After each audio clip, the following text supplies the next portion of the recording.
Testing 1 2 3. Testing 1 2 3.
Get about half of them.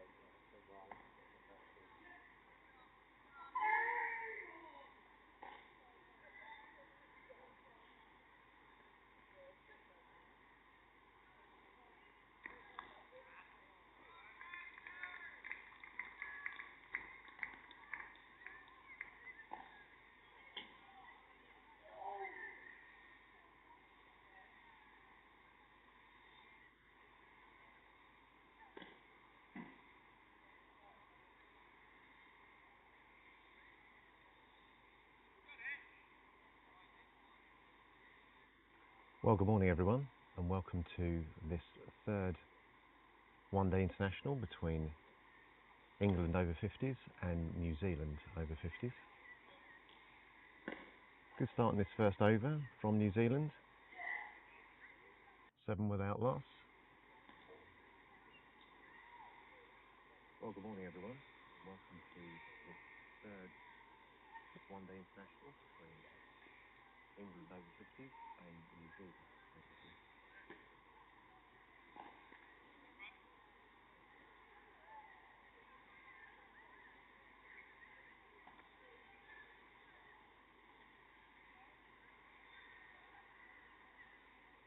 So opening bowling from the pavilion end is Richard Cooper. Nice return for him to the side after a little bit of a break. He's had a bit of an injury and hopefully he's fully fit now. We'll look forward to seeing how he does today.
Cooper in to Hall, hits the pad into the leg side and there's no run.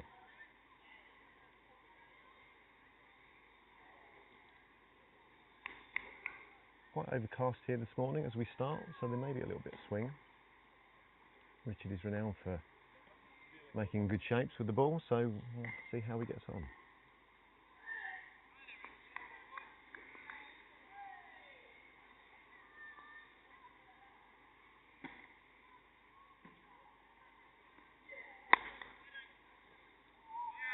Struck nicely down the ground, fielded well by Mukesh at mid-off.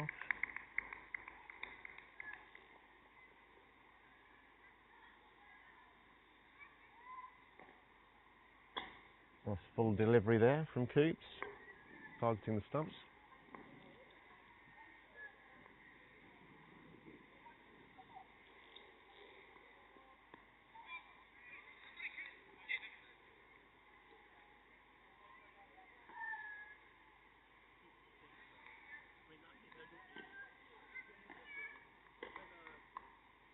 Not deja vu.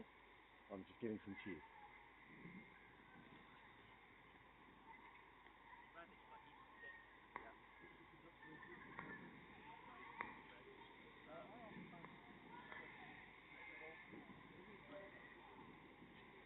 So Cooper now in for the left-handed ball, and just hits the pad again for the third time. Good start by Richard. Nice and full, no freebies.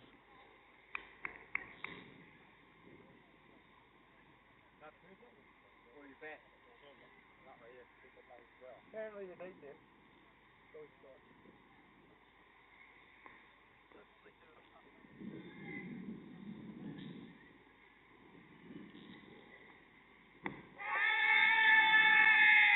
That's an appeal there, very, very close. Looks like it might just be going down. Again, Richard looks like he's shaping the ball into the left-hander, hitting that pad, creating chances for England early on.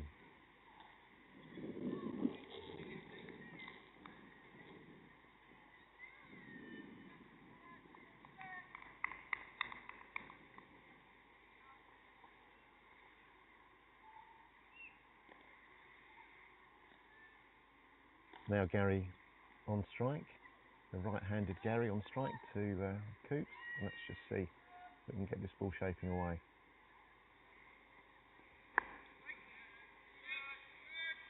Just off the back foot, square of the wicket, and there's no run. This is an excellent start. Great first over from Richard Cooper.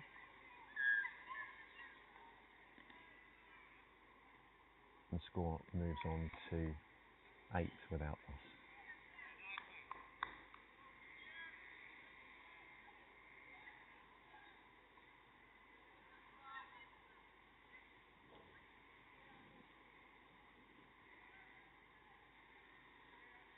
So it'll be Matt Jevons resuming from the opposite end. Didn't find his length quite right in the first over. Let's just see if he pitches it up. He now runs in and bowls to the left-handed Hoare.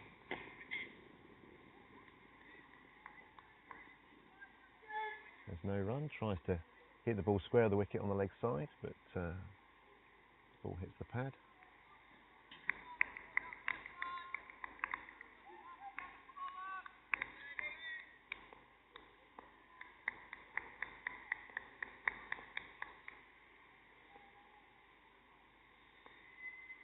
In comes Jevon again.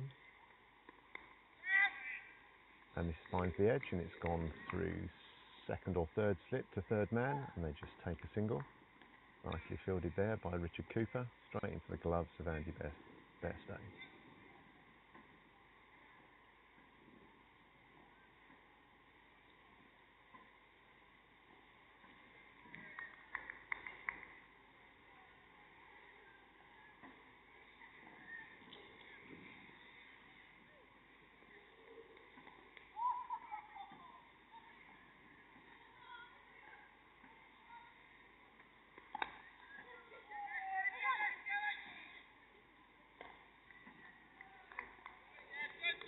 Jevons in, ball is pushed out into the offside, and there's no run. Be good to see if Matt can get some shape. Left arm over, always challenging the pads, gets his length right. It's a very, very dangerous bowler.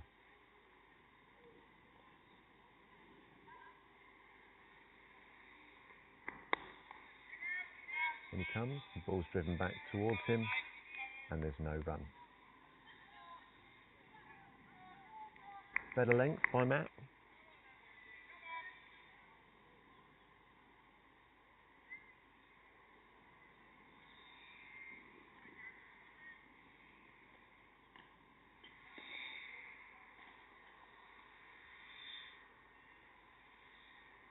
Jevons in again, and bowls. The ball is now driven through extra cover for 4.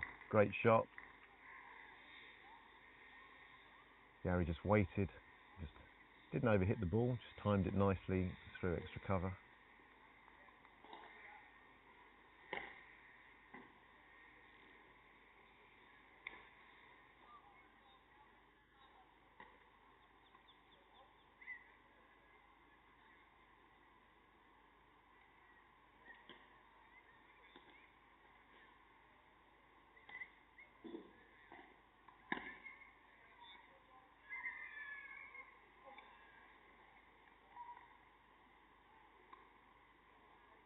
Ball moves on to 13 without loss. Jevons prepares to come in now for the right-handed Gary. And there's a appeal for a catch behind. I think just flicked the pad, kept a little bit low.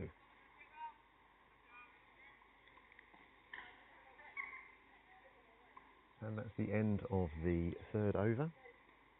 Score is 13 without loss. A positive start here by New Zealand. A couple of good boundaries, Richard Cooper, his first over was very tidy, as we come to expect from him. Bowls good line, good length. And it's good to see him back after a short illness that he's had. I think he had some food poisoning that didn't really help. But good to see him back in an England shirt.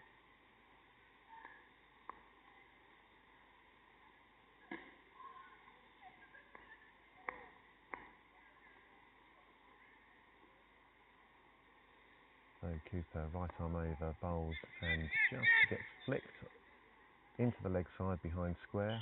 It's picked up by Matt Jevons down at fine leg, and there's just a single.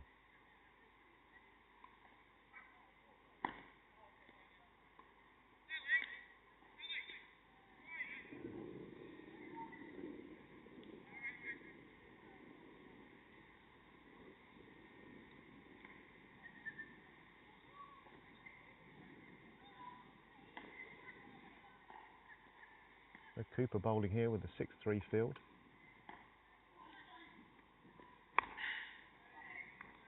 And super lines, good lengths. Ball gets pushed out into the offside and there's no run. So Coops has just got a fine leg, relatively conventional mid-wicket and mid-on. Slip third man and a gully, backward square, extra cover and mid-off.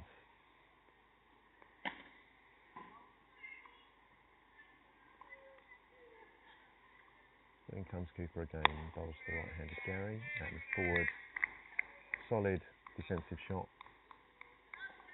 by Gary. And ball goes out to extra cover and there's no run.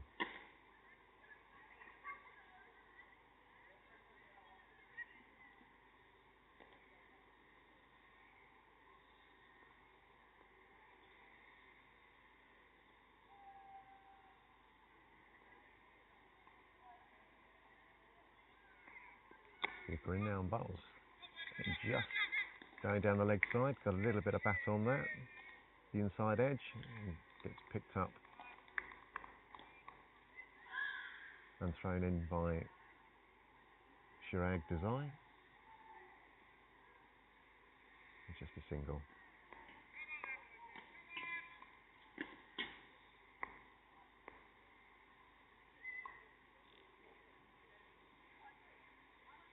In comes Cooper now, bowls to the left-handed Hoare, and he leaves it, goes through to the keeper. And there's no run.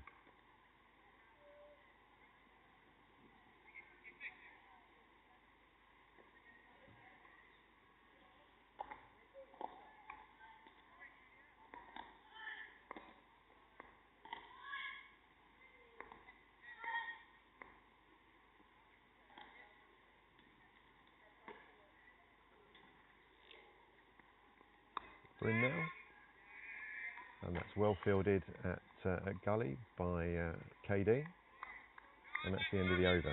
Another tidy over from Cooper. 2 overs, 0 for 2. Bowling really good lines and lengths.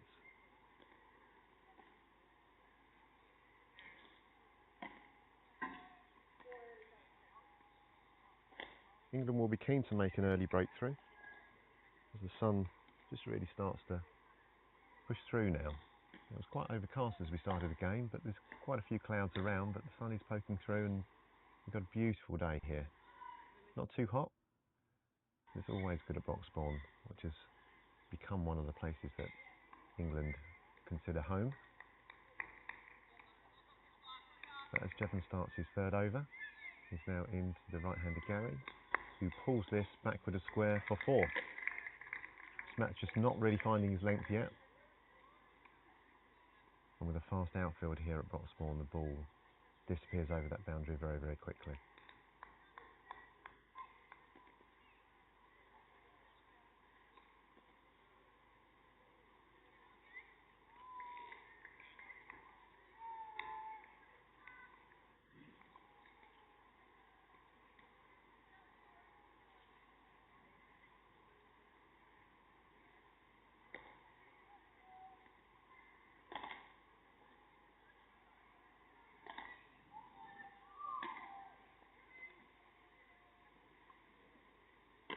So Matt's just changing his line now. Looks like he's just going round the wicket.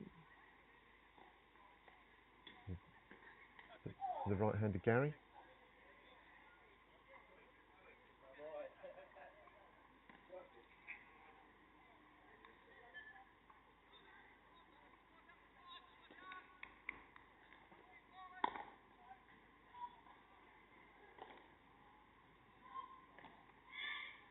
So no other change to the field.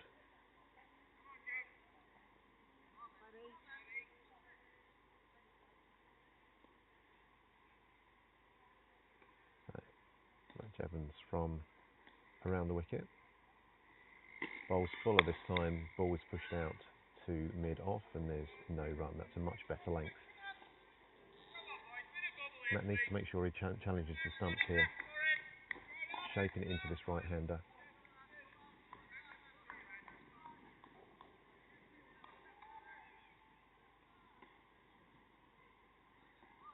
It's a super wicket here at Broxbourne.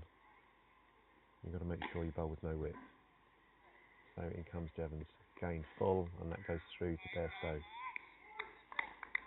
Almost Yorker length.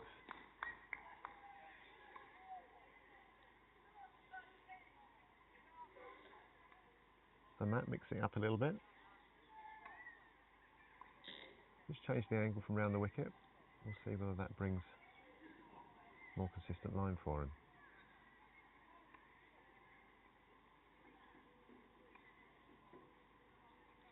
Now into Gary, who then pushes that out front of square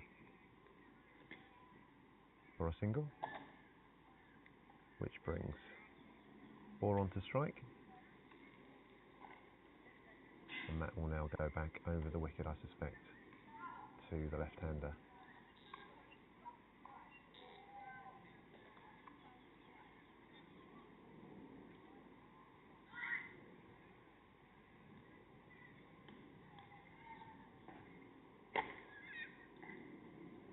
We're just having the screen slightly moved as they've been split, the left and right-handed batters.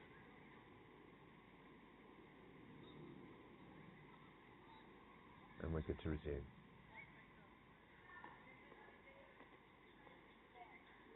So Jevons now into Hall. That isn't chipped through the leg side, very close to being caught. Just falling just over Steve Burdett's head. It's unlucky that. Wasn't really timed by Hall. He picked it up quite high on the bat. It was very unlucky not to be Matt's first wicket of the day.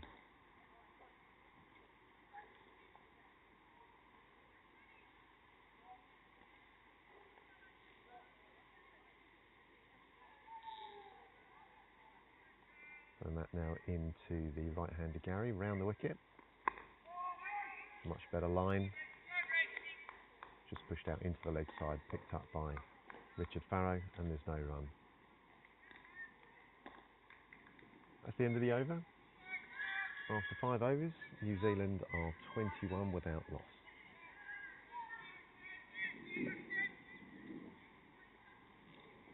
Just looks to be a little bit of movement there from around the wicket for Matt Jevons, just shaping it into the right-hander.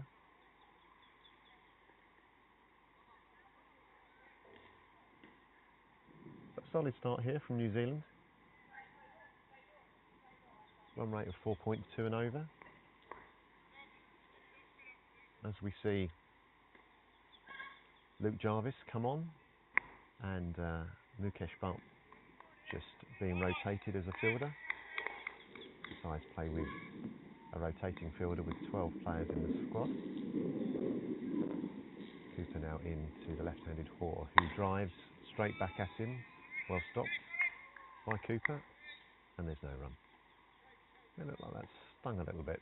I think he's okay, just sorting his lace out, but that was hit quite firmly back.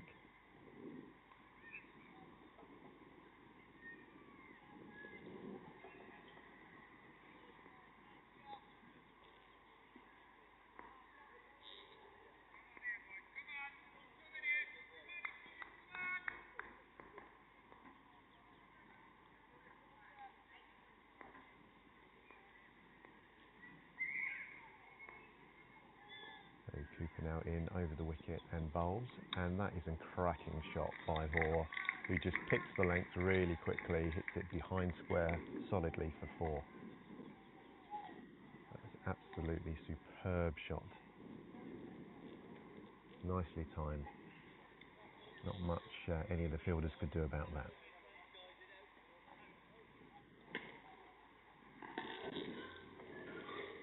Just looking at the replay, it wasn't really that short, only probably stump height onto that length very quickly, and fine shot.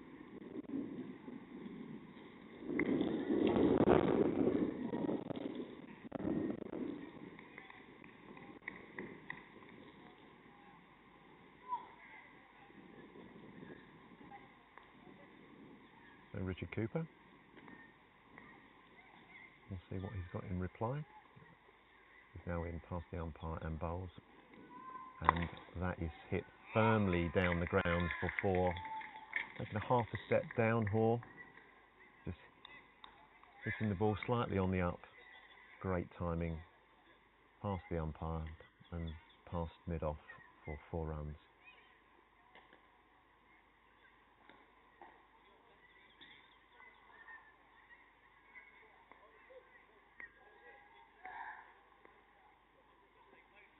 All now moves on to 14 from 16 balls. Those 2 boundaries.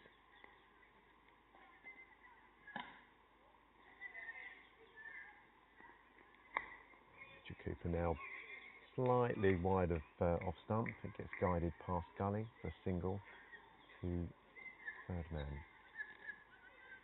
which brings Gary now back on strike. Right-handed Gary now back on strike.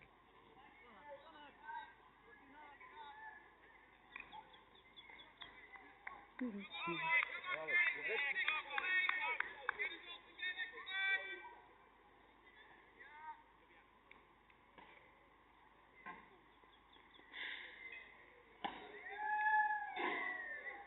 Richard Cooper now in bowls, and this is full-length ball, which is descended out into the offside and picked up by Richard Farrow, and there's no run.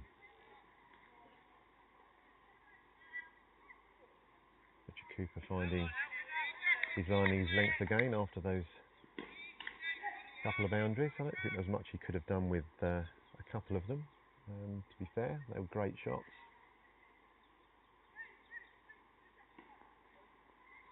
In now bowls to the right-handed Gary, who now drives through to mid-on, and there's no run. That's the end of the over. Score after 6 overs moves on to 30 without loss. So a good start. 5 runs and over.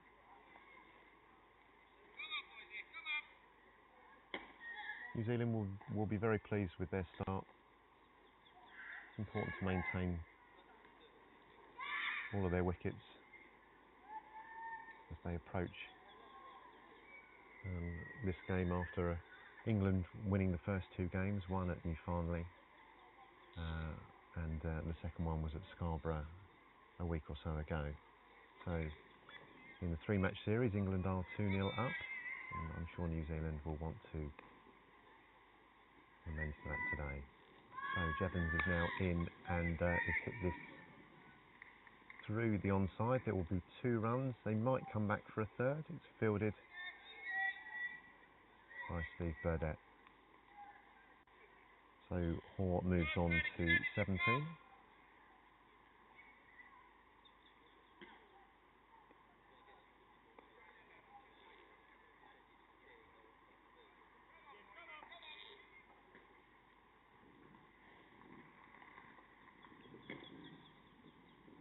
Matt Jevons in bowling over the wicket to the left-handed Hoare, who again tries to pull that through the leg side, and he's not really got all of that, but that has still made its way through mid-wicket and gone for 4 runs.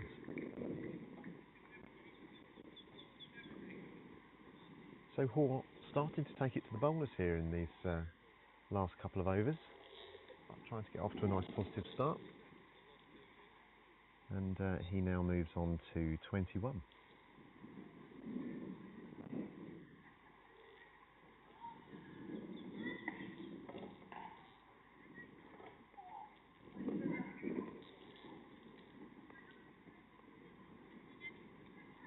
Jevon's now in, and slightly mistimed shot by Hoare, who very nicely picks the ball up and throws it to Andy Bairstow. And there's no run.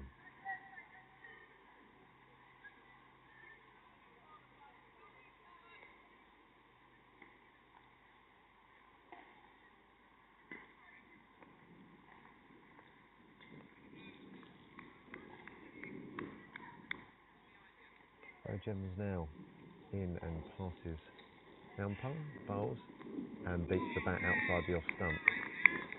Hoare seems to be playing a shot ball here. It's quite exciting. It may well be that we'll find an edge. I think Gary's just coming down and having a quick chat with his partner. Probably just saying to him, just take your time.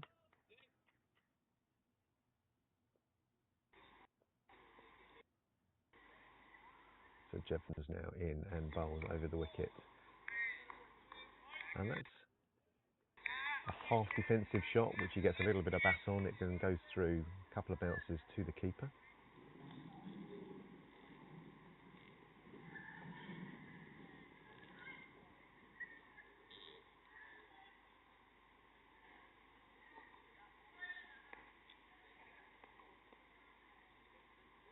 So 3 dot balls in this over.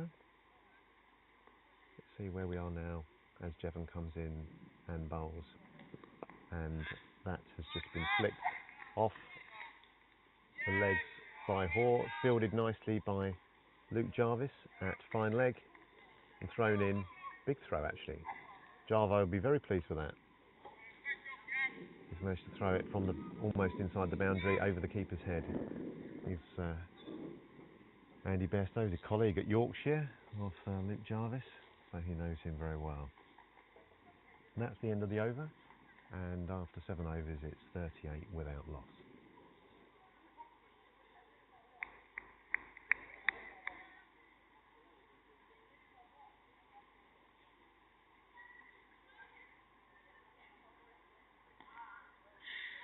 So we now have Mukesh back on after being off for a few overs, and we have Chirag Desai just leaving the field for his short break.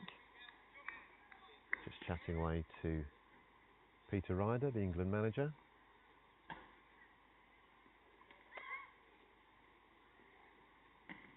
So we start this 8th over. Resuming is Richard Cooper from the pavilion end to the right-handed Gary. Slight change in the field. Mukesh is just going. Actually, it looks like he's taken up the position that Chirag was in, all the way on the boundary at fine leg. So we're ready now, and Richard Cooper starts his run, coming in past the umpire and bowls over the wicket to Gary, who leaves that outside the off stump through to Bairstow, and there's no run.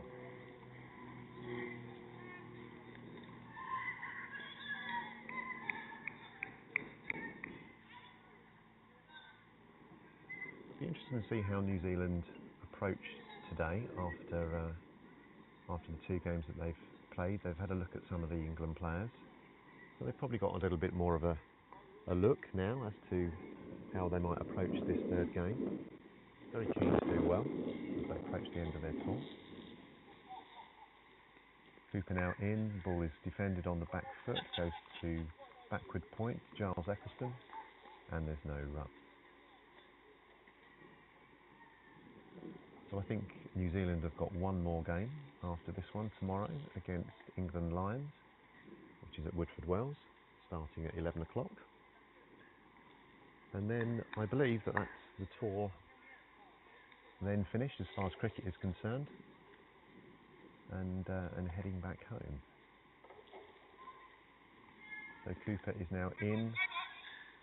Cross-batted shot, not that short, goes out to the leg side, run out. Andy Bairstow runs out to collect the ball, and there's just 1 run.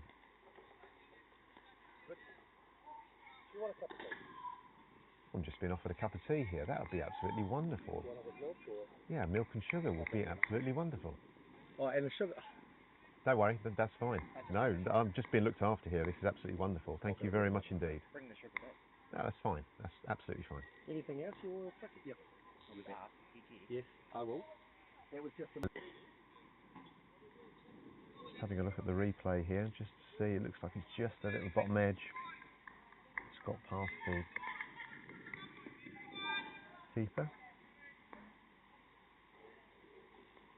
Score moves on to 43. And in comes Cooper now, bowls.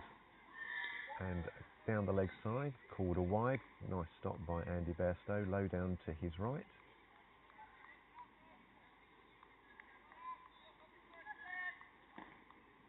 There's definitely a test here for Richard Cooper, who very used to bowling, very tight spells. And the left-handed Hoare is playing pretty much a shot of ball at the moment, so nothing too expensive, but certainly wanting to be positive. So in comes Cooper and bowls, and that is flicked off his legs, backward a square for 4 runs. Again, didn't really get all of it, but good enough. Solid inside edge that has gone backward a square for 4.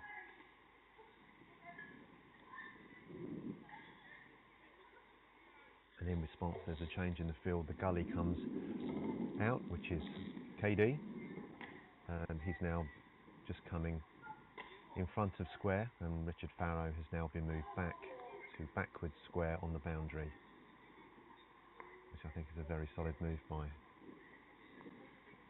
skipper Snellgrove. As Cooper now comes in and bowls over the wicket, and this typically is played through the gully area for a single down to Mukesh at third man, which brings Gary back on strike. So that's the end of the over. Score moves on to 49. Be interesting to see when we see our first bowling change. Looks like there's a bit of a conference in the middle of the pitch by the captain and the 2 senior players, having a chat about the field, what the approach should be, whether a bowling change is what's required just to break up this pattern of play. But looks like they're going to continue with Matt Jevons bowling left arm over.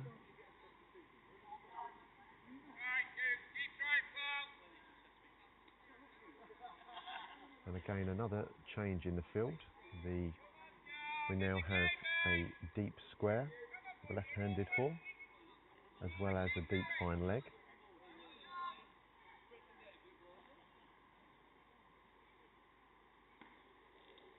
Matt Jevons, will continue from the top end.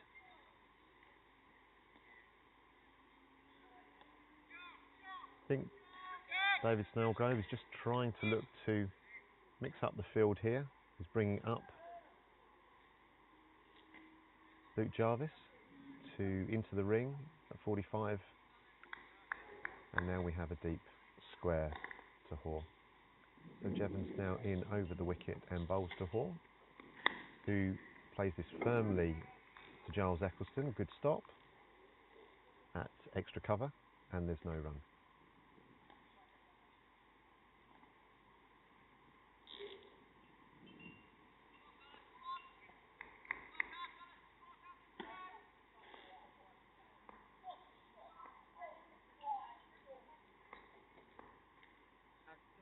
Jevons now in past the umpire over the wicket to the left-handed Hoare, who plays an absolutely majestic shot through the offside for 4 runs.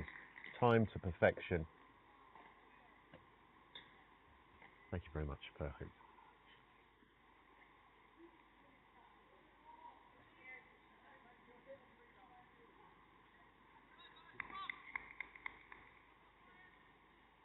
So super shot that by Hoare. Took his time, let the ball come on, didn't try and overhit it. Excellent shot through the offside. past Giles Eccleston for 4 runs.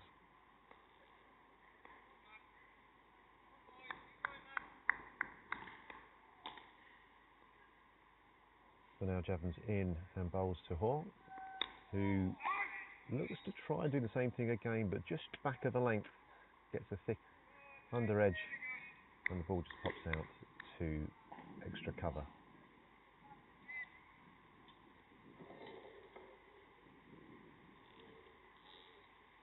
So this is game on for Matt Jevons. So he's getting a little bit of tap here from Hoare, but Hoare's showing great positivity in the way he's batting. So in comes Jevons, bowls over the wicket. Another strong shot down it through mid-off, down the ground by Hoare. Again, super timing, fast outfield here at Broxbourne. And he now moves on to 40. On only 30 balls.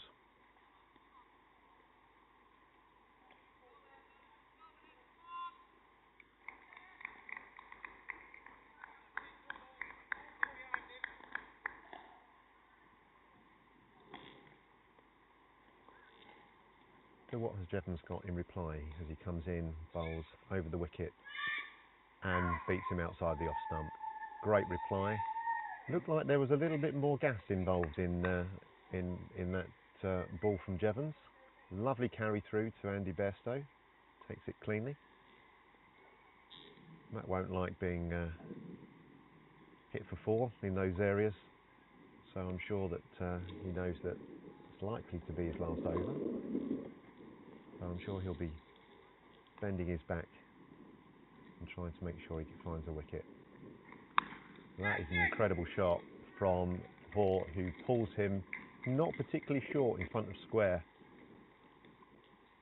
Wonderful batting, moves on to 44, and the score moves on to 57 without loss after 9 overs.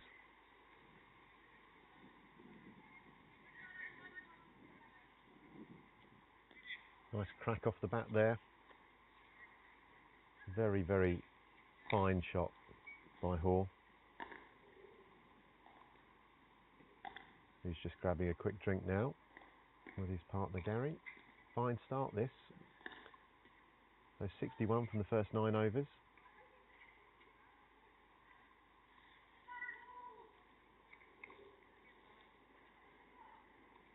Looks like we have a bowling change now at the pavilion end, which will be left arm spin of Mukesh Bhatt. New into the England side this year. He's been enjoying his cricket and done extremely well.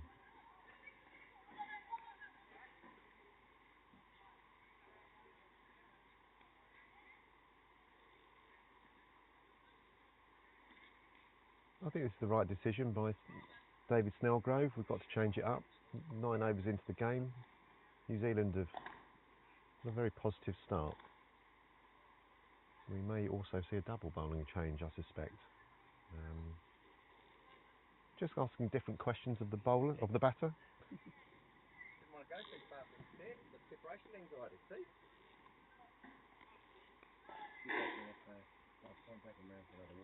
Go that way, so maybe you can't see me.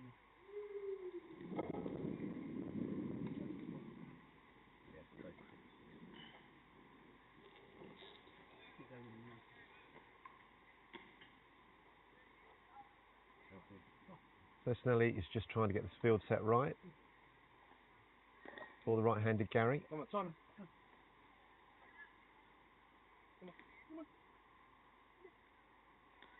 So it looks like it's going to be fairly conventional for the left arm round the wicket to the right-hander.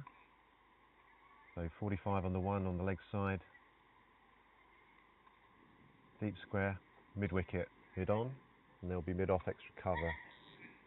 Cover and someone backward, point and a first slip.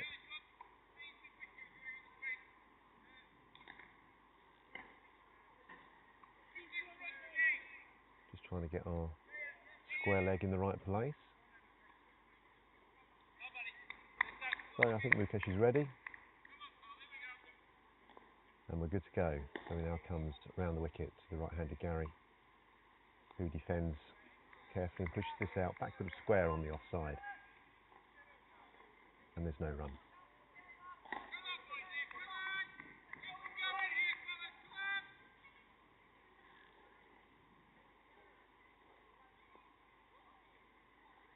Mukesh comes in, bowls round the wicket, a bit shorter, and that's edged through gully area. Big chase, might not cut that off, it probably will go all the way for 4, and it does. It's very unlucky, a little bit of turn there for Mukesh.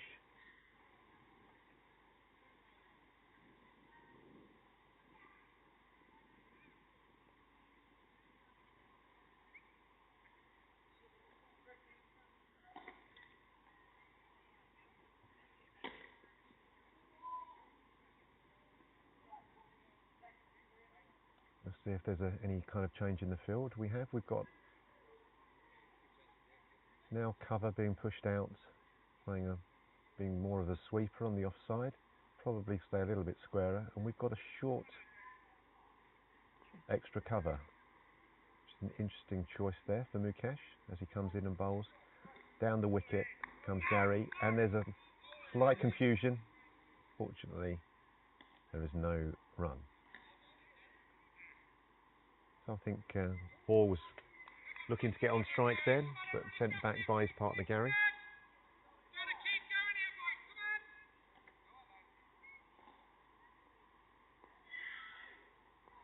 And in comes Mukesh and bowls round the wicket. And that's short, but hits the pad. Kept a little bit low. But it looks like it was just going down the leg side.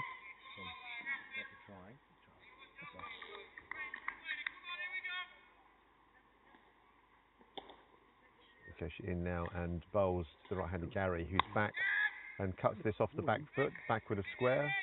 Fielded by Richard Farrow, who's got a great arm and throws that in straight into the gloves of Andy Bairstow for a single.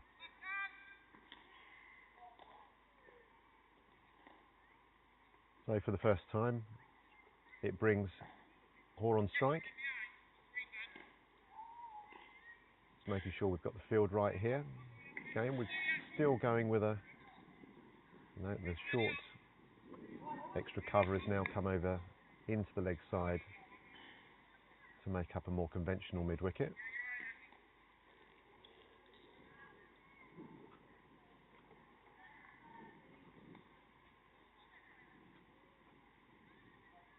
So Mukesh will love this challenge.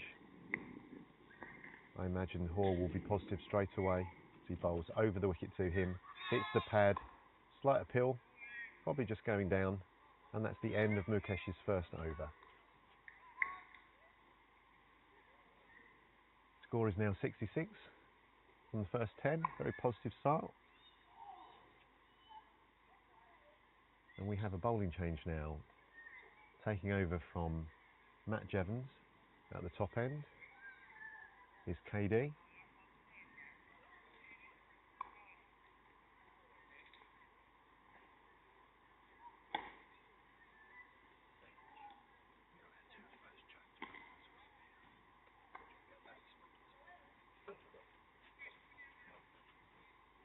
We're just getting this field set for KD, and this will be an interesting challenge. KD bowls medium pace seam, nips it around a little bit.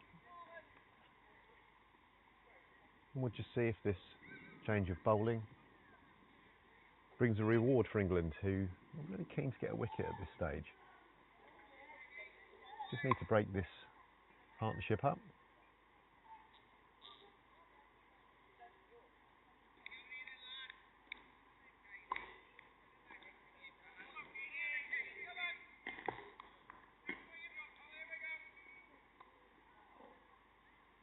I'm joined now by Bob Baxter. As I say, the ball just gets knocked out from Hoare into the offside for 1 run. Fielded nicely by Richard Cooper on the boundary. Very good start for New Zealand. That's what they wanted. Pitch looks pretty flat. I think there'll be quite a lot of spin bowled during this innings. sitting with a bit of medium pace at the moment with KD.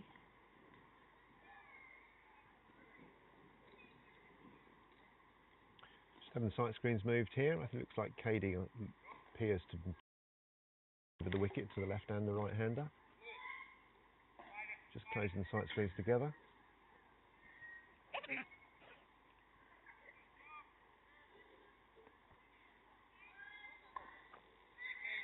And I think we're ready to go.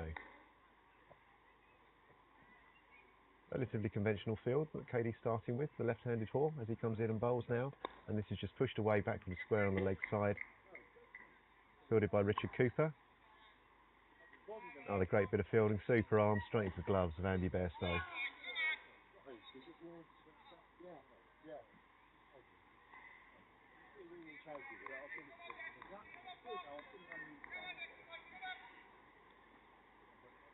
Here comes KD and bowls over the wicket to the right-handed Hoare, who leaves it through to Andy Bairstow. And there's no run. So Bob, quite a good start. It's very positive. Hoare's clearly wanted to play some shots. But the umbrella that just protects us starts to go over the so KD there in and bowls. It's pushed out to mid-off and there's no run. Yeah, they look very comfortable against two good England bowlers. Two are quicker bowlers, this level, age group. And, so there's an appeal, looks a little bit high to me and possibly outside the off stump as well. So yeah, I think they'll be very delighted with the start they've got. And going to set England a decent total if they carry on like this.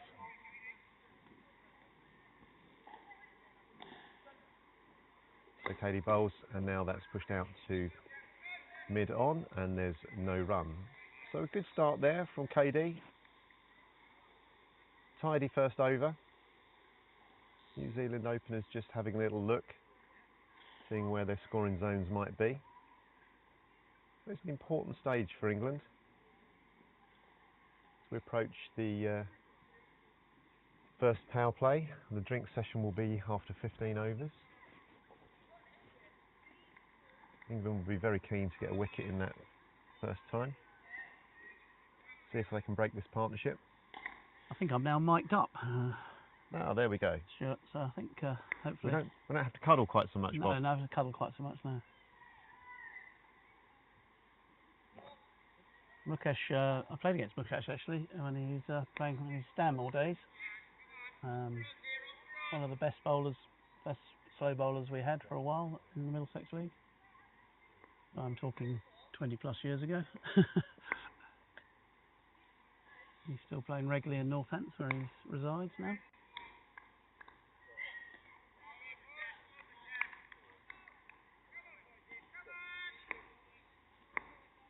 It's an interesting action that Mukesh has.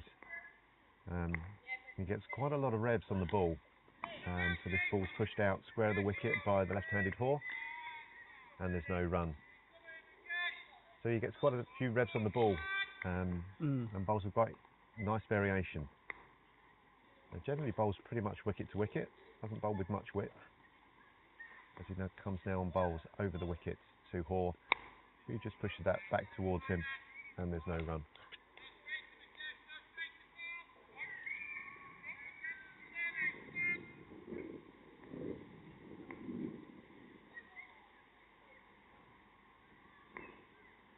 Mukesh now in and bowls to Hoare, down the wicket, goes across the line and beats the running Richard Farrow at deep square. It goes for 4. Positive shot. Yeah, it's a bit of a swipe, I suppose, to be fair, but got hold of it.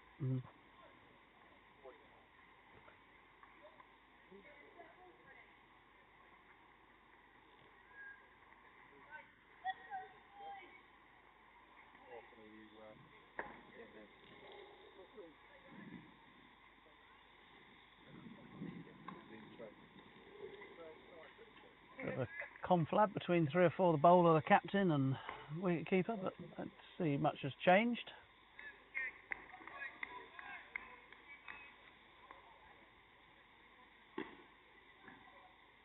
No, I think Hall's going to continue to be positive, isn't he? He's just biding his time, having a little look, but that was positive down the wicket. But as now Mukesh comes in and bowls, ball kept just a little bit low there.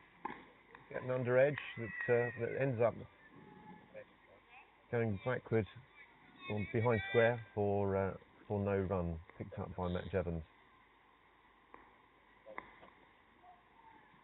So Mukesh in now and bowls again over the wicket to Hall, who's back and looks to flick this off his legs, hits the pads, it goes out to mid-wicket. Richard Trotman, and there's no run. So a good couple of overs there. Yeah, just slowed the pace down a bit, haven't we? With Mukesh coming on. And as I said, I expect Jarvis and Shaggy to come on relatively soon. See if KD can get anything out of the ball that's still got a bit of shine on it.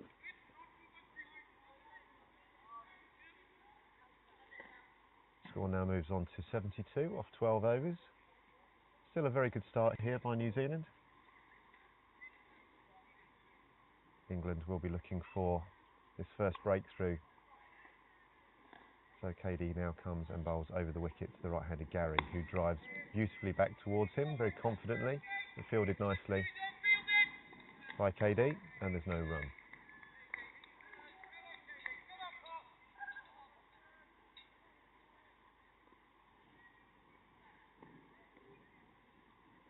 So KD now in and bowls to the right-handed Gary, who's back, and that's pulled square of the wicket quite firmly out to Richard Farrow on the leg side boundary, throws it in just for a single.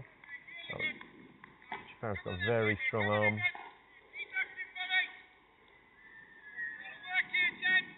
Comfortably finding the stumps from out on the boundary. There's a slight change to the field now as Desai comes in and bowls to Hoare, who drives back down the ground. Beautiful, beautiful drive. 4 runs. I think that's his 50. And that's his 50, yeah. Well batted off just 41 deliveries, I believe. Very, very solid start that he's given New Zealand. Very entertaining.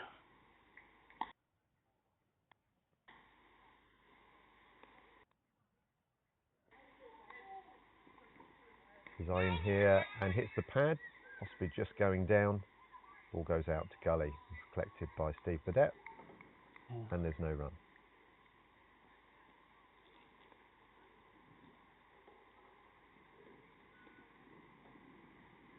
David in now and bowls, and again tempted drive, not quite there to drive from Hall this time, but just shows his positive intent, the way he wants to play today.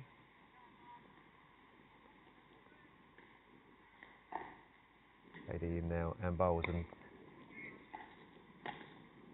Hall is down the wicket, and there's a misfield by Mukesh and allows them to go through for a second run. That's the end of the over. This is England's last game for the season. Yes, so this is the last game for England. The England Lions will be playing tomorrow against New Zealand at Woodford Wells. But this is the last planned England game, although there was the possibility of a further game, but that's not been confirmed at this stage later on in August. But for now, this is the last game, certainly the last ODI. I think England Lions have got 2 more games. They've got one against New Zealand, which will be their final game on their tour before they head off home tomorrow, and then the Lions are playing Zimbabwe on the 19th of August at Chingford Cricket Club. We play in the Essex League.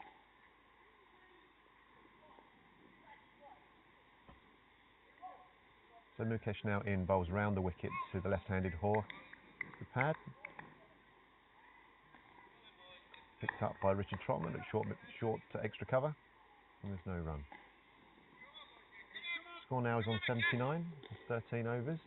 As Mukesh comes in and bowls around the wicket to the right-handed Gary, who gets an edge.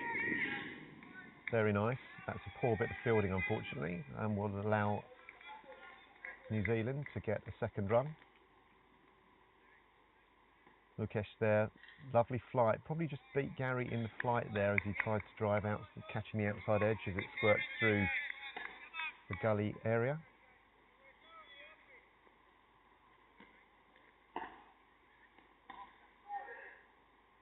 Mukesh now in bowls round the wicket, and this is defended on the front foot by Gary. Tied up by Andy Bairstow for no run.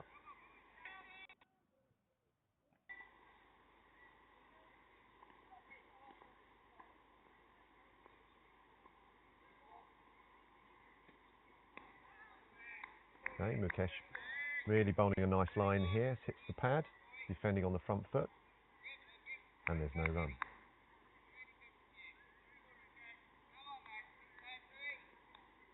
Interesting to see how Gary now approaches this, whether he responds or whether he bats in the same way as Hoare, or whether he just plays his own game. This ball's defended out into the offside, picked up by Richard Trotman. I think when one's batsman's going so well, the other one can dig in a bit, can't he? As long as the strike's being changed around, because you're looking for singles, keep the scoreboard ticking over. Yeah, you've got to play your own game, haven't you? As Mukesh comes in and bowls round the wicket here, is pushed out just for a single, square of the wicket. Richard Farrow picks it up and throws that in to Andy Bairstow, picks that up nicely, and just for a single. That's the end of the 14th over. The score moves on to 82 without loss.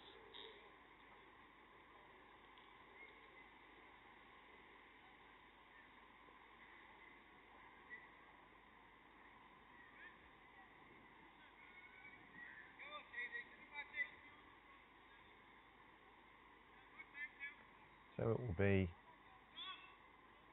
KD to resume at the top end, bowling to Gary, who's on 24.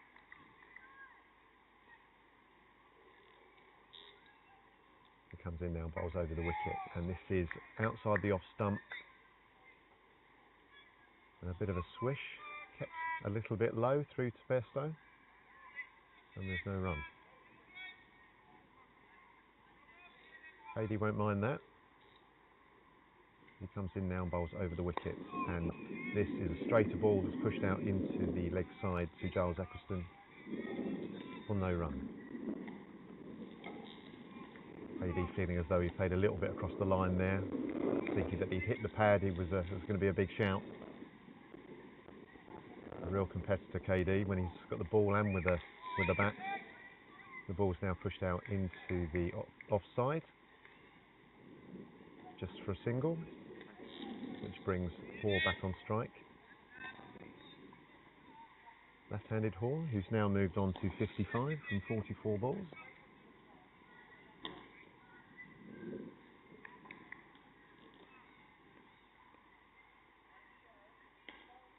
KD in now and bowls over the wicket, and this is pushed into the leg side, fielded by David Snellgrove, and there's no run.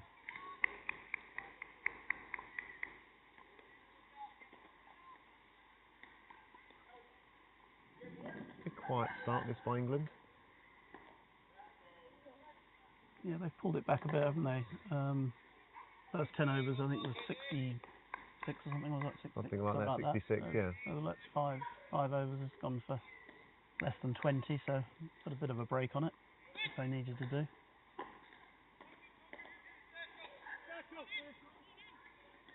Just slight change of field. So in this first power play, you only allowed 3 out. Third man, one at cover and one at long off. A slower ball there by KD, very well bowled, tempting the big shot there for Hoare down the ground. Gets pushed out, and there we are. We get to the end of the first power play. Score moves on to 83. I think New Zealand will be very, very pleased with this start. Definitely, yeah. It's probably, out of the 3 games, the best start they've had.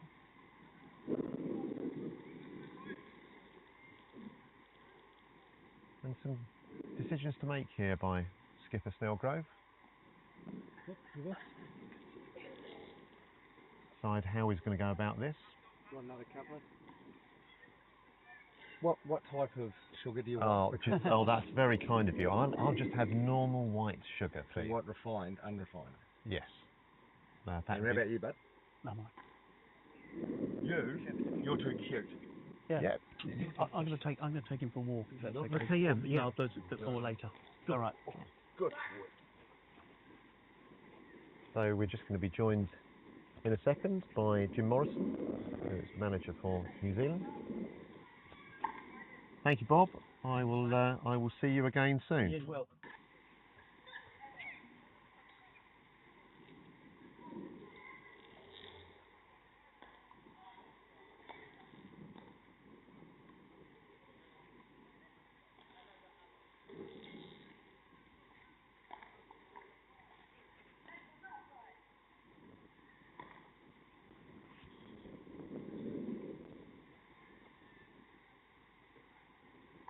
Hi, Jim. Nice to have you with us.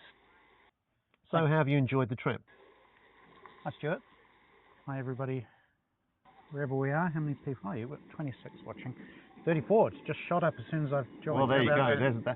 That's very encouraging. That's the influence I have. Maybe Instant 8 more. Who knows where we'll end up? Yeah, no, it's been fantastic.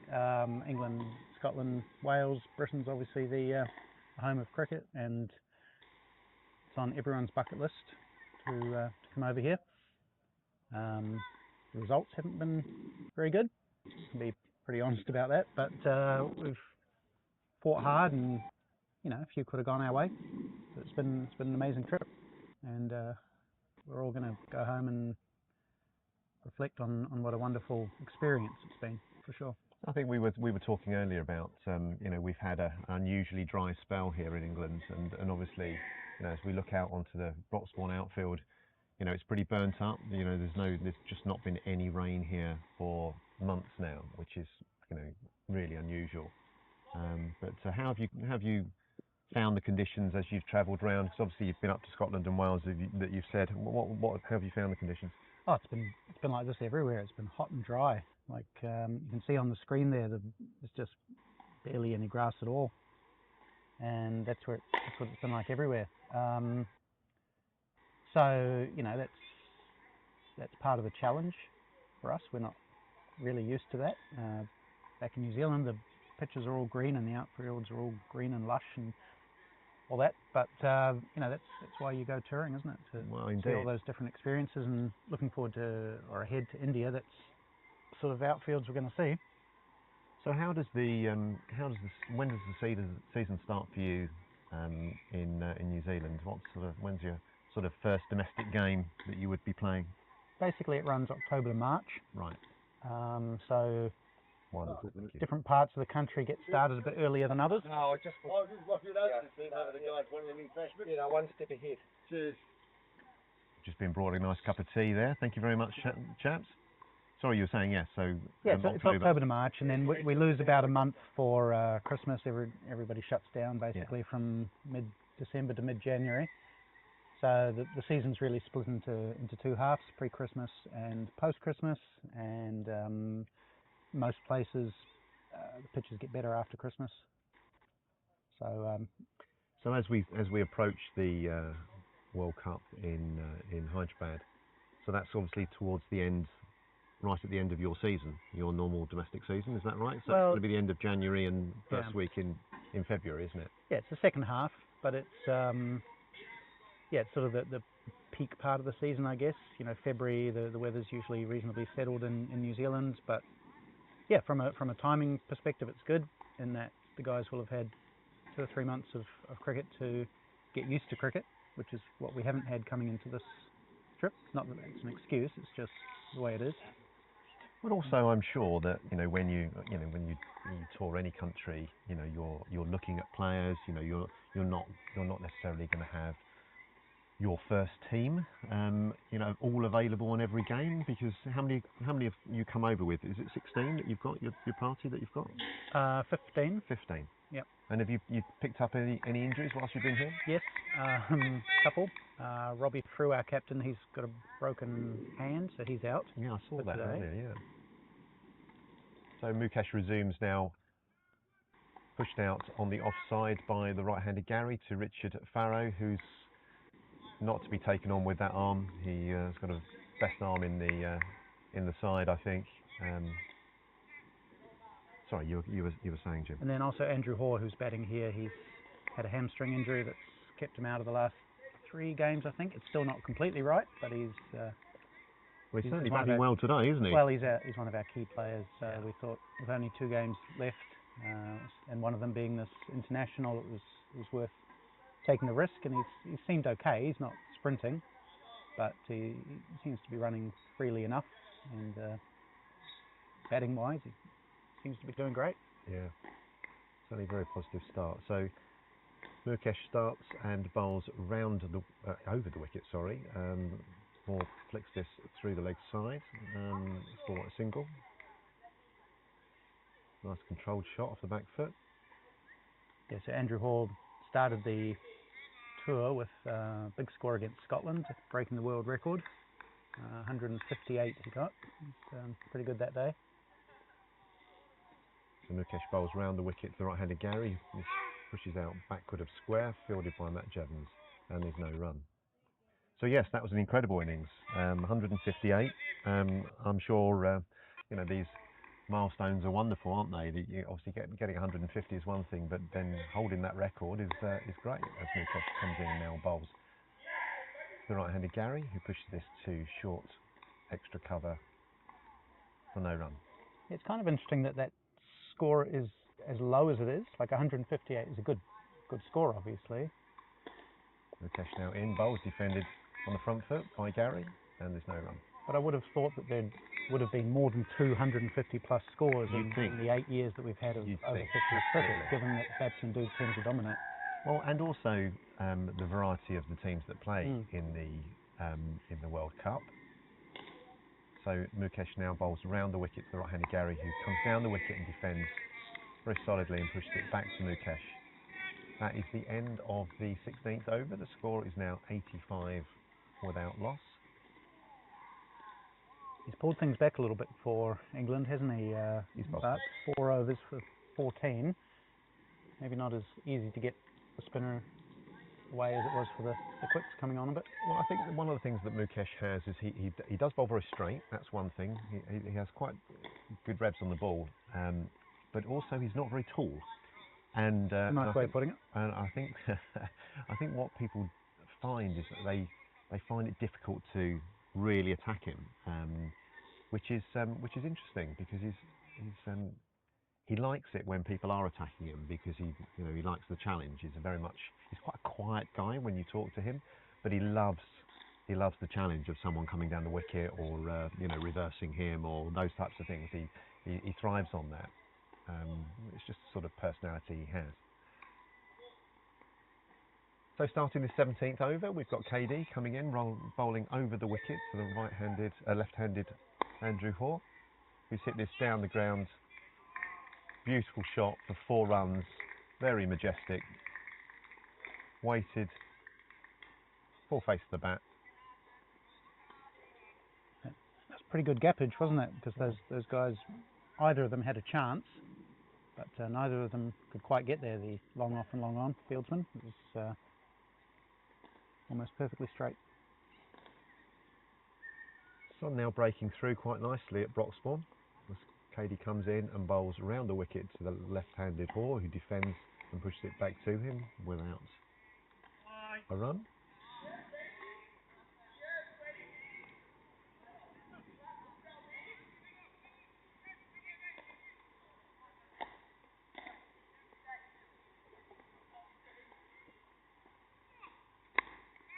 So KD will be disappointed with that. Poor bit of fielding there at extra cover.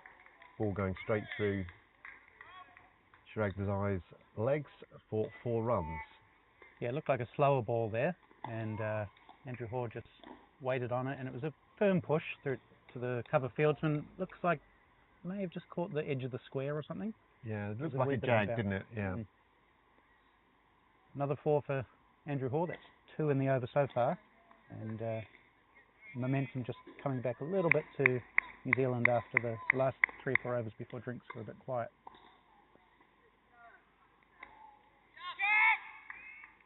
And he'll pick up another one down to backward point with a bit of a back cut.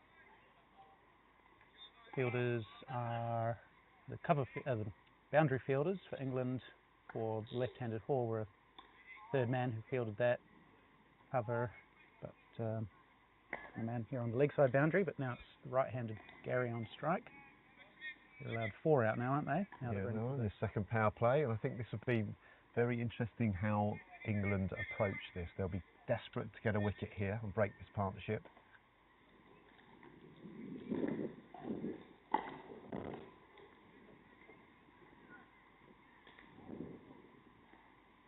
So over the wicket now comes KD, and this is pushed out one-handed.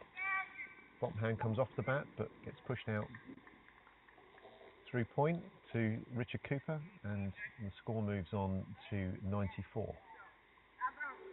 I don't want to jinx it, but it's looked pretty easy batting so far. Can't remember a chance or a convincing LB shout or too many beating the bat. I think that's absolutely right. I think that's another incredible shot there through extra cover by Andrew Hoare. 4 runs, taking him on to 69, I believe. That's the last ball of the over, and KD will be kicking himself there that he's bowled a loose one to finish that over. Little half volley that Andrew Hoare just decided that was the ball that he would hit beautifully to the cover boundary. He's got quite a simple game, Andrew Hoare. He's good on the drive, he's good on the pull. He looked like he picked up length very well, because there were a couple of balls that weren't that short that he picked up through the leg side early on in his innings. Played quite a lot of first-class cricket. Andrew Hoare for Otago. Played about 50 or 60 games, which by New Zealand standards is quite a bit. Yeah. So I'm interested to ask more about the New Zealand 50s setup. So do you have a domestic competition in New Zealand?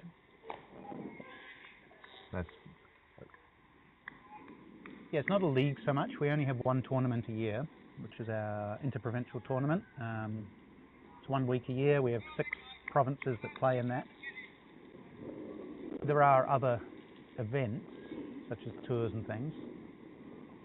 Mukesh comes and bowls round the wicket to the right-handed Gary, who defends and pushes this into the leg side as KD picks this up, and there's no run. For example, we send a New Zealand A and a New Zealand B team to the Australian National Championships every year. Right. And we have tours like this, and the World Cups come around pretty quickly, but there's no regular league as such. Right. So down the wicket comes Gary. A little bit of an inside edge, wasn't quite to the pitch of the ball, goes out to the square leg boundary, fielded by Steve Burdett just for a single. So we don't actually have a lot of players. We've probably got under 200 players in the whole country. Wow. So we have that tournament which has 6 provincial sides, 2 divisions, so there's 12 teams. As Mukesh bowls here, nicely flighted forward by Andrew Hoare, and the ball gets picked up by Andy Bairstow for no run.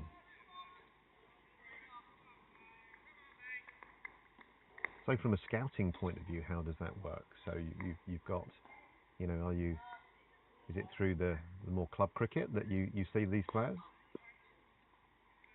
A lot of it does depend on that IPT, the tournament, and those tours that I mentioned. We try to be aware of as many players as we can and follow their stats online, but it's difficult when someone's playing Premier level cricket and someone's playing 3rd grade. So yeah, it's not ideal, but a challenge that we have to deal with. So Mukesh Inhale bowls, and this is sort of pulled off the front foot by the left-handed Hoare that goes for 4. Beautiful shot. Score now moves on to 73 for Andrew Hoare off only 56 balls. Yeah, he's riding the zone now. I think he was 23 off 23, and now he's 73 off 56. 4 or 5 boundaries in the last couple of overs. He's well into his stride now, and England will have to look out, but he does sometimes throw his wicket away. So he'll be hoping he doesn't the do that. danger man here with 73 from 104. England will be very keen to try and work out how they're actually going to get him out. What are they going to do? Hasn't really hit the ball particularly in the air or made a mistake yet. So when was the last time England conceded an opening partnership of 100 plus? Yep. I'm just trying to think when that might have been. Let me just try to rack my brains.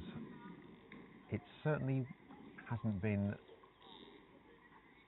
for quite some time. I can't think of the last time. England have got a strong bowling lineup normally. This wicket at Broxbourne, there doesn't seem to be any demons in it. Looks to be a good flat batting pitch, as is always the case here at Broxbourne. If anything, the ball is kept a little bit low, but that's typical for this kind of stage in the season. And certainly with some of the wickets, most of them now are going to be used wickets.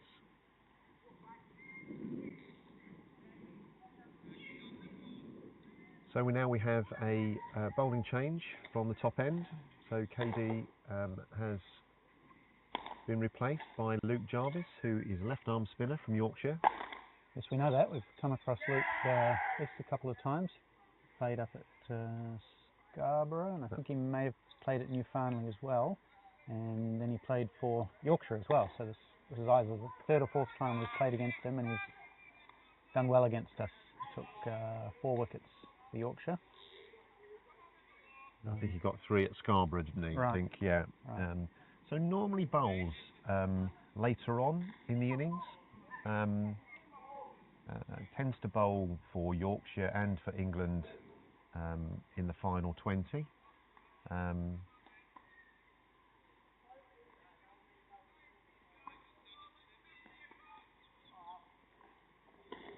So now round the wicket comes Jarvis to the right-handed Gary, who pushes this into the offside to David Snellgrove, and there's no run. I think the difference is that in pretty much all those occasions he's come in at a more suitable time for him, bowling to new batters. He's got 2 well-set batsmen to face now. And he bowls, and now Gary forward. Solid defensive shot, pushes back down the pitch. I think that's an interesting point, that different bowlers take wickets, and they are used at different times of the game, and certainly Jarvo is someone that picks up lots of wickets because people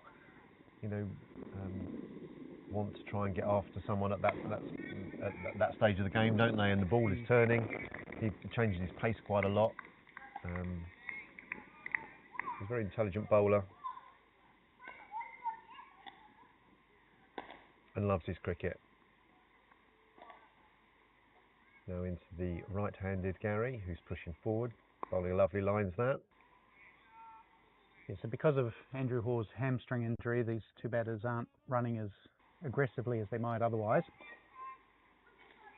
But it hasn't been too noticeable, although there have been a few occasions where I think they would have otherwise scampered through for a... Yes, I think they haven't run that first run and put the pressure on the fielder particularly, but you can understand that. The end of the tour, we've had a lot of cricket, so Jarvis now in and bowls. Again, absolutely on the spot. Forward by Gary, pushed out into the offside, and there's no run.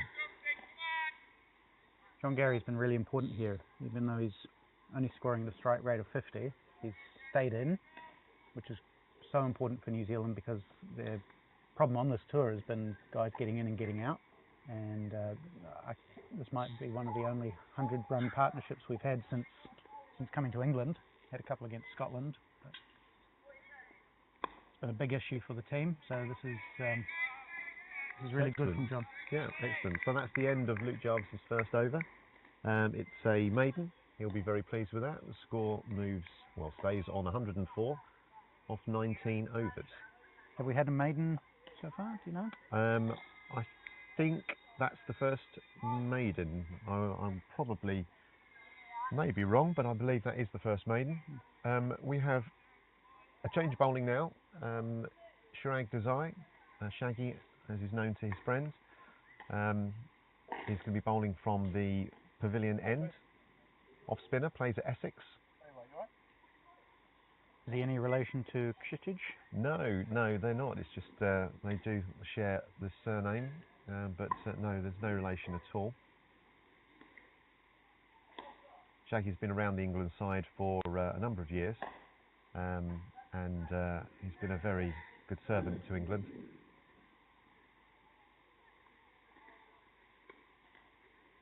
Bowls with quite a lot of flight, spins the ball, bowls quite a lot of variation. I think, you know, with any wicket, he'll need a little bit of help from it, a little bit of grip and turn and what have you, so that he can play to his strengths. But this will be a test for him to bowl at a set Andrew Hoare, who is on 73 or 56 deliveries.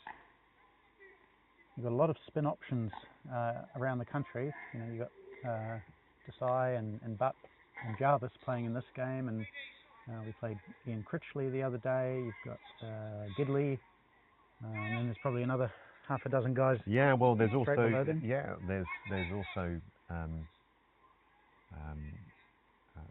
a variety of different left arm spinners. Kevin Gilder, who plays at Cambridgeshire, who played in the game at Newfoundland. That's right. Another different left arm spinner. You know, it's kind of it's good that we've got a variety of different styles of left arm spinners. Some that, you know, that are more wicket to wicket. Others turn the ball more and vary their pace and so on. So it's quite it's a great variation to have. What's his field here? He's got, in terms of boundary riders, he's got a long off, a cover, a cow corner. Is it just the deep three? Square? Deep square, you just can't see him. Oh, Yeah, there he is. yeah, Yes, deep that's square. right. So got the 4 that he's allowed.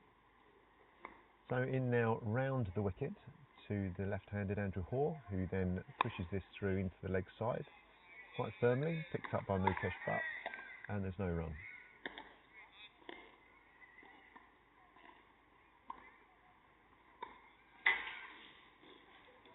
In some ways, Shaggy is a similar bowler to Mukesh Butt, albeit he's an off spinner rather than a left arm spinner. But again, lots of revs on the ball, bowls with good flight, likes to turn the ball. Now comes in round the wicket to the left-handed Hoare, who's back and pushes this through to mid-on, but there's no run. A little bit short there from Shaggy. I definitely want him, Andrew Hoare, on the front foot. He comes in now and bowls around the wicket. Lots of flight, driven nicely to long off, picked up by KD Desai, and there's just a single, which brings Gary onto strike. Right-handed Gary, change in the field.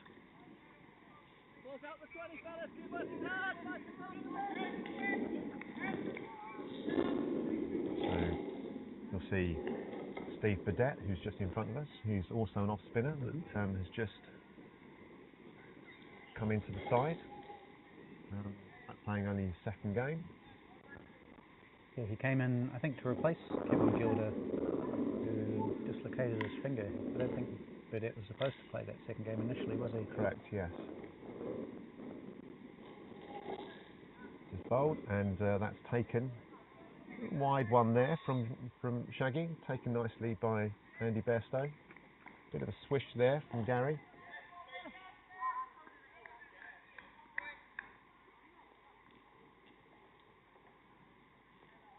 So Shaggy now in, bowls over the wicket to the right-handed Gary, who pushes this into David Snellgrove at mid-wicket, and there's no run.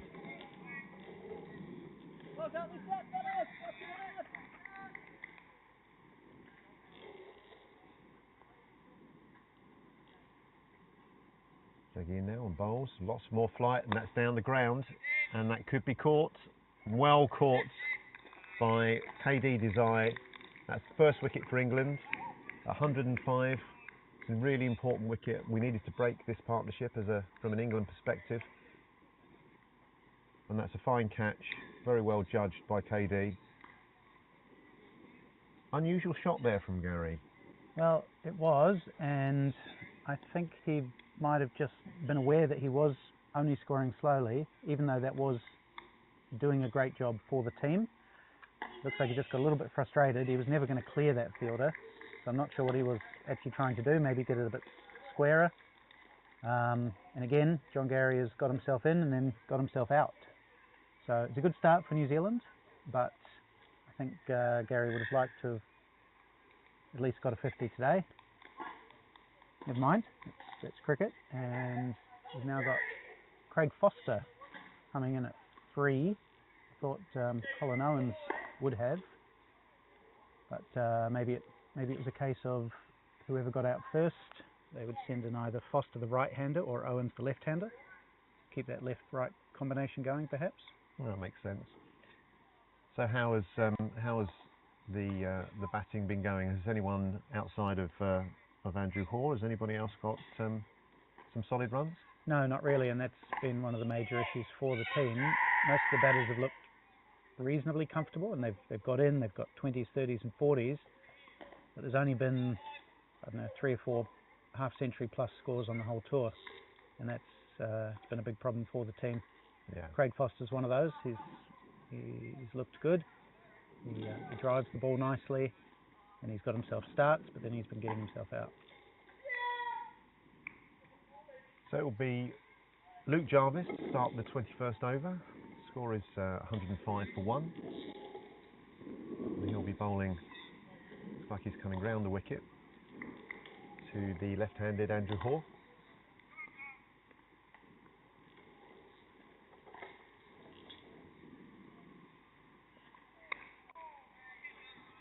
It's driven back, and there's no run. He's actually staying over the wicket, my apologies.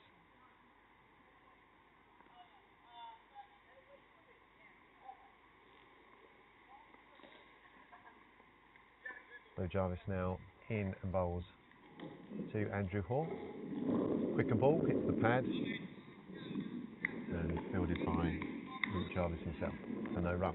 Looks like that wind's picking up a wee bit. Yeah, the big old trees over to the left of where we are wobbling a bit more than they were before, and the camera seems to be wobbling slightly from time to time. Not a windy day by any means, but no, it's breezy. It's pleasant, isn't it? So in comes Jarvis and bowls, and this is now flicked off, full length ball, flicked off the toes, backward a square to KD, picks it up, just 1 run for the total, and we'll see Craig Foster now coming on to receive his first ball. Right-hander. Yeah, he comes from Wellington, does Craig Foster. He's a very accomplished indoor cricket player, played for New Zealand for many years. Still plays Premier Cricket in Wellington, which not many of the team do. This is pushed confidently to extra cover. It's fielded by David Snellgrove, and there's no run. So Jarvo now coming round the wicket to the right-hander. Just deciding to push his long on back. Possibly looking to rotate the strike. Get Andrew Hoare. The ball is driven down the ground to deep mid-off firmly by Craig Foster. That's his shot. He hits down the ground. Doesn't mind hitting it in the air. But if he bats for any length of time, we're going to see a lot of shots in the arc between extra cover and straight mid-wicket. So maybe Luke has seen him before in the other games, and that's why he's pushed his mid-off straight way back. And there's a big appeal. Well, looks like it's probably just going down the leg side. That's the end of the over. The score is 107 for 1. Tell us about the umpire who's umpiring at that end. Someone said she'd done a test match or something? Yeah, she's done, I don't know all of the details, I must confess, but I believe that she's done in the women's game a test match, which is fantastic. And to my knowledge, the first lady umpire that we've had, which is absolutely excellent.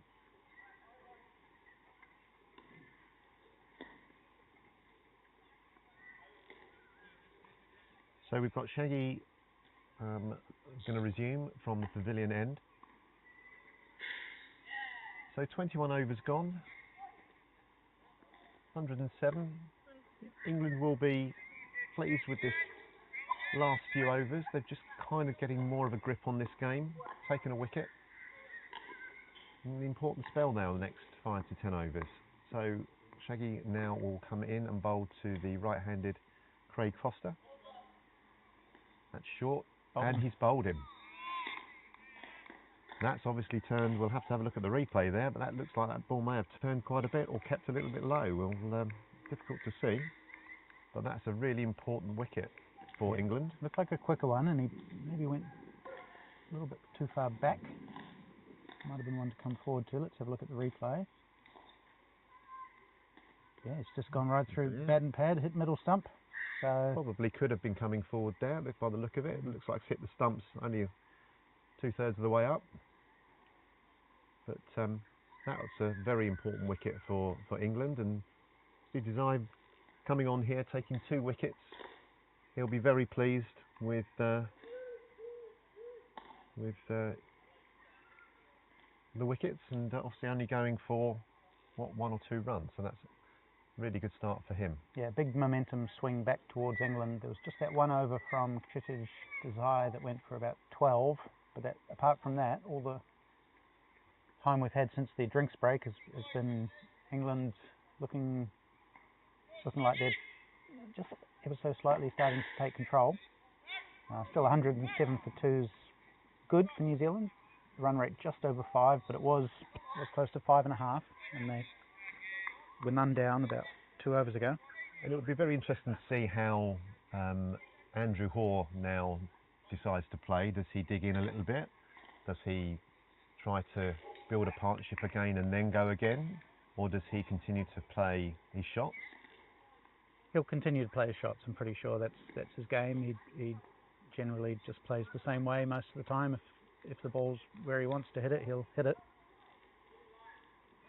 But I don't think we'll see anything extravagant. We've got Colin Owens, another left-hander, coming in at 4. So in comes Desai round the wicket for his first ball. This gets pushed out square of the wicket, fielded by Steve Burdett, and there's no run. Colin Owens scored 82, I think, against England in the first match of this series at Newfoundland. Batted really well. Yes, I remember seeing it. It was very good. So round the wicket now. Desai left outside the off stump by Owens, taken cleanly by Andy Bairstow. There's no run. He's got a very simple game, Owens. He likes to push and run. He likes to drive and cut.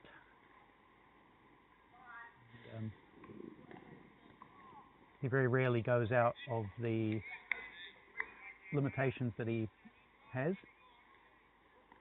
But he's an effective player. He won't throw his wicket away. This is a great over. Four dot balls and a wicket. As Desai comes round the wicket, slightly shorter. This gets pushed out onto the offside, fielded by Richard Cooper, just for a single. It's a fine start by Desai.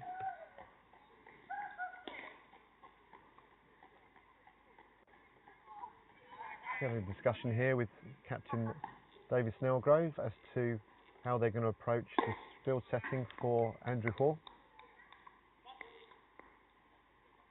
So Desai now still staying around the wicket to the left-handed Hoare, who pushes this back to him, and that's the end of the over. And a fine over it was. A wicket maiden? No, it wasn't. No, sorry, just with the 1 run coming from it. So 2 overs, 2 for 2. Score now moves on to 108 off 22 overs.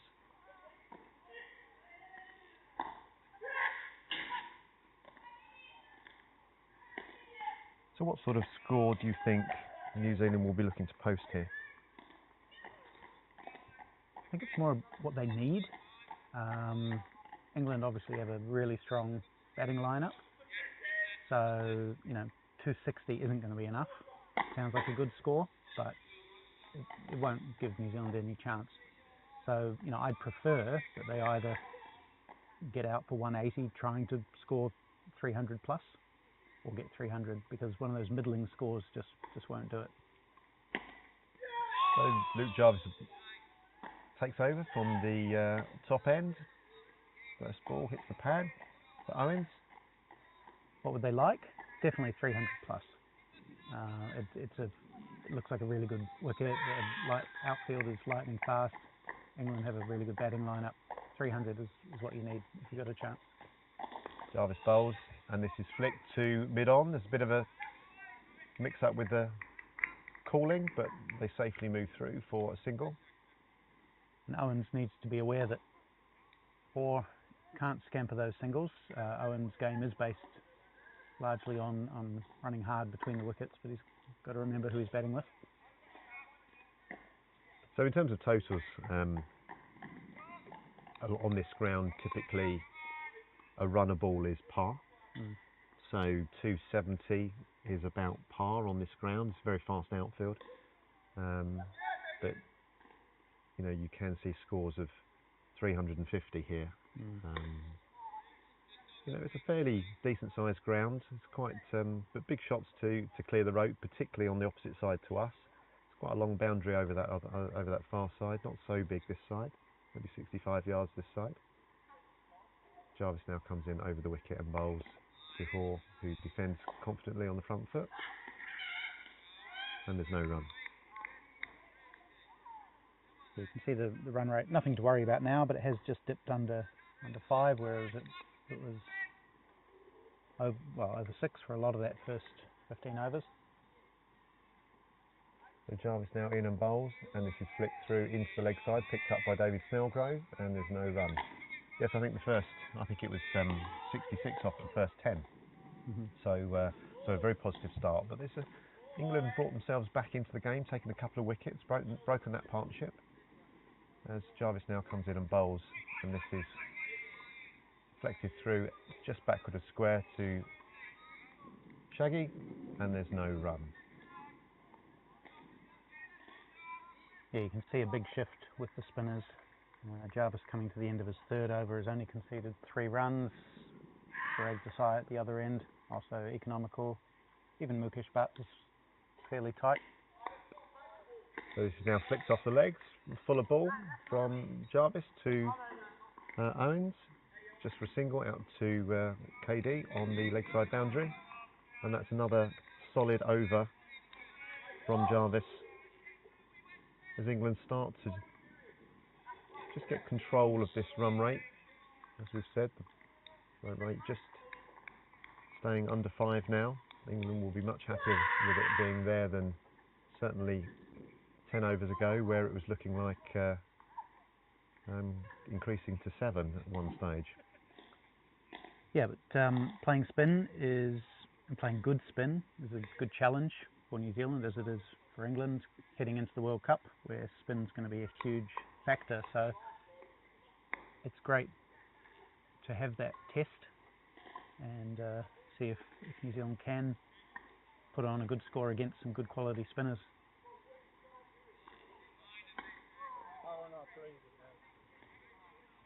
Looks like changing the field now. Chirag is bowling round the wickets, and this is tempted to flick off his toes.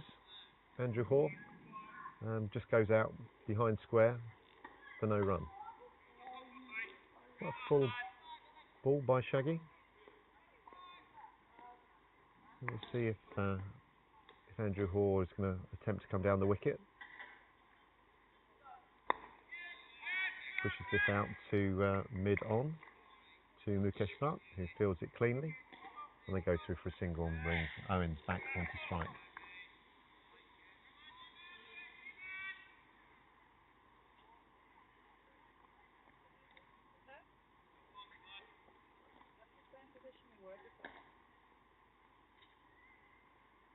In comes Desire bowls, lots of flight, ball is pushed hard to KD at mid-off, who picks it up cleanly. and they go through for another single. Just rotating the strike well here. The last 5 overs, we've only conceded 7 runs, and 2 wickets have come in that. That really emphasises change in momentum. Nicely bowled there by Shaggy, defended there off the front foot. Something's got to happen here. I think we'll just see whether Andrew Hall starts to attack, or whether he just plays his own game, just takes another single out to Mukesh Bhatt, who's at long on. Ball's now picked up cleanly and thrown in. Another single. Yeah, I think we're going to see a bit of this for the next few overs, Stu. Just pushing down the ground, building that new partnership up. It just feels like the right play, doesn't it? Yeah. Because you know, another wicket, particularly with the man on strike. With Andrew Hall. Then you have 2 new batters at the crease. England could really put a lot of pressure on New Zealand if that was the case. So I think they've just got to be careful in the next few overs. Just take their singles, not play anything too expensive, get themselves back into a strong position.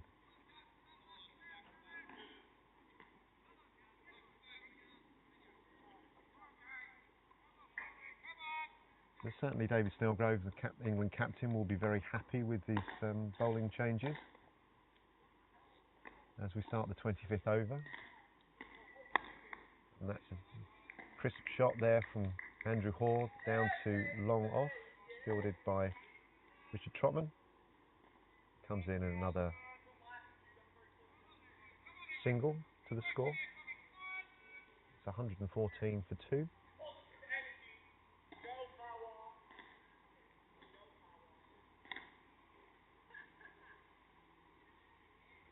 St Jarvis comes in and bowls now.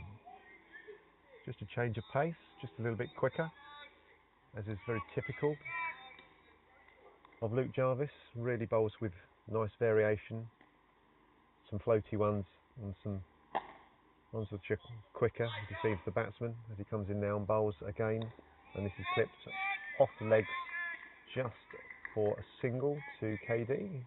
Picks it up cleanly and throws it in over the stumps nicely to Andrew Bairstow. Which brings Andrew Hall back on strike.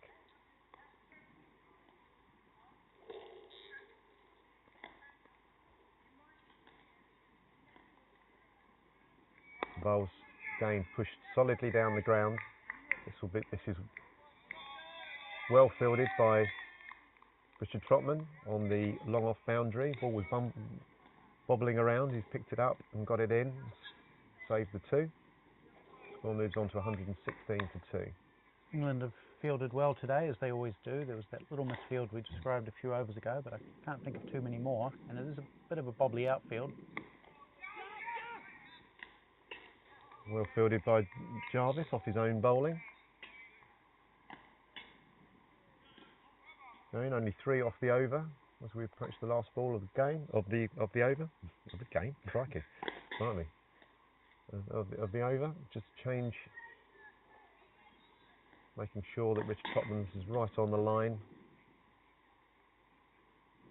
So Jarvis comes in now and bowls to Owens, who pushes that into the offside. It's fielded nicely by Richard Farrow. They go through for a single. Yeah, it's a very dusty and hard outfield. It shows the lack of rain. A big puff of dust came up there as the fielder sprawled away to pick that one up.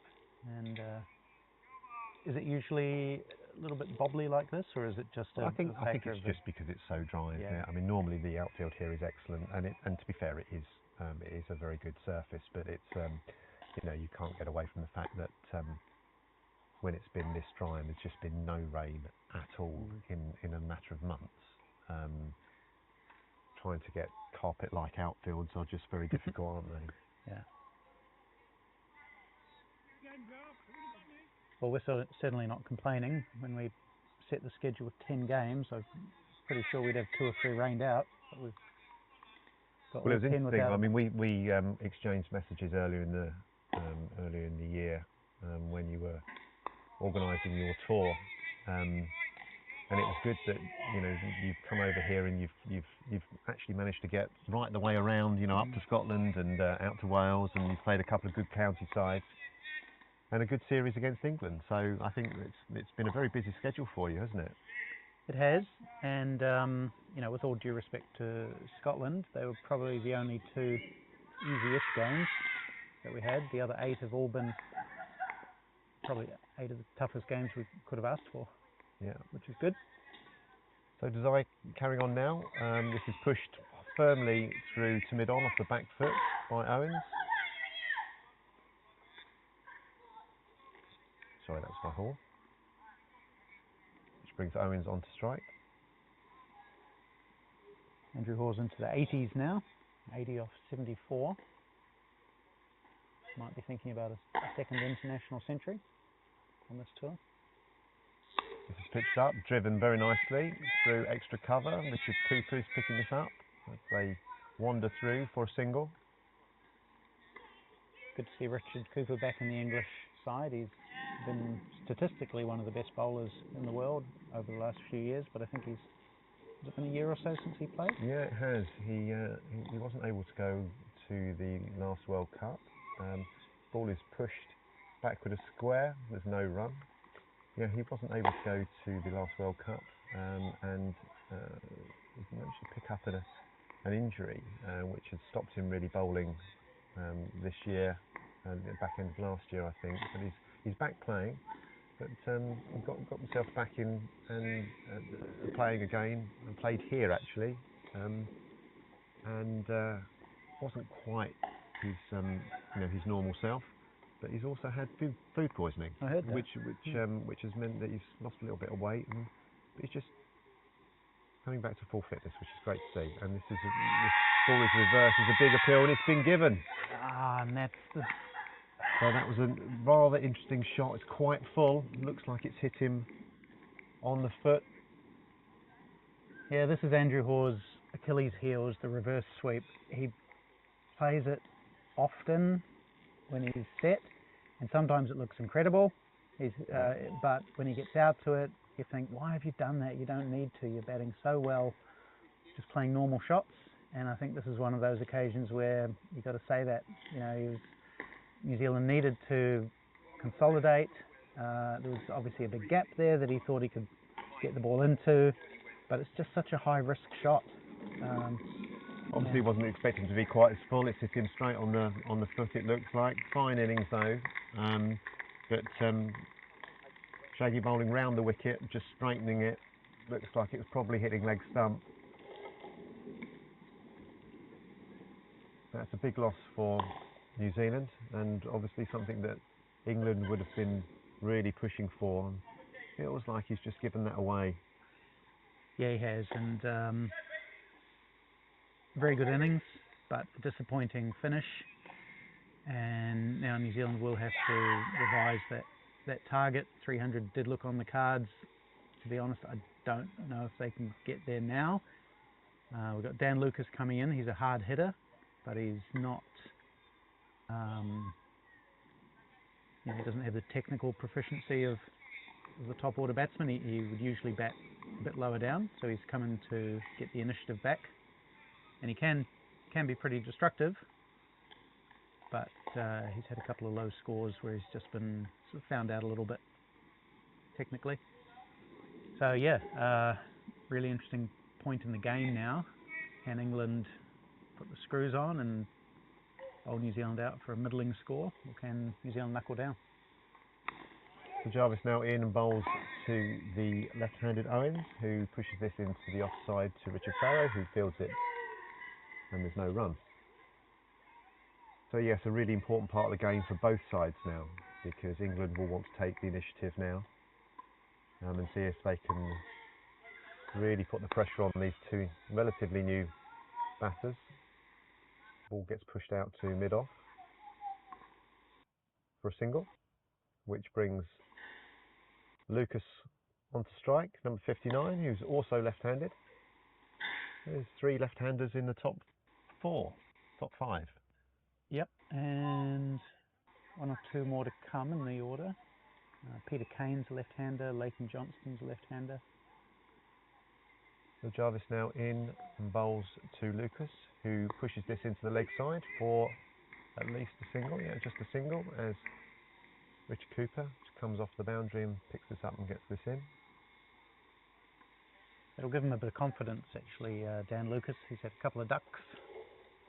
Even just getting off the mark, I think, will make him feel good. It's always good first ball to get off the mark, isn't it? Just to get rid of those nerves. As Luke comes in now and bowls, and this is flicked. They're looking for two. KD picks this up cleanly. He's got a good arm and throws this in straight into the gloves of Andy Bairstow. What we will see is some good running, well, more assertive running between the wickets. Neither of these players are hampered by an injury, so they'll definitely look to run hard. Big outfield here. Jarvis now comes in and bowls to Lucas, who good swing of the bat through the onside just for a single out to a wideish mid-on. There's a good intent here from both these players. It looks like they're going to take advantage of the field being spread and taking their singles.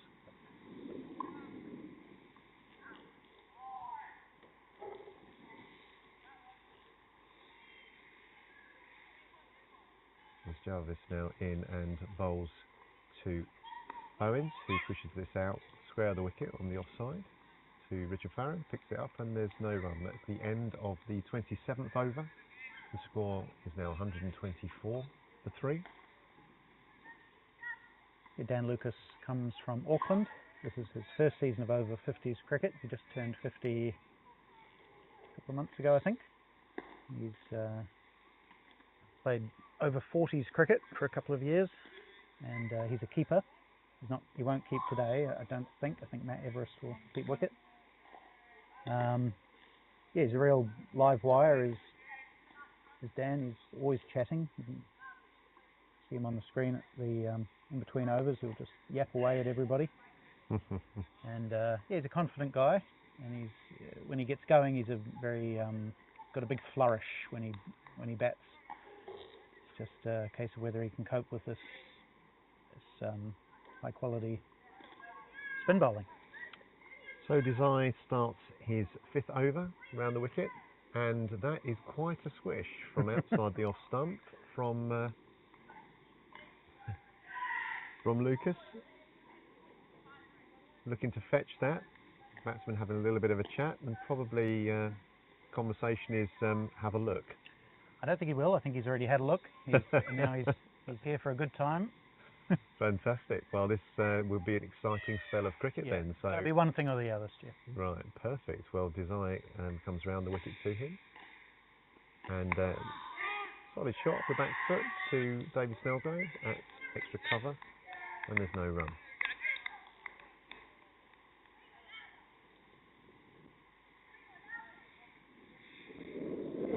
Desai now in bowls round the wicket, and again that's a bit of a swish. Looks as though he's been done by the flight there. Slower ball. Yeah, he's clearly been sent up as a pinch hitter, I think. Yeah, it's probably a good play here by New Zealand, trying to regain the initiative. As Desai comes back in, the ball is misfielded by Desai, and they go through for a single, which brings Owen back on strike. Owen 9 off 18 balls. So taking his time, but looking to take his singles as well. Desai comes in and bowls. Flighted ball, which gets pushed out square of the wicket. Not tempted.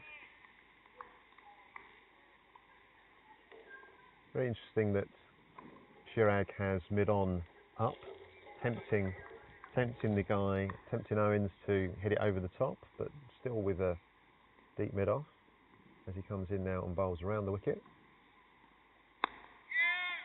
Well bowled and well played. You can see that run rate.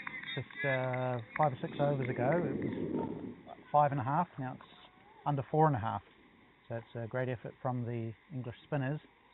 And New Zealand 3 batters who are out, Gary, Foster and Hoare. have obviously contributed to that as well. So at the end of the 28th over, the score is 125 for 3. England will be very pleased with the last 10 or 15 overs, picking up these 3 wickets, but not very many. We talked about an opening partnership earlier of 100 without loss, and now England have gained the momentum, picking up these 3 wickets and bowling very tightly. So Jarvis now starts the 29th over from the top end, bowls to Lucas, who pushes it back to him, and there's no run. Has England ever tried opening with a spinner for any length of time? We do a lot, often a left arm spinner. We did. Zulfi Butt had that role, particularly in the World Cup last time in Sri Lanka. This is hit beautifully off the back foot by Lucas through the offside, extra cover for 4. Just a little bit short there by Jarvo. That was a very good shot from Lucas. It was powerful and good technique as well. It wasn't a slog, so that'll do his confidence a huge amount of good. He just needs to pick the right balls for it, I think.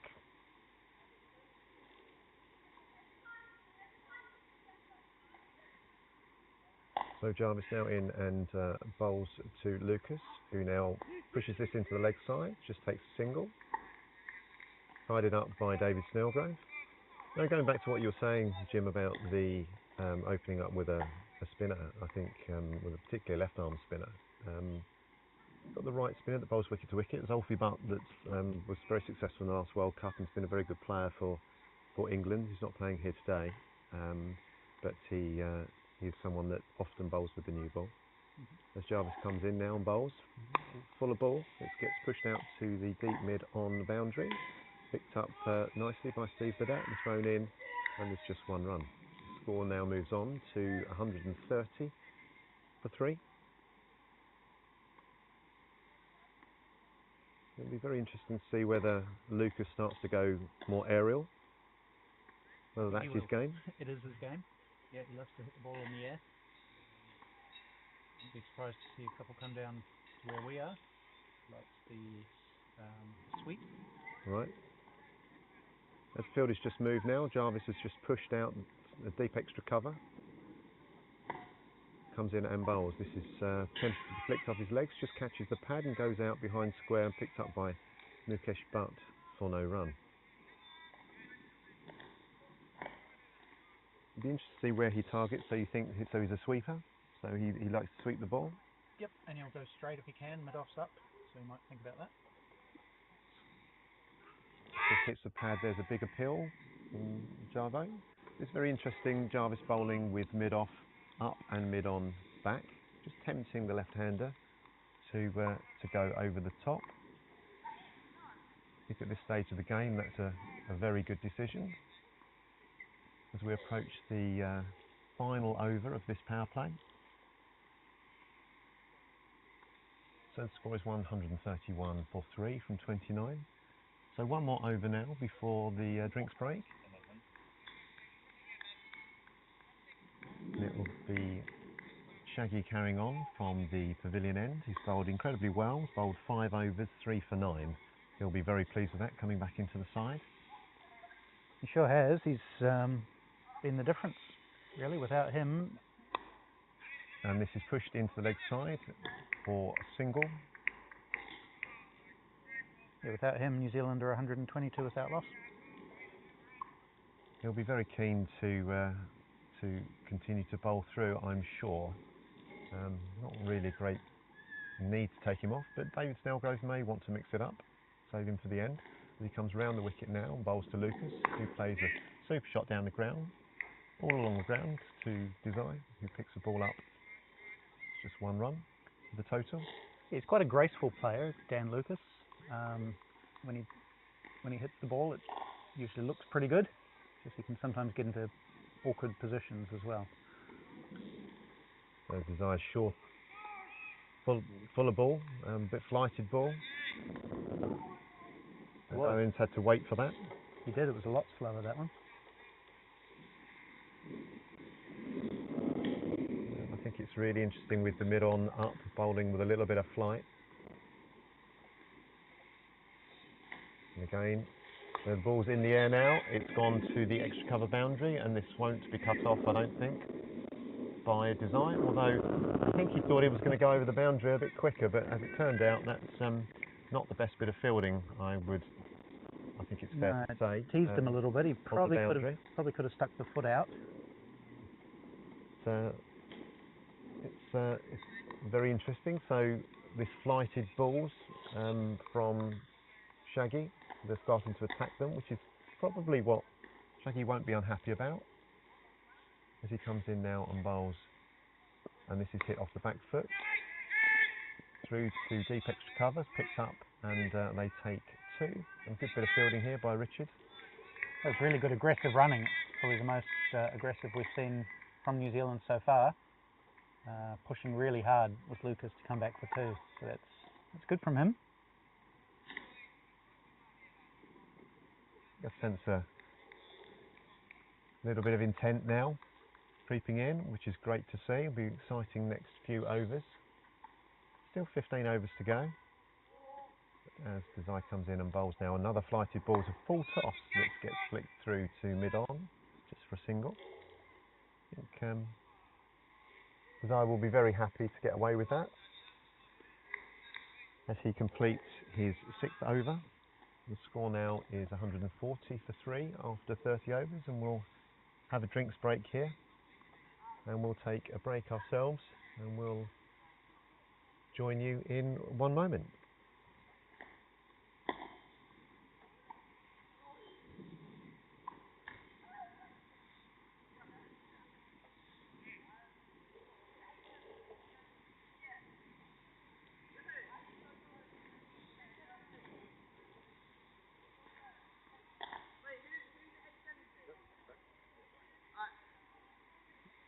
If you want a break, mate, let me know. I'm happy to do it. Yeah, so I'm going to go to the loo and sleep.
So England will be very pleased with the first two power plays.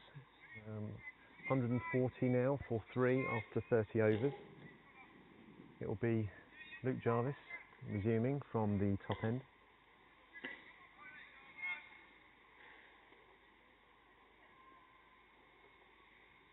Bowling to Owens, who pushes this into the leg side with a quick single.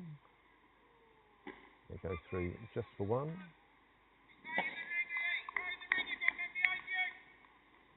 Score moves on to 141.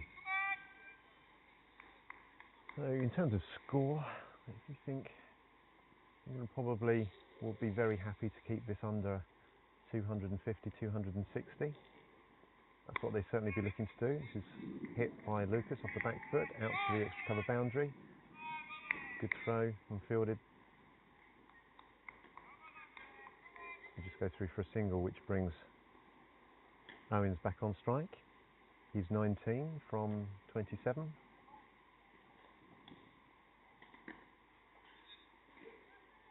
Owens now just adjusting the field, bringing his 45 more square as he comes in now and bowls to Owens, who hits this straight back at Luke Jarvis. They take a single, and a good bit of fielding down long off by Richard Trotman. Looks like a chance. Have to watch it on the replay. Looks like a chance, a caught and bowled chance. Yes, I think it was. He went straight through Luke Jarvis. He'll be very unhappy with that, as he now comes in and bowls to Owens again, who pushes this back to him. Quite a slow pitch today. I think some of the batters are finding it difficult with the good quality spin on show here from England.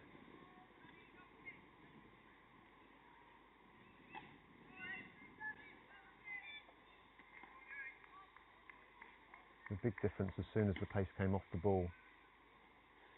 But Jarvis now comes in and bowls to Owens, who pushes forward, pushes this through to mid-off, deep mid-off for a single. The score moves on to 144 for 3.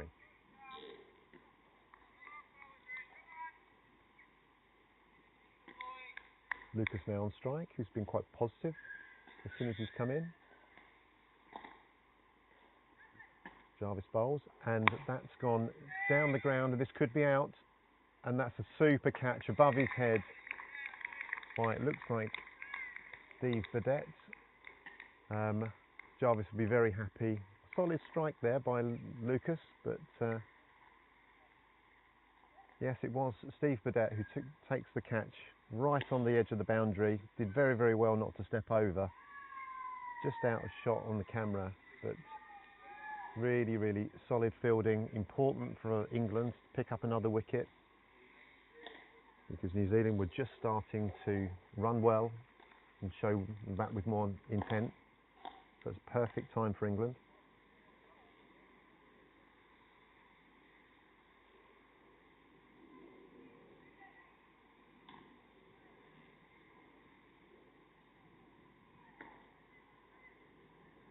And Jarvis now picks up the wicket. The score moves on to 145 for 4 from 31.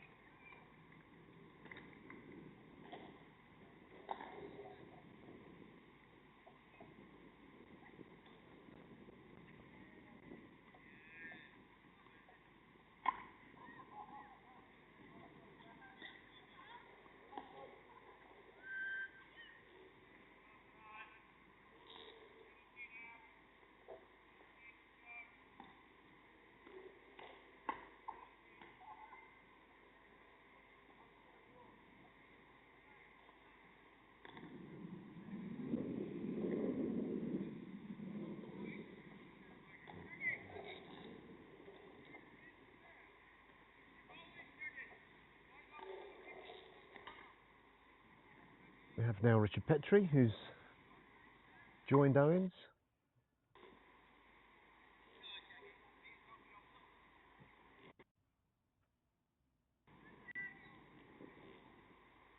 Bowling change now from the pavilion end. No, it's not. No, actually, Shaggy is going to continue to bowl. Just looked like Mukesh was going to be coming back on, but it's just shining the ball for Chirag.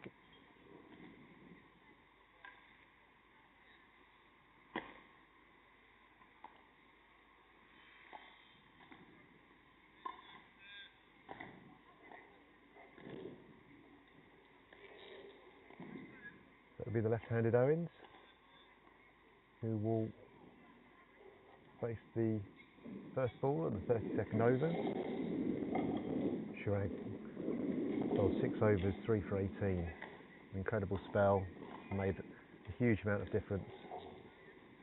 After that very positive start by New Zealand, England have really taken the momentum of this game, and will be very pleased that they've got it back under control.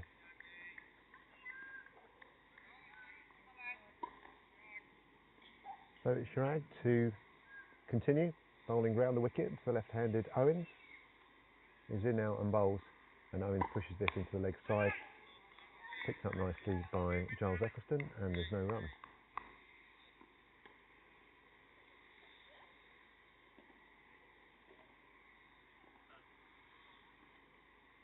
So we've got long on and long off, probably 10 yards or so off the boundary rope, saving 2. And Shaggy comes in and bowls, blighted ball, tempting Owens to go down the ground. Bowling with great control here, Shaggy. Lovely variation, changing his pace as he comes in again and bowls round the wicket. And Owens down the wicket, but not confident enough to be able to pop that over the top. Very cautiously pushes it back down the wicket.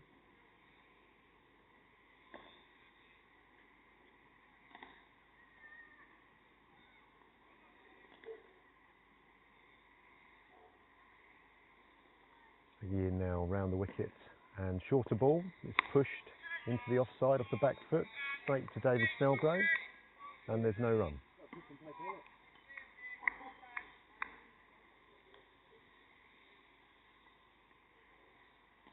So Chirag bowling really nicely, 3-dot balls as he comes in, bowls round the wicket for his fourth ball. This hits the pad, probably going down the leg side, so a muted appeal.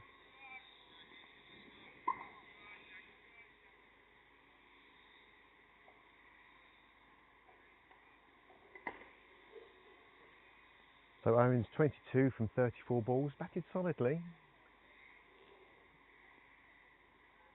He now tries to push this out into the offside. Well bowled that by Chirag Desai as he finishes his 7 overs, 3 for 18. Really super spell of bowling this from Shaggy. It's been very, very difficult to get after him. And we'll see Luke Jarvis carrying on from the top end. Score now moves on to 145 for 4 off 32 overs. So 13 overs to go.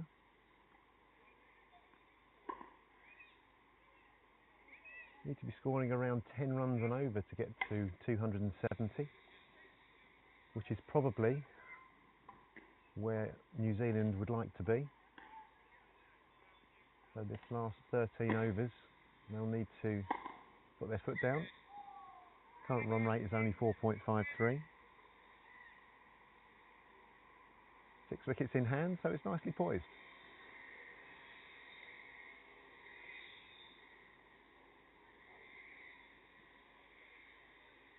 So Luke Jarvis has bowled 7 overs, 1 for 23. Fine spell from him. He's now in, bowls. Petrie just pushes forward, just having a little look.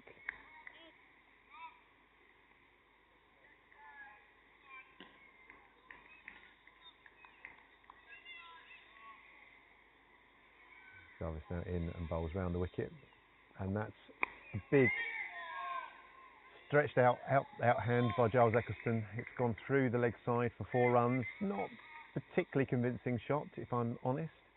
Could have hit it straight at Giles, but just out to Giles's left.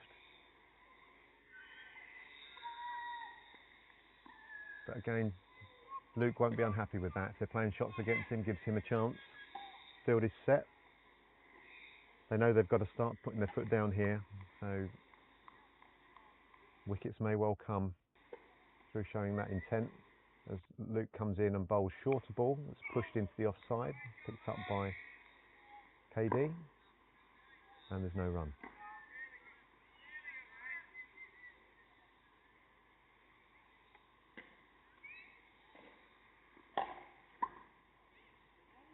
Jarvis now in, bowls, and this is shorter ball, again pushed into the offside, and nicely fielded by KD, and there's no run.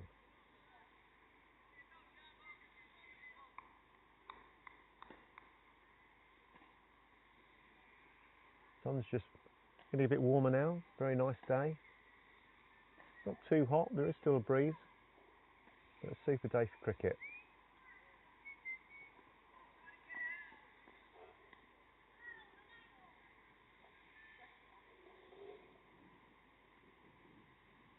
As Jarvis now comes in, bowls round the wicket, and this is a swept and nicely fielded, just a hand on it, but it looks like the ball is still going to go through for two. Can't quite see who that is, but it looks like they've hurt themselves. Have a look. Who is it? Just went down awkwardly on the shoulder.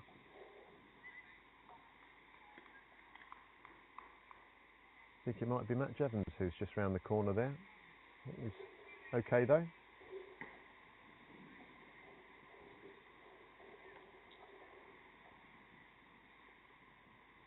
Slight change in the field here for Petrie. The mid wicket has gone squarer. As Jarvis comes now in and bowls round the wicket, and this is pushed into the offside, bottom edge, and KD picks the ball up, and that's the end of the 33rd over. The score is 151 for 4.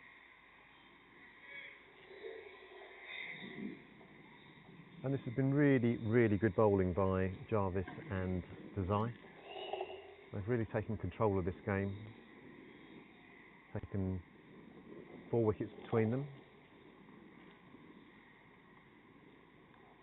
And it will be Desai carrying on. I'm fairly sure he'll bowl through now and bowl his 9. No reason to change it particularly.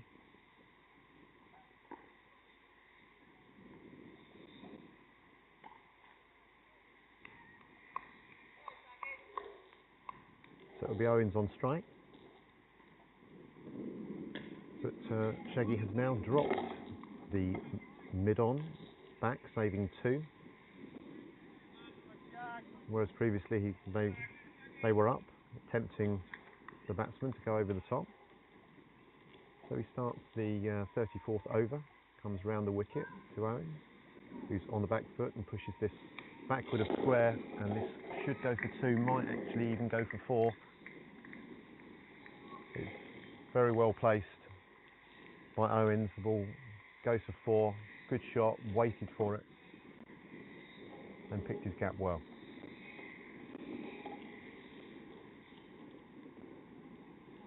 A little bit of width there from Desai.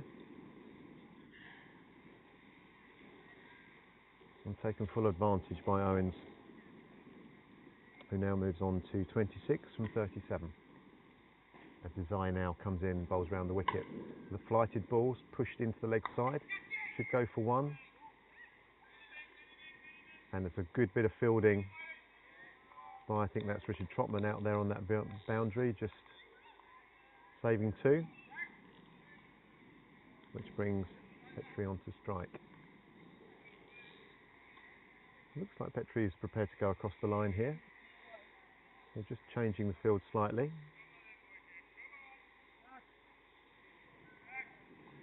So we've got now long on, we've got deep mid wicket, and we've got deep square. With someone 45 on the 1 and a short mid wicket.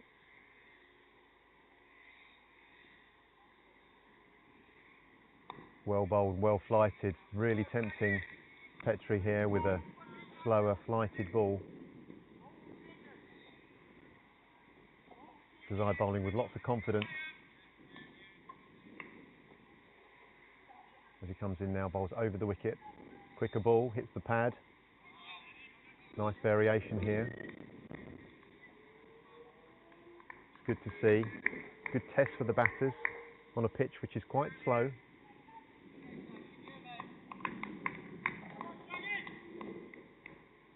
As Desai comes in again and bowls over the wicket, and this is pushed into the offside, and a great bit of fielding there from Giles Eccleston, backed up by David Snellgrove, and there's no run.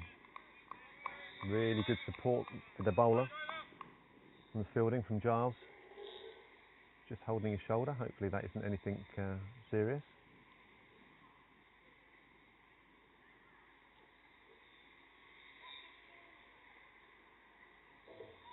And Desai comes in and bowls over the wicket again, and this ball is flicked through mid-on areas for a single, as the batsman just trot through for the single. And that's another good over. Only 6 runs from it, with that 4 conceded on the first ball. And the score now is 157 for 4 of 34 overs.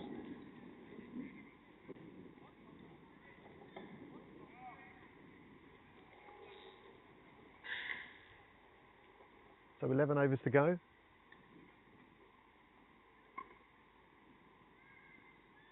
As I said earlier, probably the run rate needs to pick up to somewhere between 8 and 10 runs and over to give post a good score. Broxbourne is always a high scoring ground. Good wicket, batter's wicket really, particularly with it being so dry. It generally is a batting wicket, but obviously the wicket has been a bit slower today. And with the quality of spin that's been on show, it's actually been difficult to score at more than 4 or 5 runs and over. It's a testament to how well the guys have bowled. So Jarvis carrying on, bowling round the wicket. Petrie pushes this into the offside, out to the extra cover boundary, picked up by Richard Cooper for a single.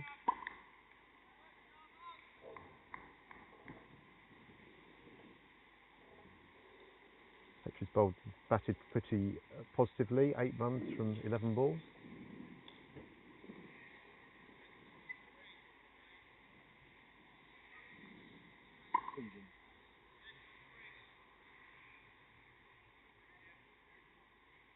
So Jarvis now in and bowls over the wicket.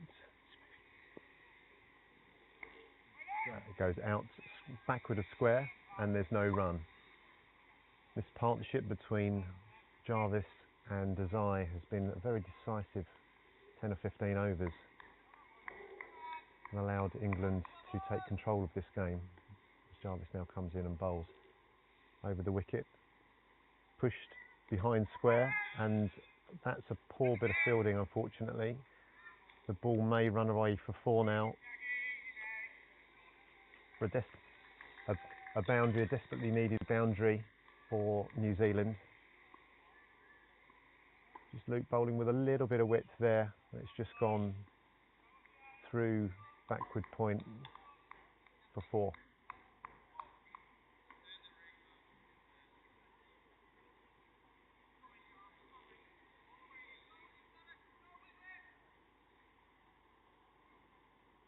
So Owens on strike. And he's flicked off his pad, just goes back to the square, just for a single. Score moves on to 162 for 4.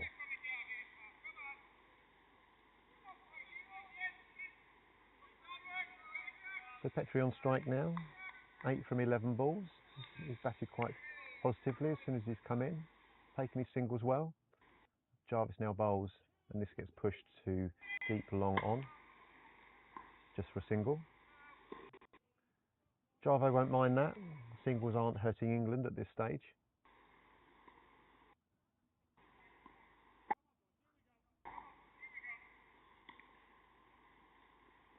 So Owens back on strike. He's 32 from 41. as Jarvis comes in. This is shorter, and this is pushed to backward point just for a single. And again, that's another solid over from Jarvis. Bowled 9 overs, 1 for 37.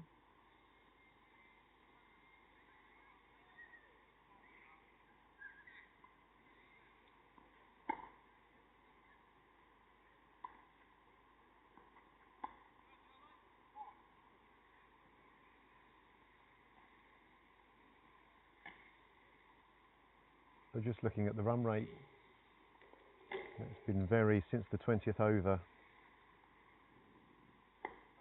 the control has been excellent, only a few bigger overs. And Desai is now bowling his final over. Bowled 8 overs, 3 for 24, an excellent spell of bowling, great variation. Field placings have been excellent, tempting the batters to go down the ground, but we've got them pushed back from them for the moment. Allowing those singles, the ball is flighted, and that's tried to be worked away on the leg side by Owens, but the ball hits the pad and there's no run. In this final power play now,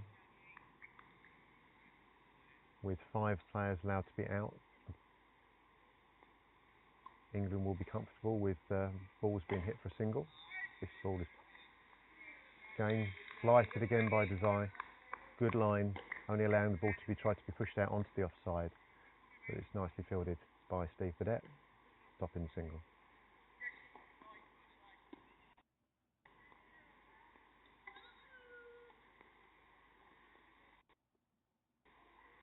Desai around the wicket, and this has gone across the line and straightforward catch by Giles Eccleston.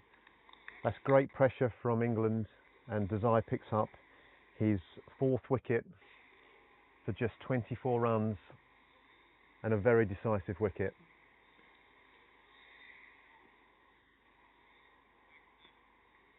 New Zealand now 165 for 5, and Chirag Desai, a fine spell from him, bowling tidily and also picking up the wickets, some vital wickets. That pressure has drawn the poor shot really, and it wasn't a great shot, wasn't really convincing shot. I think he was trying to go more aerial, but a thick bottom edge, straightforward catch to Giles at mid wicket. So that's a really good time for England to take a wicket and puts the pressure really on New Zealand in this final 10.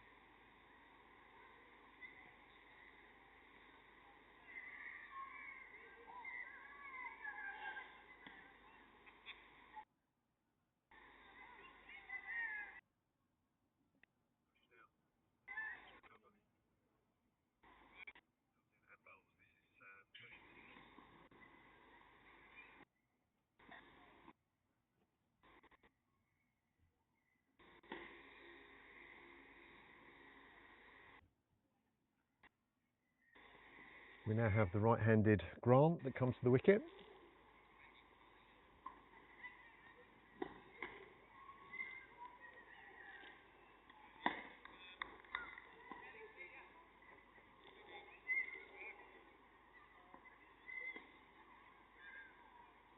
I think we're just trying to decide whether we bring up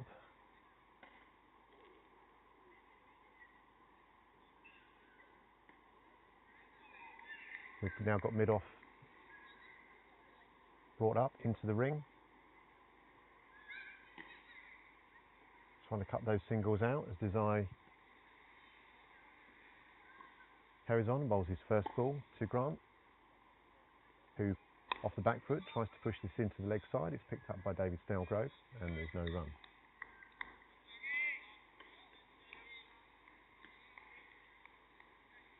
So coming towards the end of this Desai spell, we've got the penultimate ball being bowled now as he comes in and bowls over the wicket to Grant, who is down the wicket and drives this into the offside.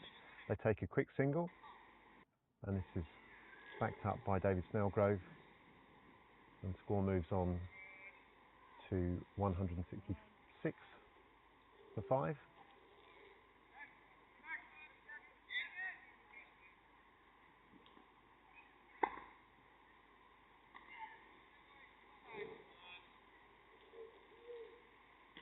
So now Shaggy comes in for his final ball of this spell, over the wicket, and it's defended by Petrie, and that's a fine spell. Warm applause for Shaggy, who's bowled 9 overs, 4 for 25, and has been the difference here for England today. Fine spell of bowling. He'll be very pleased coming back into the England side. And a great performance from him.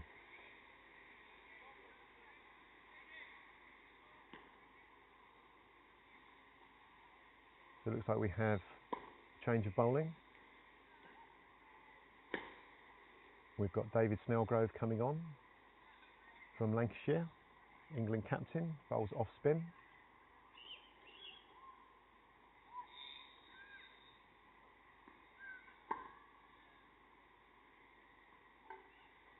And Richard Farrow comes on and relieves KD, who's seen a bit of the ball today. It's chased him around the outfield today.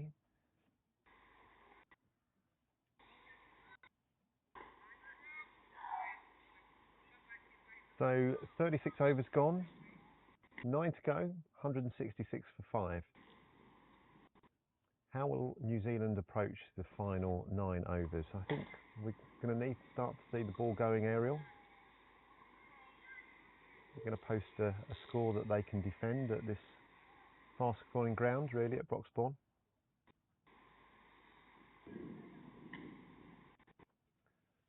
So Snellgrove in now bowls over the wicket to Grant, who pulls the ball, shorter ball, backward a square. The ball goes for 4. That's not a great start from Snelly. He won't be pleased with bowling a little bit of a short ball, but Grant jumps onto that, hits it nicely for 4. Score moves on to 170.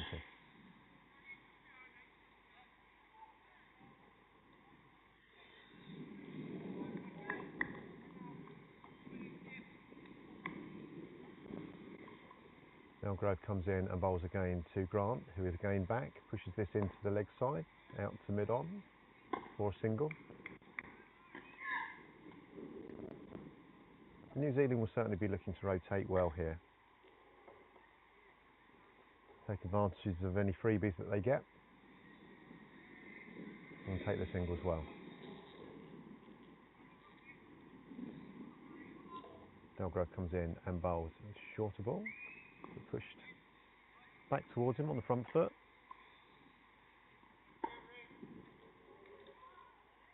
Petrie now 11 from 13. Probably needs to put his foot down.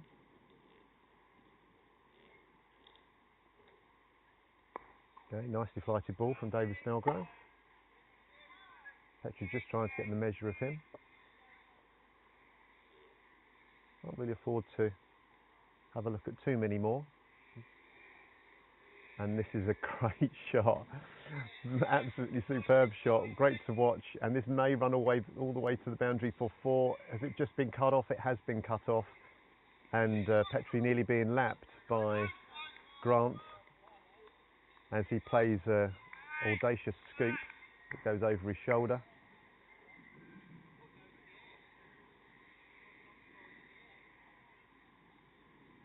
I think he thought it was going for 4, but was nicely cut off there by Matt Jevons.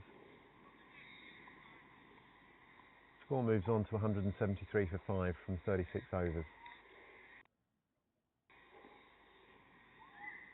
Comes now Snellgrove down the wicket.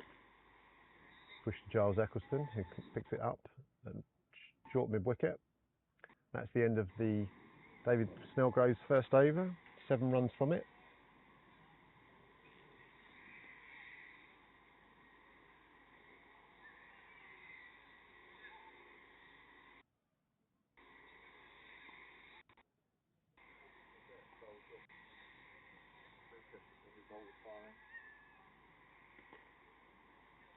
So we're going to have a change of bowling now. This could be Steve Burdett, I think, coming on at the pavilion end. Played his first game for England against New Zealand at Scarborough a week or so ago. run rate and make sure they put some pressure on England and post a score that is competitive. So 8 overs to go. 8 and over will get us to about 250, but I think they're going to be wanting 270 plus as a score.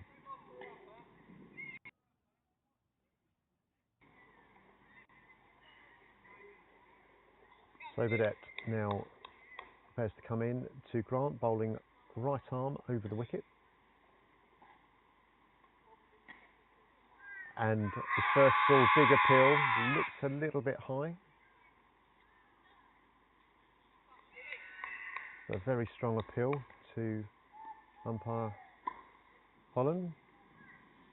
He comes in, bowls his second ball.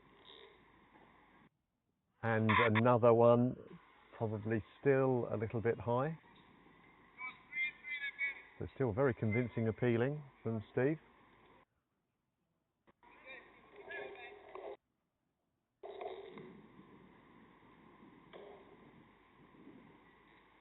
He now comes in, bowls over the wicket. And this is pushed into the leg side. It'll just be a single here to tied it up by David Snellgrove.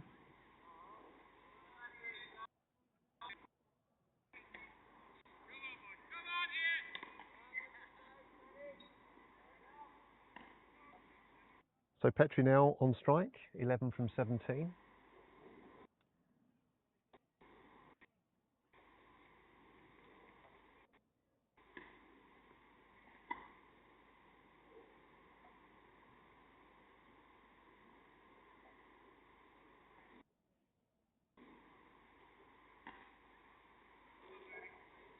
And Burdett in now, bowls over the wicket, and this is pushed into the offside, just for a single. Picked up by Matt Jellens. It's a good start from Steve Burdett. Comes in now and bowls. Down the wicket comes Grant and pushes out to Mukesh at deep mid-off. There's just one run.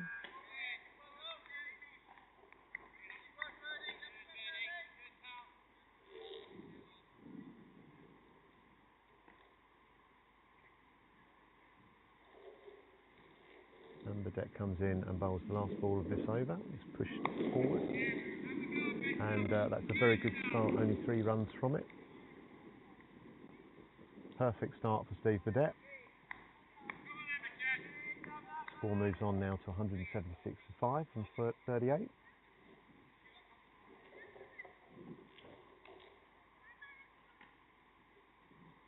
England will be very pleased with the way that the spinners have bowled. Certainly taking control of this game. Pace off has been very decisive.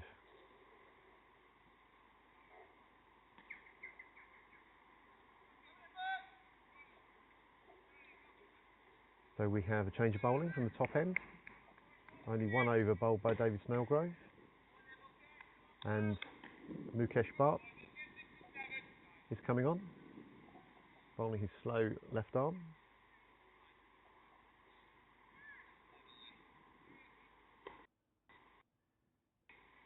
He's going to be bowling over the wicket to Grant.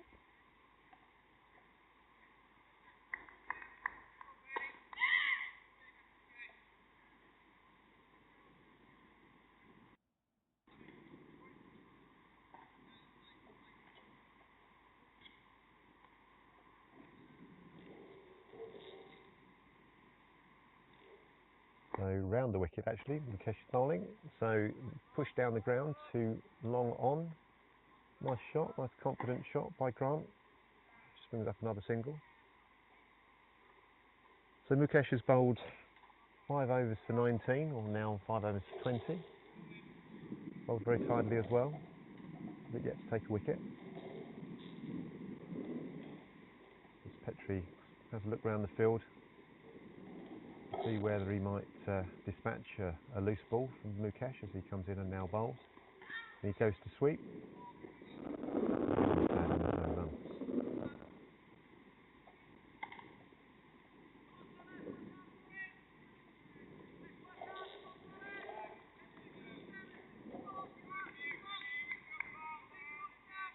177 for 5 here. New Zealand will need to start to really get their foot down as Mukesh comes in and bowls. This is pushed out to deep extra cover by Petrie just for a single, and picked up by Richard Cooper, thrown in nicely to Mukesh.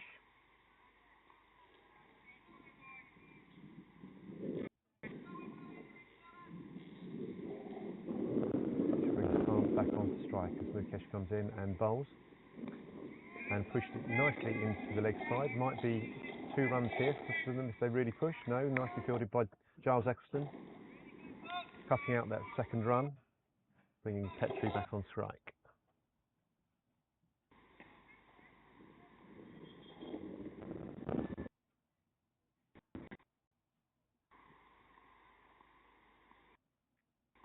In comes Mukesh and bowls again, and nice little paddle sweep from Petrie just for a single this time.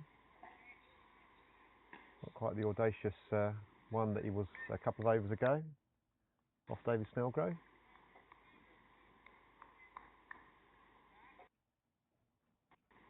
This is nice bowling, just singles coming, 4 singles coming so far. His final ball, down the wicket goes Grant, gets pushed past Mukesh, out to deep mid-off for a single.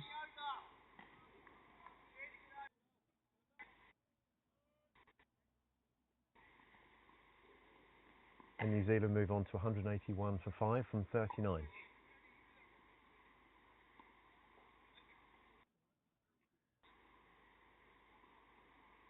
New Zealand only dealing in singles at the moment.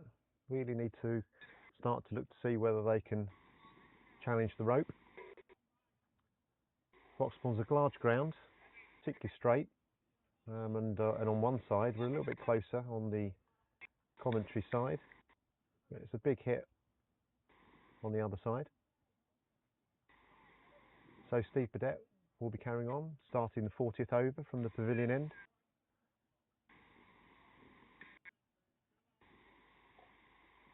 We have 5 people on the rope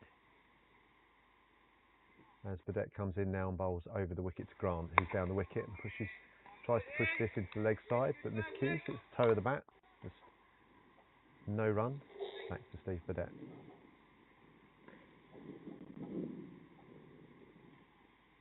Burdett now in and bowls, and if again is slightly short, Grant tries to pull it, misses the ball and hits the pad, and there's no run. Steve Burdett does get through his overs very quickly. He's back to his mark very quickly, and so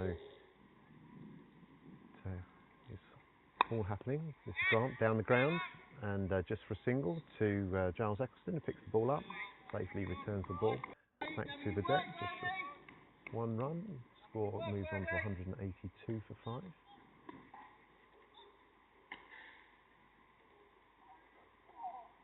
Brings Petrie on strike now, who now hits super shot down the ground again, times beautifully out to Giles Eccleston, and tries to come back, and there will be 2 runs here. Good running from Grant at the non-striking end. Running that first single quickly. There was a slight misfield from Giles, which allowed them to go through for the second run. Burdett now in and bowls over the wicket to Petrie, who's again gone down the ground, and that's a fine shot, solidly timed, hits the sight screen, 1 bounce, 4, and then New Zealand are going to need a little bit more of that if they're going to post a score that is going to be competitive here. But that's great intent there from Petrie, who now moves on to 20 from 24.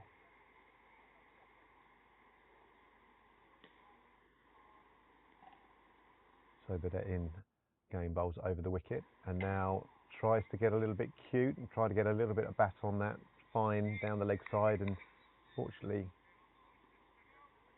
doesn't get anything on it, and there is no run. At the end of the 40th over, the score is now 188 for 5. Well, this run rate needs to start to pick up. It's been pretty flat in the last 10 or 15 overs.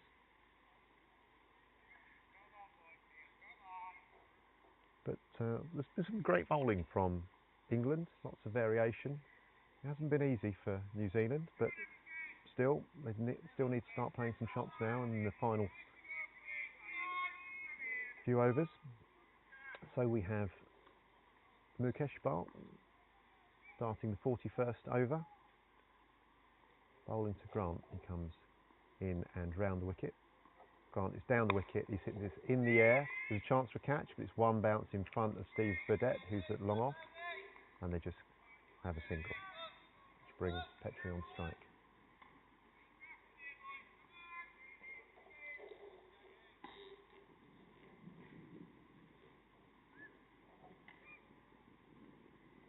Mukesh will love this challenge. He likes people attacking him. He comes in and bowls round the wicket, and nice change of pace, full of ball, and Petrie just pushes this back at him. Good cricket.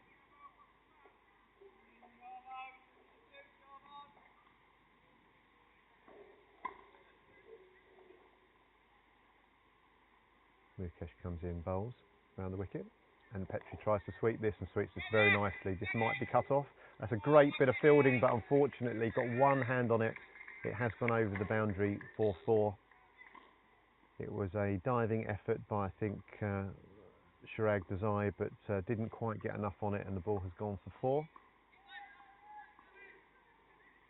4. Solidly timed by Petrie. The score moves on to 193.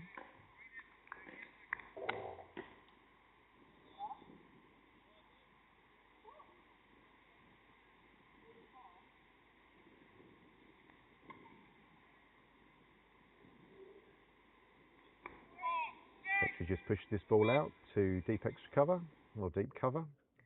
Picked up by Richard Cooper and returned to Mukesh, which again brings Grant onto strike. He's been using his feet, going down the wicket to the left arm spinner. See if that continues. Yes, he's down the wicket. Ball gets flicked square of the wicket, just behind square. Grant's looking for 2, and that's nicely fielded. The ball's come in, or certainly threatened. Not the greatest throw, but prevented the second run.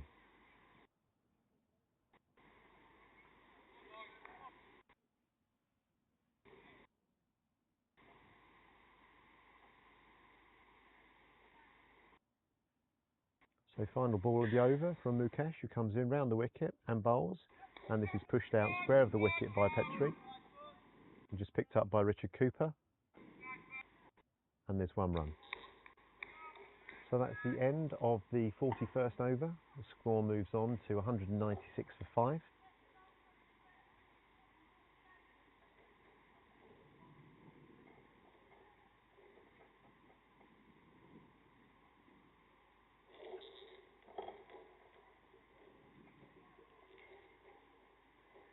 So 2 better overs there from New Zealand, finding the boundary.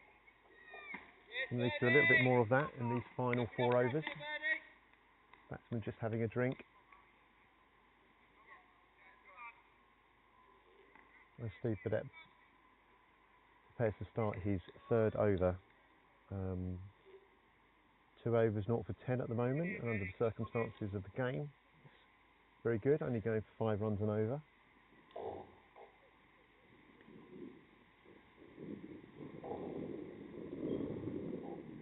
So Petrie on strike. We'll be probably looking to go downtown, I suspect, again, as he comes in and bowls. And this is another attempted to flick round the corner, hits the front pad, and a little bit of a mix-up in terms of the fielding, and not the greatest bit of fielding there by England. Just a leg by.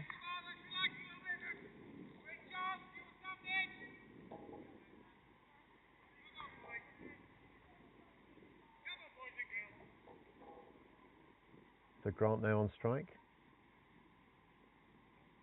Burdett in and bowls, and this is wide outside the off stump, and this is cut by Grant, and that's fielded, attempted to field on the point boundary by Richard Farrow, but hasn't quite cut it off, and that's gone through for 4 runs.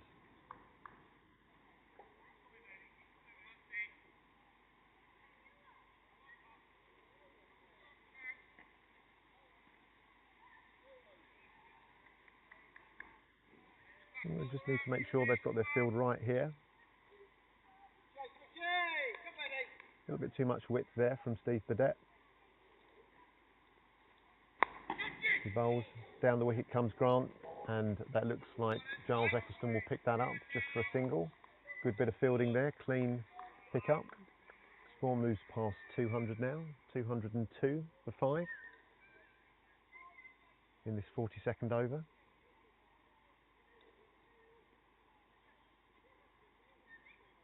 Burdett in now and bowls, and shorter but pushed into the offside. They're going to look to go for 2, which they should make comfortably. Grant's very quick between the wickets. The ball's picked up at deep extra cover by Chirag Desai, and the ball comes in, and just 2 from it.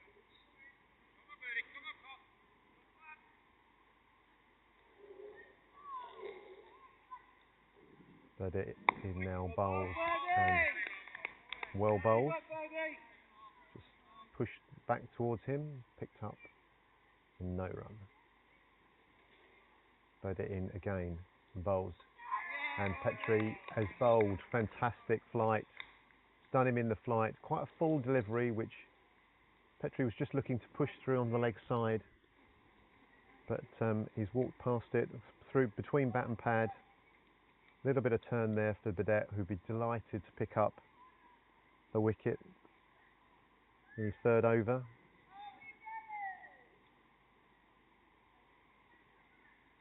And this is a tough time to come in for the new batsman, who I believe will be Lee.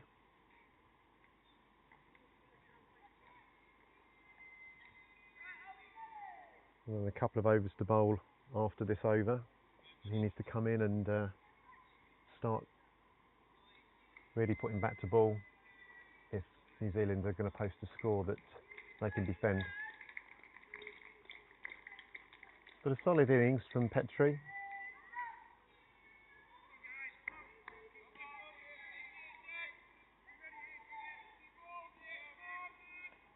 So start of the next over, it will be the start of the 43rd over.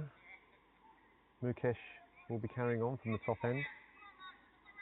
To the right-handed Grant, who's 19 from 18 balls. Current run rate is still under 5, it's 4.86.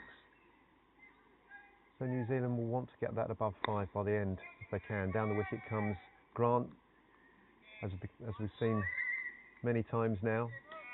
The ball is pushed out to the deep long on boundary for a single. And we have Lee about to receive his ball for the first ball of his innings. Let's see how he approaches it as Mukesh comes in and bowls round the wicket. And he cuts this nicely off the back foot, which is going to be picked up by Richard Cooper and thrown in nicely, but they'll take 2. And a good start by Lee.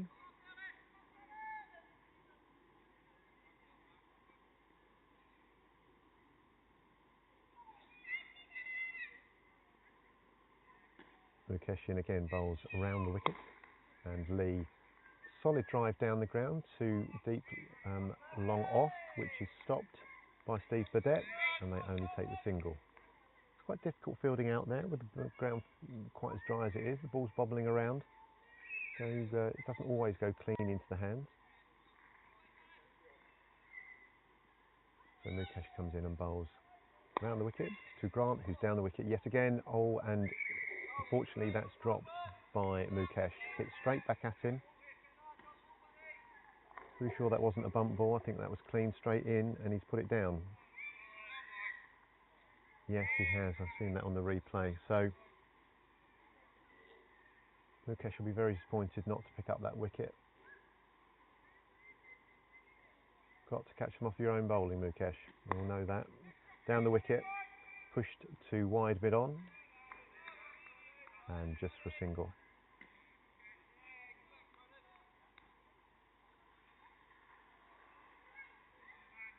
So Lee now back on strike. The score is 209 for 6.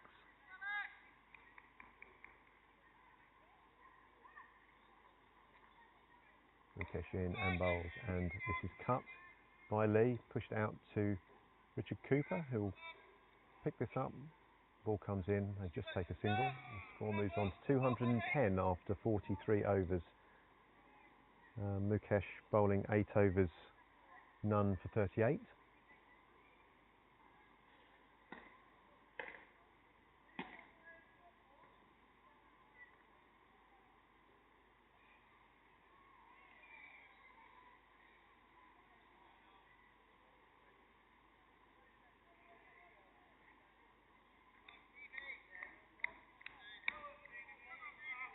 So 2 overs to go here at Broxbourne.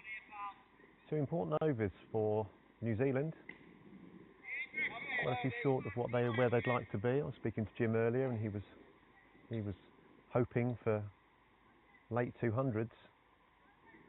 So Burdett in now on bowls. This is hit through the leg side, just for a single out to the leg side boundary. Picked up by Luke Jarvis, which brings Grant onto strike, who is going at a runner ball, 21 from 21.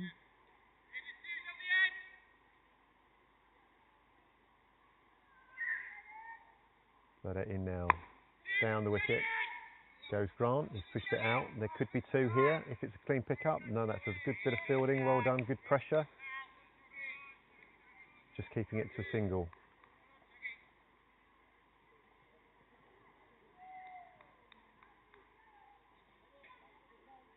So Lee now on strike. Burdett in, bowls, a big swish, and that looks like a super slog sweep for 6. Lovely shot, very nicely timed. And that's the first 6 of the innings. Great shot that from Lee. Takes him on to 11 from just 5 balls. Burdett now in and bowls, and he tries the same thing again, and the same result. Another 6, 2 sixes, consecutive 6s. Well, some fireworks here towards the end of this New Zealand innings. The score moves on to 224 for 6. Maybe Lee should have come in a bit earlier. 17 now from just 6 as Burdett comes in and bowls, and he's bowled him. Fine bit of bowling from Burdett, not put off by those 2 sixes. Clearly Lee was going to take him on the final couple of overs, but Burdett hits the stumps again, goes through the gate as Lee tries to push that out into the offside.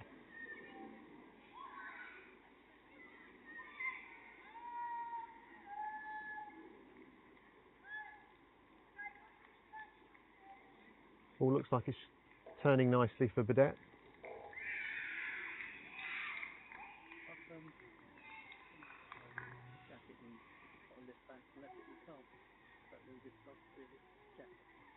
Score moves on now to 224 for 7.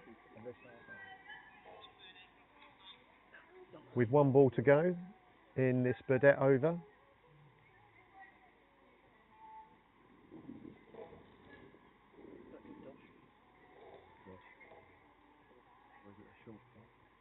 So this brings Everest to the crease.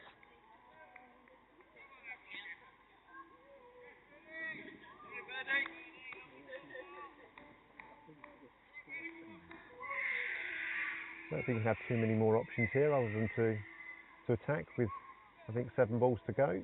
Burdett comes in now and bowls over the wicket to Everest, who just pushes this into the leg side. There's a little bit of a great bit of work from Andy Bairstow, who kicks the ball to the bowler and runs out Everest. First ball. A little bit of confusion in the New Zealand batting or communication, and a smart bit of work there from Andy Bairstow, who didn't really have time to pick the ball up, kicks it cleanly to Steve Burdett, who runs Everest out.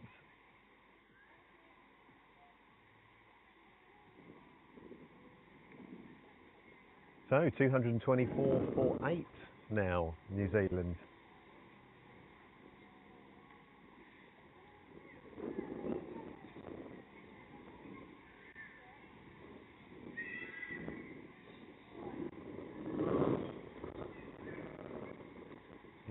see who we've got coming in. I think this is Johnson. Left-handed Johnson, that's right.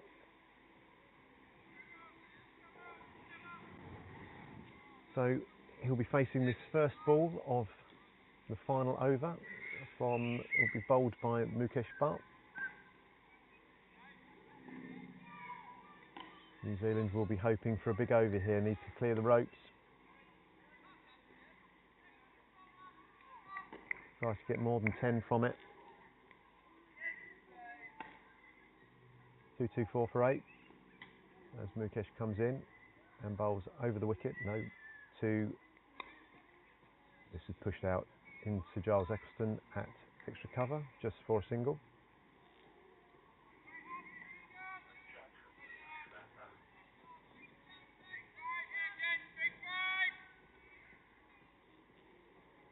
So Grant now is 22 from 22. He's batted well, uses his feet well, goes down the wicket practically every ball.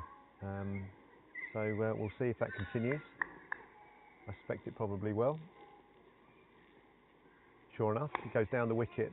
It's driven out to long on, fielded by, I think, Richard Trotman down there, and just a single. England will be very happy with just singles coming off these final balls of the over.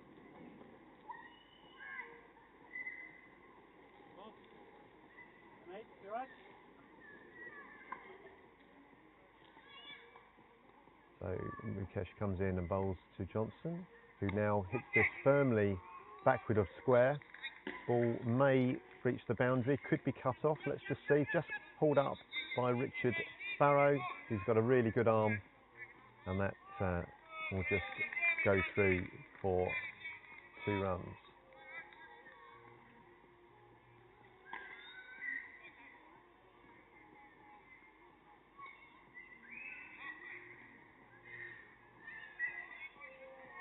Sorry, it's 3 runs.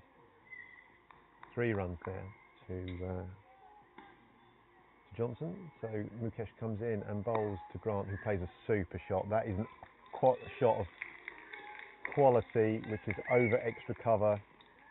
Goes for 4. Absolutely superb. Didn't try and overhit that. And nicely timed. Grant has batted very well in the circumstances of the game. He's run well, taken singles well, and he's used his feet well to the spinners, which has probably been the only person that's actually come down the wicket and took the spinners on. He's batting with confidence. So Mukesh comes in now and bowls around the wicket. Down the wicket again, and that's unfortunately turned and bounced, and the Bairstow's not been able to get hold of that, and that has gone through for 4 byes. A stumping chance unfortunately missed there. But that looks like it's really turned and bounced.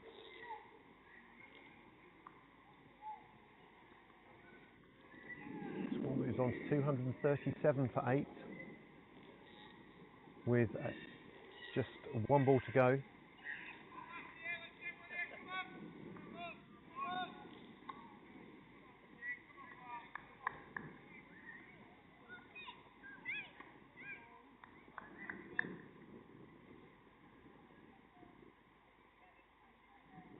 So Grant on strike here. Last ball of the game, or the innings rather, 237. Mukesh comes in, bowls round the wicket, and that's pushed into the offside by Grant. It'll probably just, it's a misfield by Snellgrove, and that's gone through for 2. Very well run by Johnson. And they complete the 2nd run. So the innings closes for 239 for 8. And I think England will be very, very satisfied with their bowling performance. Super batting there from Grant.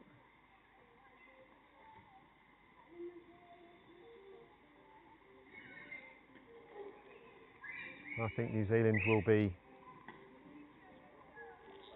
think that that's a reasonable score, but I don't think they'll think that's a great score. They'll have to bowl well here to reduce England to less than that.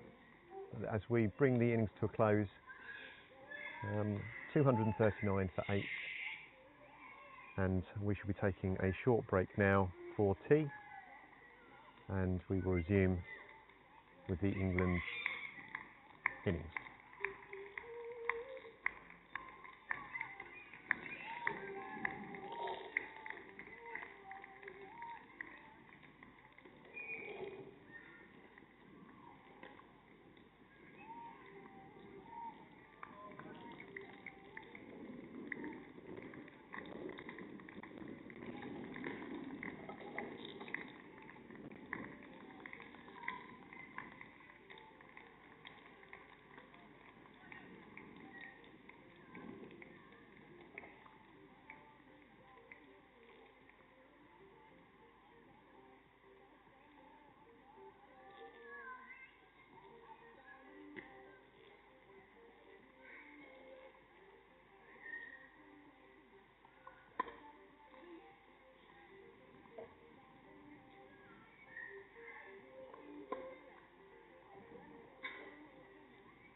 the opening bowler is.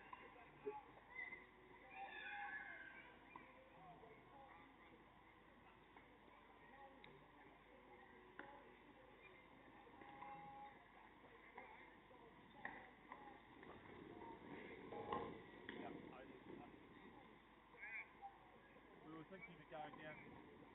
Were you going? Yeah.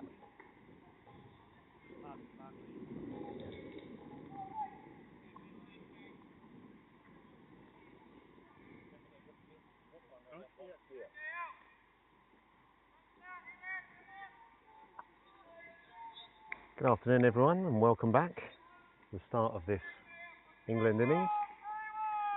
We have Richard Farrow opening up the batting with Giles Eccleston. And I think we have Lee who is going to be opening the bowling for New Zealand. And Richard Farrow is on strike. Coming round the wicket. A nice solid start from Richard Farrow. Full toss, hit straight back to the bowler, and there's no run. Wind's just picked up here at Broxbourne, which is actually quite welcome because it's quite warm. It comes in, bowls short, and Farrow just pushes this out into the offside. Fielded by cover, and there's no run. It'll be interesting to see how England approach this first power play this afternoon, only chasing 239, I think it was.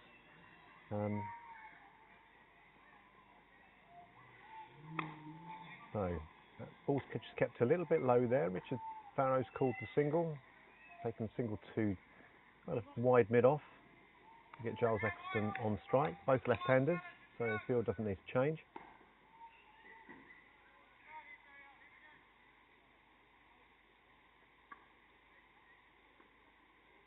But interesting, New Zealand opening with spin. I think they saw the pace-off being a good ploy by England, and not a big surprise that we see them opening with spin. The first part of this game. So Lee comes in and bowls, and Giles Eccleston just pushes this to mid-off, and they take a comfortable single. Giles Eccleston off the mark straight away.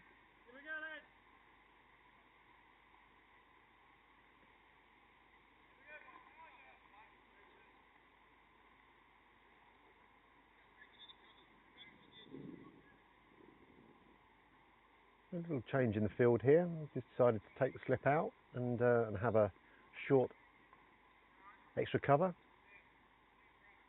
We've got someone boundary riding out on the extra cover boundary, and also a deep point from the get-go here, which is probably not a bad idea to cut off some early boundaries. So Lee comes in and bowls round the wicket to Farrow, who just pushes that to extra cover off the back foot, and there's no run.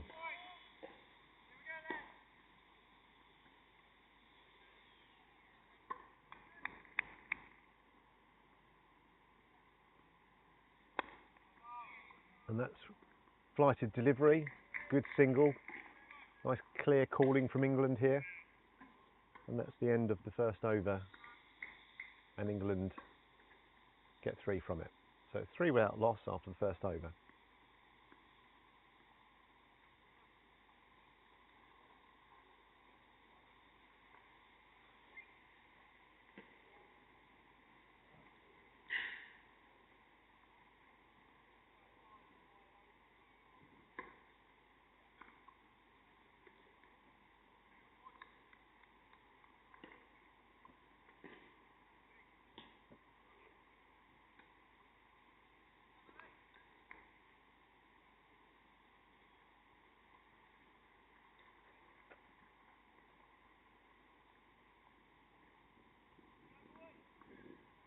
Opening from the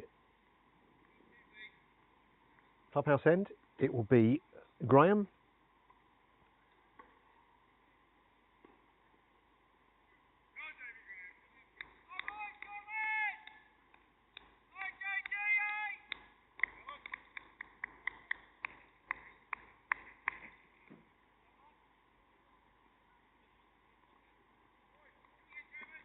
So on strike, Richard Farrow.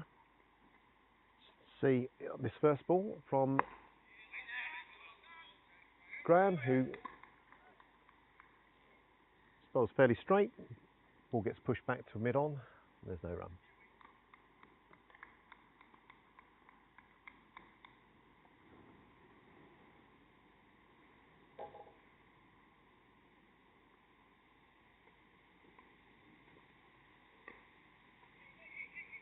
Just worked off the hip.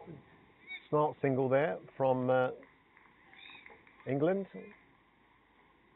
Giles calling very early, allowing them to take the single. Richard Farrow had to hurry at the towards the non-striking end, but made his ground very comfortably.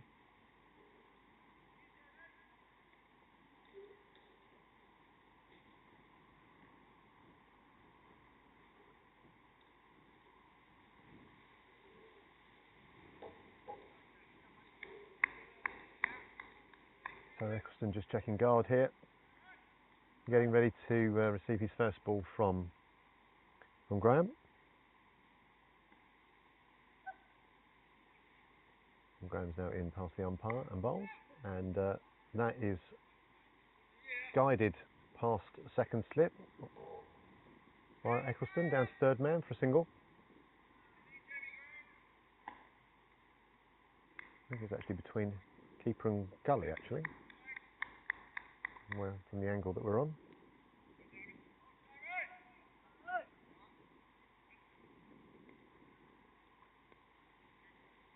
And Graham comes in and bowls.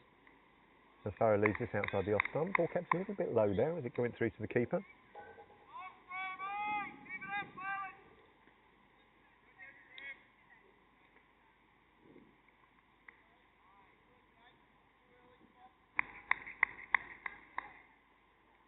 And England will be keen to make a positive start here. Run well, I think that's the intention. And Graham comes in now and bowls to Farrow, who has that lofted thick edge over gully out to third man just for a single. Certainly threw his hands at that, showing good intent.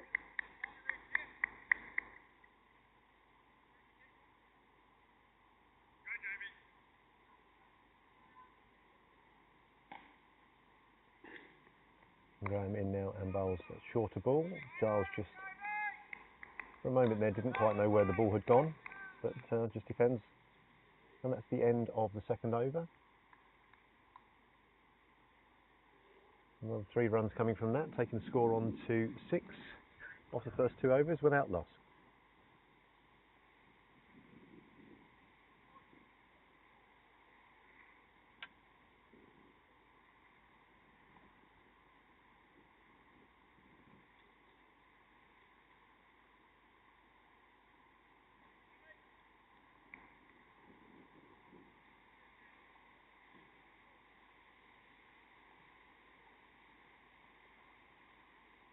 Big lead to resume at the top end, bowling round the wicket to Farrow.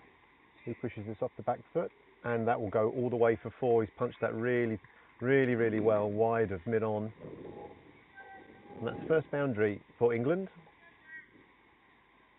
Farrow taking his time, placing it really well. Ball running away for 4 on this quite quick outfield.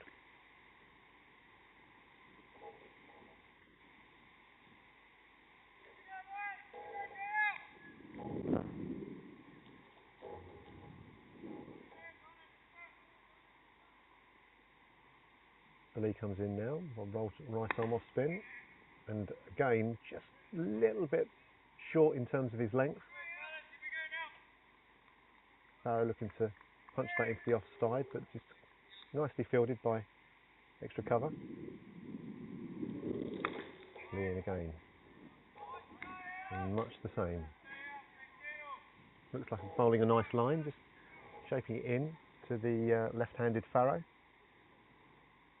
From round the wicket, comes in and bowls, and this is a slower ball, more flighted ball, which Farrow works off his leg just for a single,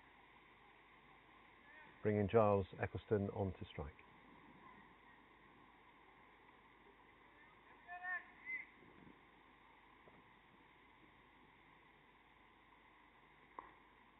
Giles Eccleston just pushes forward, just guides this into the leg side. There's a shot at the stumps at the non-striking end, but Giles makes his down comfortably and just moves through for a single. Score moves on to 12.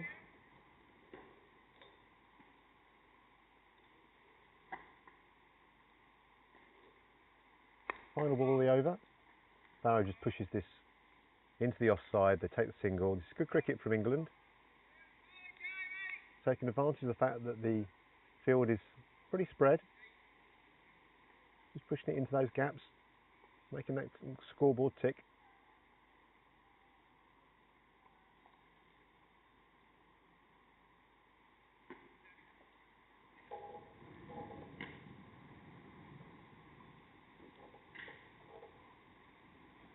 So 7 runs coming from that last over, including a really nice boundary from Farrow, who is now on strike against Jamie Graham, who comes in now and bowls over the wicket. This is just pushed out into the offside and there's no run. Good bit of fielding, good cricket all round.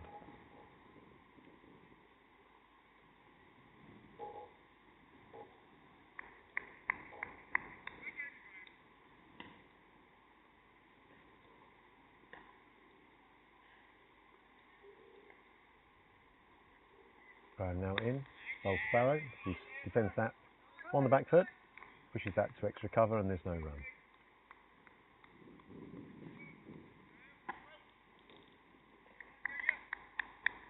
The odd one has kept a little bit low today, but you get that this time of the year. Very dry wickets, but that ball bounced a little bit more than what we've seen today, certainly. As Jamie Graham comes in and bowls over the wicket for Farrow, who works that off the back foot, just to point, and again no run, good bit of fielding, tied it up very, very well.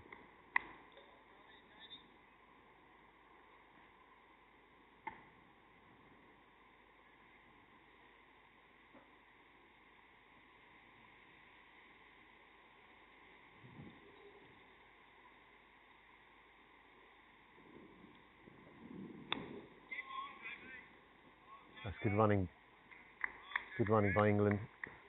Giles called single. Slight miscue, attempted to cover drive, but still was able to take the single. Just to keep the scoreboard ticking over, rotating the strike. I think Giles is just asking for the sight screen to be moved. Maybe just closed up. It's both left-handers.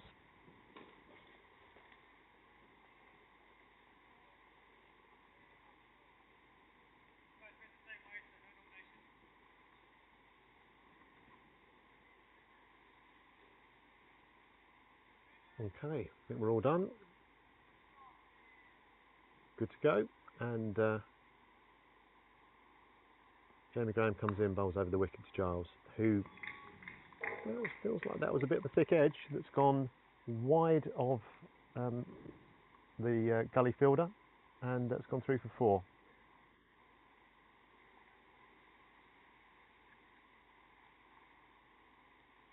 There was a third man there, but the ball's run away so quickly that even just a few paces either side, it's very difficult to cut the ball off.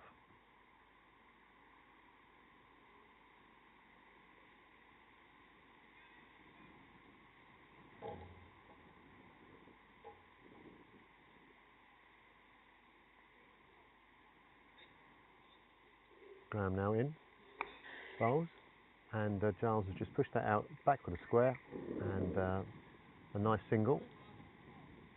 Good calling, good communication between him and Richard Farrow. Score moves on to 19 at the end of the 4th over.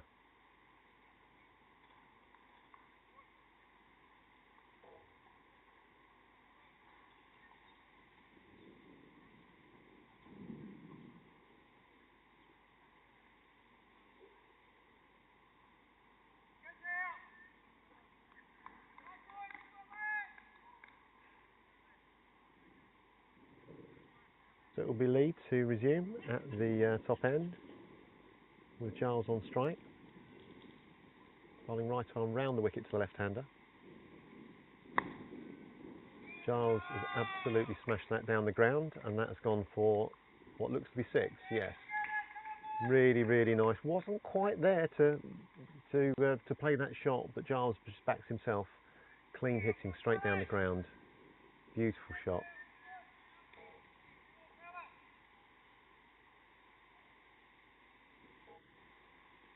So Lee comes in now and bowls again round the wicket. And Giles has gone downtown again and now smashed the top of the sight screen and broken a piece off the top of the sight screen. That is an absolutely wonderful shot. Let's just say it stayed hit. It's gone like a tracer and broken the top of the sight screen. Can't quite see it on the picture, on the replay, but I think that ball is now actually on the AstroTurf in the next field. So there may be a break in proceedings here whilst we try and retrieve that ball.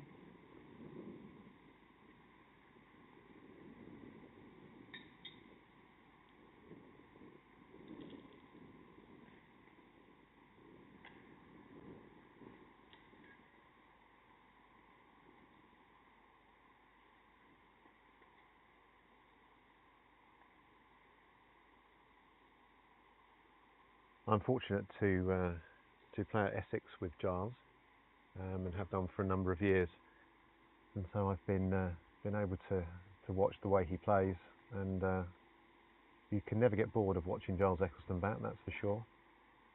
He plays with such quality, one of the best players in the world, and still scoring lots and lots of runs and taking the bowling on, as you've seen there.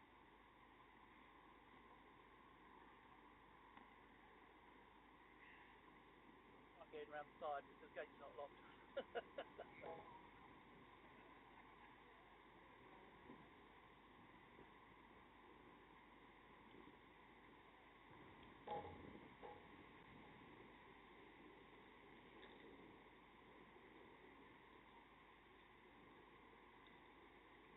So Eccleston moves on to 20 off only 8 balls.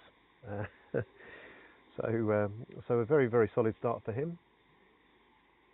Just while we're just waiting for the ball to come back, here it comes. Score moves on to 31. So this is a very good start to this over from Giles, which is no big surprise. The mid-off has now moved back on the line. And just sorting the field out so that everything should be where it should be. Giles just counting up the fielders, and Lee comes in and bowls around the wicket to him again, and Giles has gone downtown again. Amazing, straight 6, beautifully timed. That's 3 and 3. Beautiful batting from Giles, very confident, backing himself, and it's very difficult when Giles is in this kind of mood to bowl at Giles. A fine player.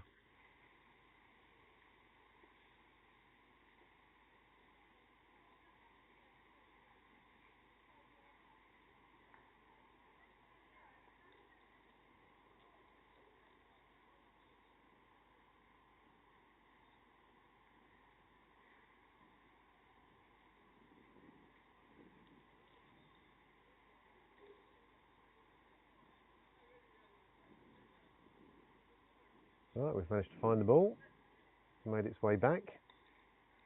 Feels like quite a long over at the minute. We're only 3 balls in.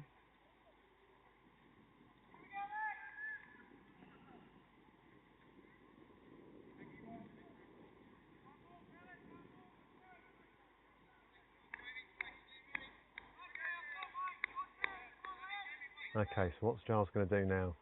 If it's in the slot, does he go again? Or does he just say thank you very much?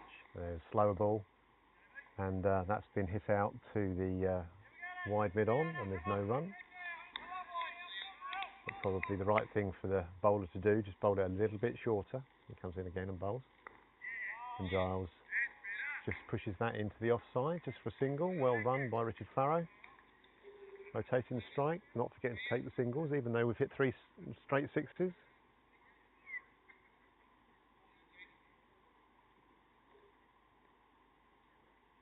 Okay, and Lee now comes in and comes around the wicket and bowls to Farrow, who pushes forward and sensibly just gives the bowler a bit of respect, pushes it back down the track, and there's no run, and that's the end of the 5th over. Score now moves on to 38 without loss.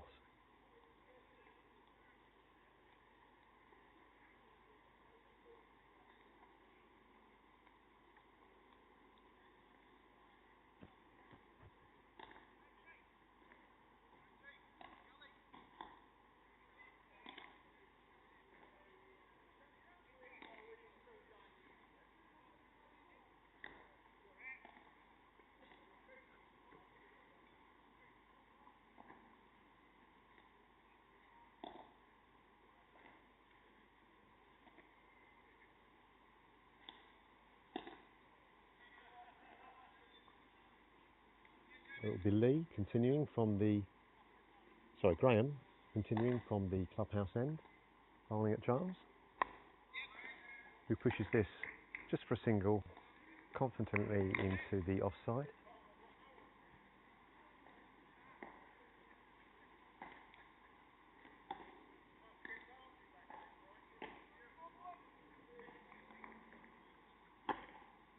Which brings Richard Farrow onto strike. This is a great start from England as Graham comes in and bowls. And this is defended off the back foot, pushed to mid-off, and there's no run. Clouds have started to disperse. We've got lovely blue skies here at Broxbourne. The sun is shining beautifully, and there is a little breeze, which is good for the players because otherwise it might be a little bit too hot for them. And Graham comes in now and is clipped confidently off Farrow's legs. They're just going to take a single out to deep mid-wicket. Score moves on to 40.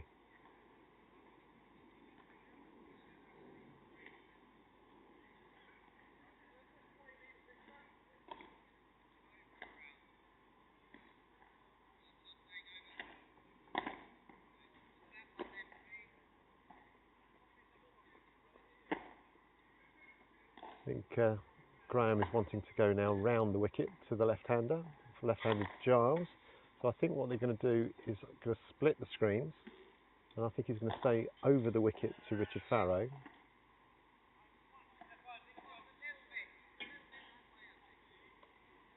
Yes, that's right. So he's having the screens split.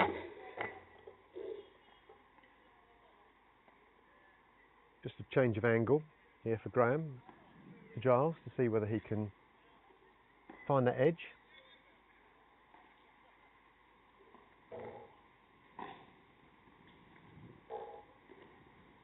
So Graham now comes around the wicket to Giles, who hits this beautifully through to the extra cover boundary where it's fielded. Just take a single. Bring in Richard Farrow back on strike.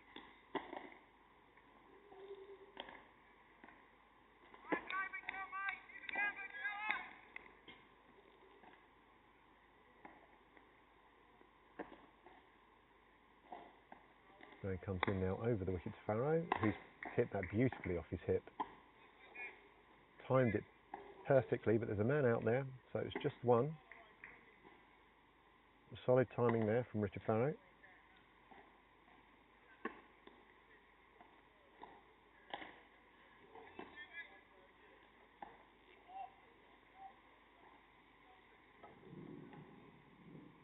Graham comes in now to Giles, who's hit that big. It could be caught. It could be caught. It's just over the guy's head. I think that's Grant. He makes a diving attempt at it, but not properly timed by Giles over extra cover. Extra cover running back, making a very, very good effort at it, but that brings us to the end of the 6th over. Score moves on to 44 without loss. And Giles was a little bit fortunate there. That could have easily been caught. Would have been a good one, of course, but sometimes the chances that you take when you're hitting the ball in the air. So we have a change of bowling now. We just need to see who we've got.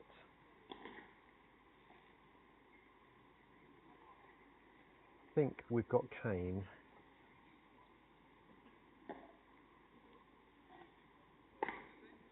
Yes, it's Kane who's now taking over from Lee at the top end.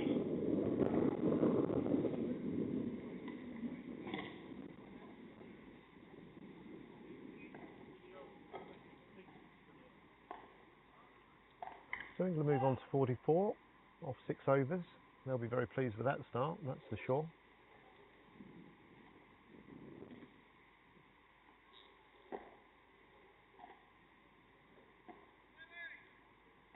New Zealand posted 239 in the first innings, and they'll probably feel that that's at least 30 or 40 runs short of where they would have liked to have been.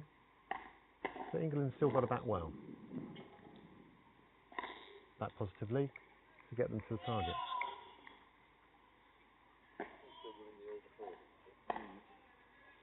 I'm just being passed here by Royston Smith, who unfortunately sustained a bit of an injury in the game at New Farnley, and showing me his rather swollen hip. How are you doing, mate? Are you okay? Yeah, not bad, thanks, Stewie. Recovering. You're walking around though, that's the main thing. Walking around. Bruising's coming out, which is good. Yeah, we've seen a few pictures on the WhatsApp chat of your wonderful your wonderful hip. New body. The viewers might want to know when he's back. Well, I mean, when will he be back? I mean, let's just. Zimbabwe. Well, hopefully he'll be back for a game with Essex in a little while. 50-50, all right. Right. So Essex, who Roy plays for, are going to be playing Middlesex at Saffron Walden, and so that's next Sunday, the 16th, right? I think it is. I believe. Yeah. So that should be a good game. Two sides from Group 5. Easy draw normally for Essex. And alongside Roy is Luke Jarvis, who's got a very interesting draw in the next round. Luke plays for Yorkshire, and I believe you've got Lancashire, have you not? Lancashire. Yeah, that'll be a lovely derby, won't it? So so that's always a keenly fought contest. At Ormskirk. Oh, at Ormskirk as well, right? Okay. Now he's preparing one for his 6th spinning.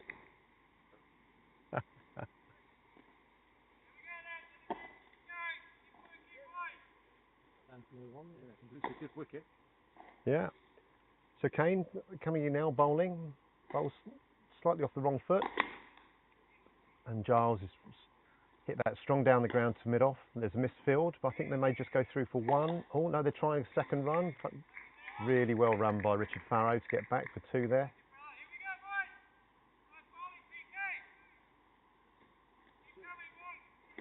Score moves on to 46 without loss in the 6th over, or 7th over.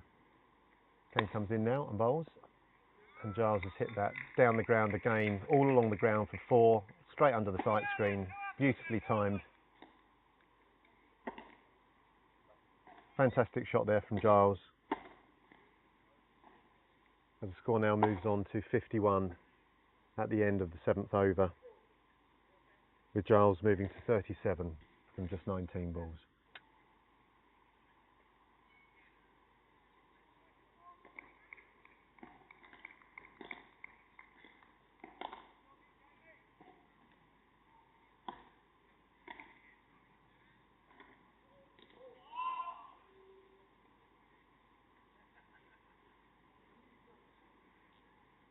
So a solid start from England. They'll be very pleased, very positive batting. As I said a little bit earlier, it's very difficult to bowl at Giles when he's in this kind of mood.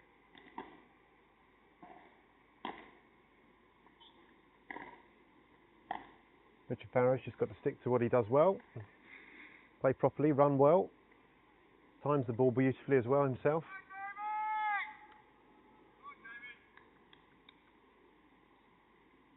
So Jamie Graham is just about to start the 8th over. He's now in past umpire and bowls, and Farrow just lets that one go. Again, ball kept just a little bit low. Through to the keeper.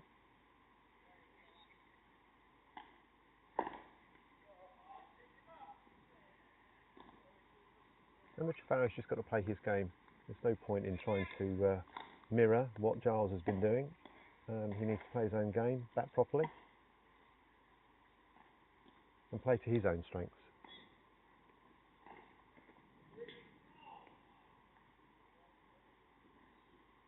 Graham comes in now, bowls to Farrow. So again, lets that go by. Farrow showing good patience. Very easy to chase balls when you're feeling in good form.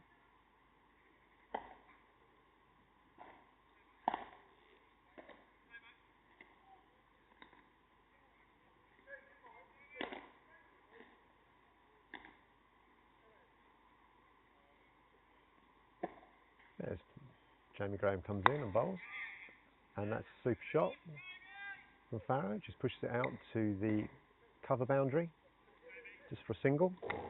Nicely timed. Which brings Giles back on strike. Graham's now wanting the field changed. I think Grant, now who was at mid-off, is now going all the way back to the rope, and we're just bringing up the mid-wicket. We're only allowed 3 out, and we've got a deep square and a third man as well for Giles. Giles just had a little bit of a chase at that, trying to cut that, probably better left.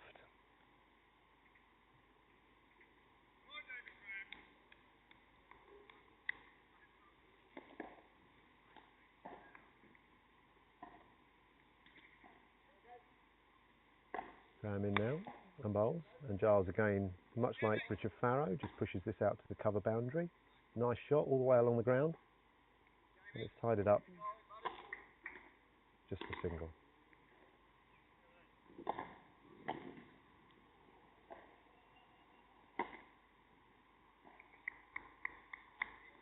Giles moves on to 38 from 21 balls. And comes Graham again to Farrow, who's absolutely played the shot of the day for him. Exquisite extra cover drive all the way along the ground, smashed into the advertising hoardings. Beautiful shot from Richard Farrow, absolute textbook.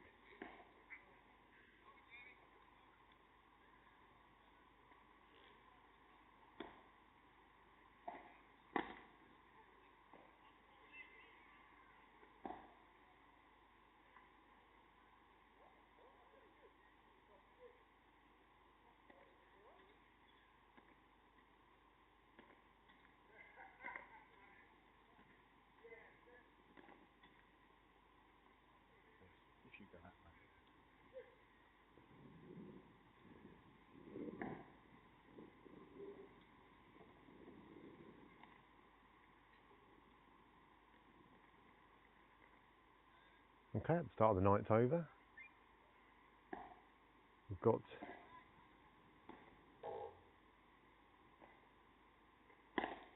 we've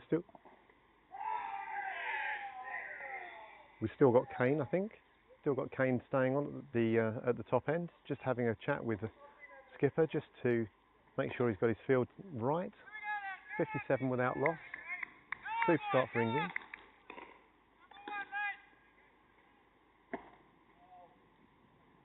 He's in now and bowls. Giles is on the back foot, just pushes that towards extra cover, but fielded nicely by Kane off his own bowling, and there's no run.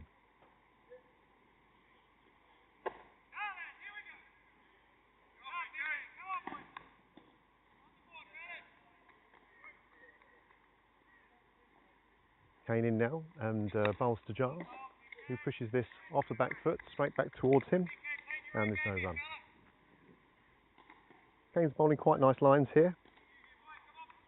Obviously it's very difficult when you've got someone like Giles who will take advantage of anything that's the wrong length or the wrong width. He just clicks that off his legs, just out to the square leg boundary for a single, which brings Richard Farrow now back on strike.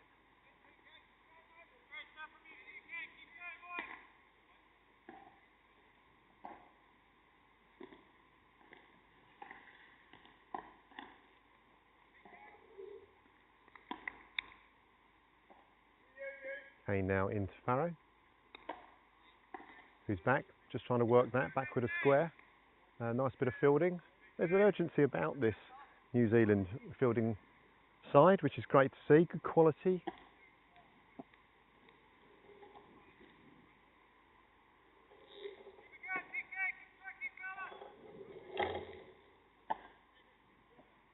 Okay, now comes in and bowls to Farrow, and it just tries to flick it off his legs.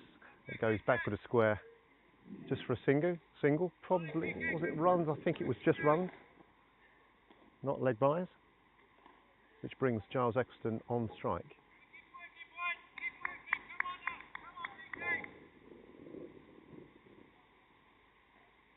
There, Kane comes in now and bowls to Eccleston, who hits an absolute bomb down the ground, one bounce straight into the next field for 6. To be fair, Giles didn't actually get all of that, but his hand speed is such that the ball's still gone for 6. And right now, anything pitched up to Giles, he's hitting down the ground for 4s and 6s.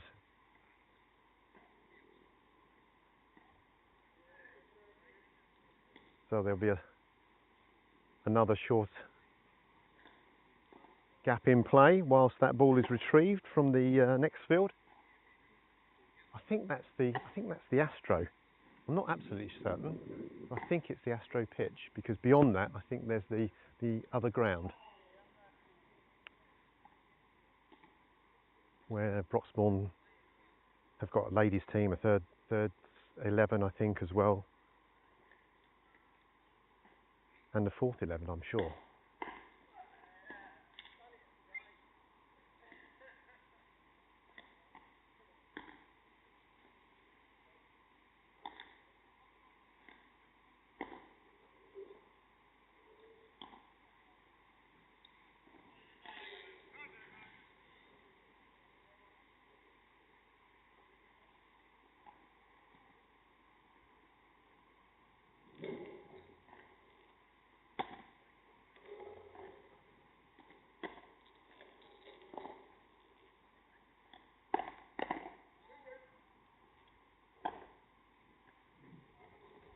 It looks like we have a change of bowling on this end now.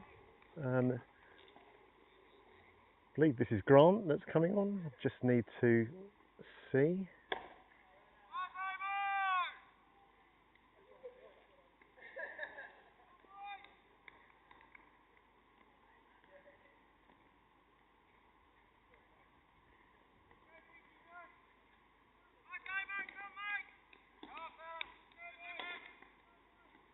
Yes, it is.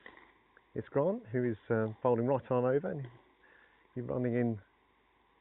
So Farrow will receive the first ball. Bowls back of the length. Farrow just showing wonderful technique, just pushing that off the back foot. Lovely sound with the ball on the bat. Pushing it out to the extra cover.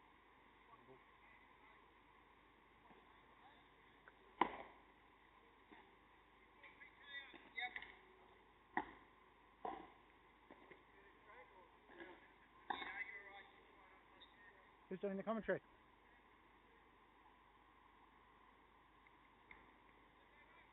So Grant now comes in and bowls his second ball to Giles, who beats him outside the off stump, goes through to the keeper. Maybe doing a little bit, which Grant and the New Zealand side will be delighted about.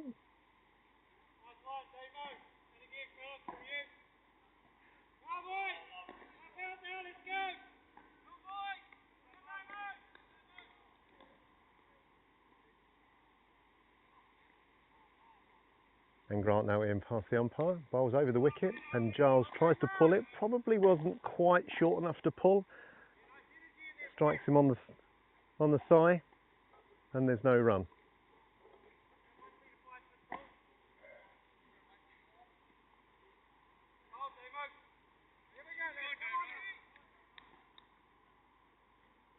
So the score is 66 without loss. Great start from England. As Grant comes in, past the umpire and bowls. And Giles just defends this, takes a quick single, sharp single through to mid-on. Just unfortunately just misfielded, which made the single quite a bit easier than it might otherwise have been. Which brings Richard Farrow now on strike.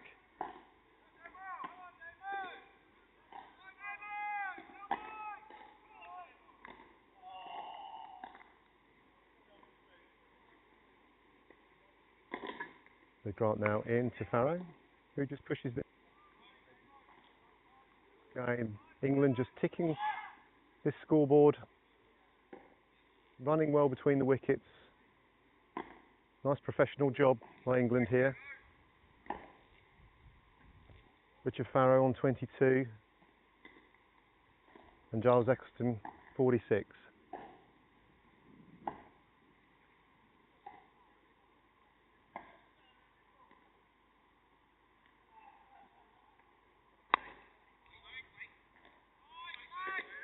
Giles pushes this to mid-off and there's no run. That's the end of the over. Scores. Very good start.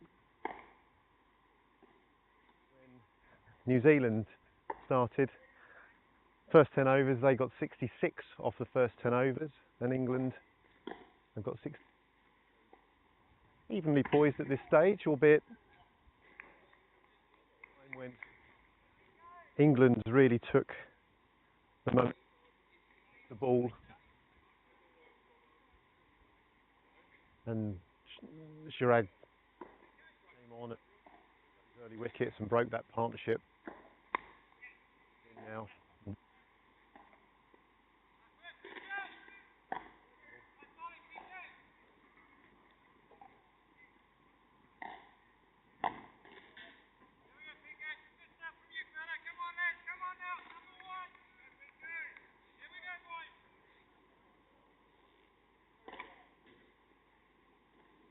Kane comes in now past the umpire and bowls to Giles Eccleston.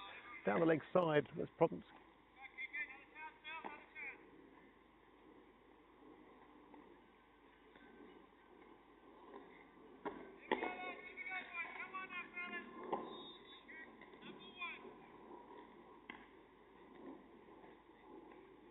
And bowls. Bit of point.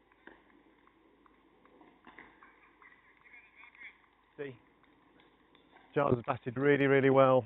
It's been a fantastic innings from Giles.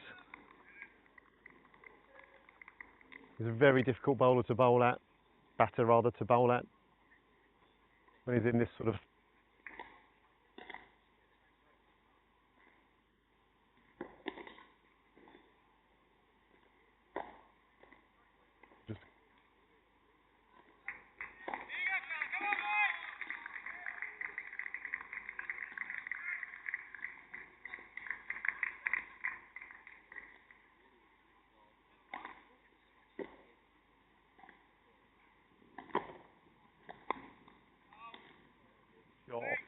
full toss.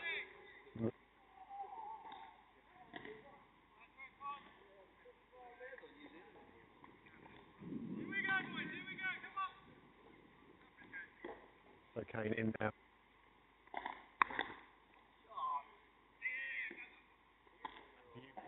But it's still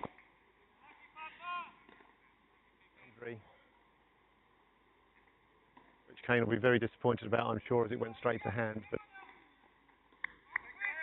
their rate of knock.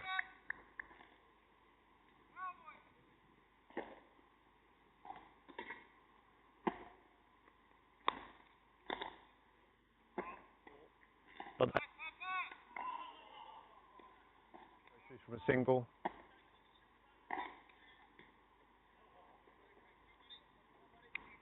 Which brings Richard Farrow.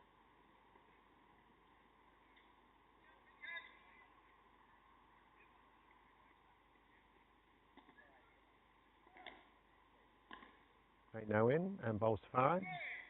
Wide of the off stump. Ready umpire.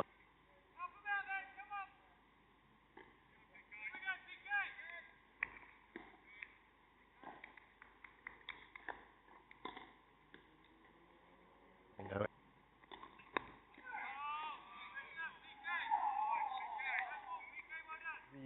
the end of the 11th over, and the score moves on to 80, Giles on 55 and Richard Farrow on 23. England starting off really well here, a very positive start, showing lots of intent.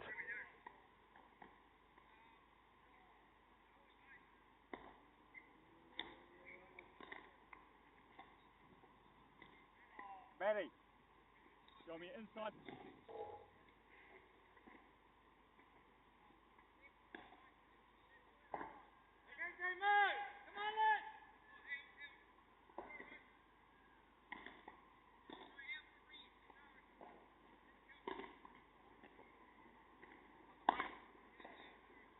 That'll be Grant to the clubhouse end. Comes in now and bowls to Giles Eccleston, who is forward, rounds the outside edge, and that goes down to third man. It's picked up by Owens and thrown in. It would just go for a single, bringing Farrow back on strike.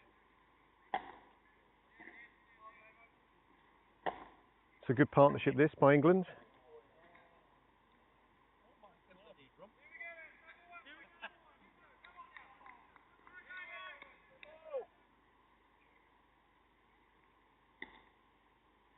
Grant now in past the umpire, over the wicket to Farrow, who's forward, looking to take a single, but good bit of fielding.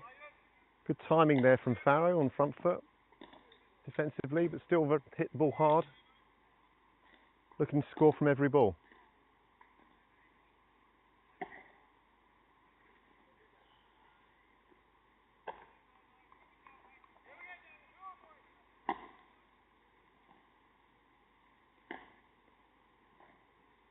So in Grant comes and bowls over the wicket. Farrow leaves this, goes through to the keeper. Farrow showing good patience. As I've said, it's good to see with a very positive score. You've still got to be able to leave the good balls.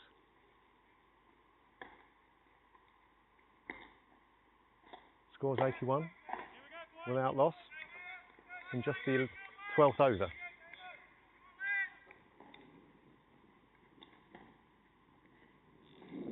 Grant's in now past the umpire and bowls, and Farrow pushes that into the offside. Fielded very nicely at point, and there's no run.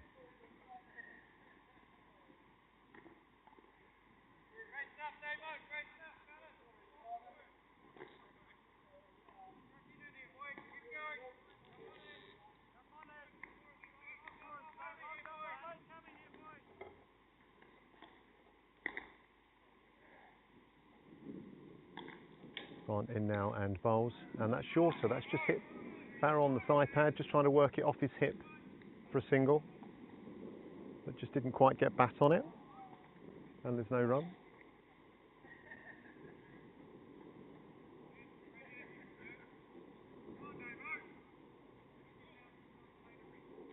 So New Zealand here desperately need a wicket. They've got to make a breakthrough. They're going to make a change. I know in New Zealand, I think, got 100 for the first wicket or so, but certainly they do need to make a breakthrough now. And can you believe it? That's the scorer's curse. Sorry, the commentator's curse as Farrow chips it straight to extra cover. Sorry, Rich, if you're listening to this.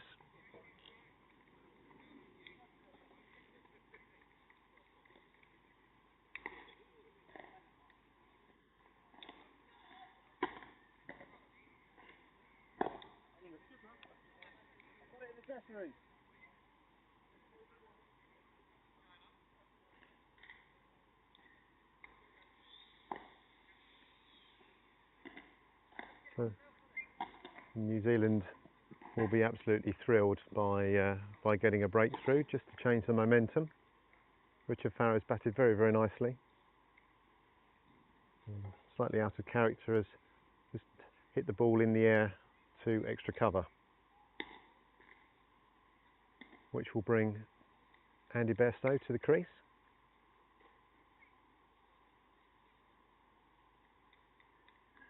No, it's not. My apologies. I think that's KD.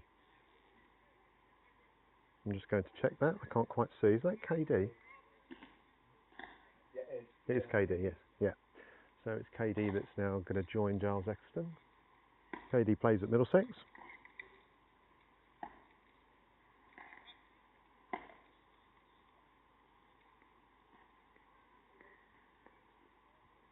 Has been on tour, World Cup, the last World Cup with England.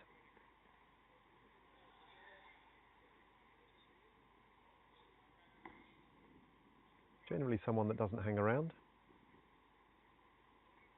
He does score very quickly when he's in. And I'm sure we'll be looking forward to this challenge.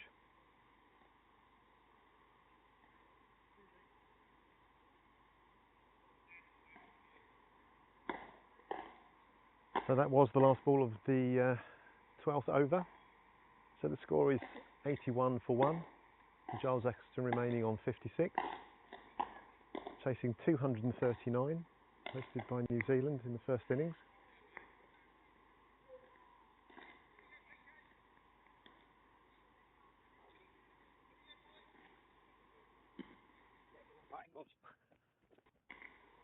That's Kane in and bowls to Giles, who defends that on the back foot. And I see Kane trying to kick the ball at the stumps, much like Andy Bairstow did to run out one of the New Zealand batsmen. First ball. Good footwork. So it brings KD onto strike.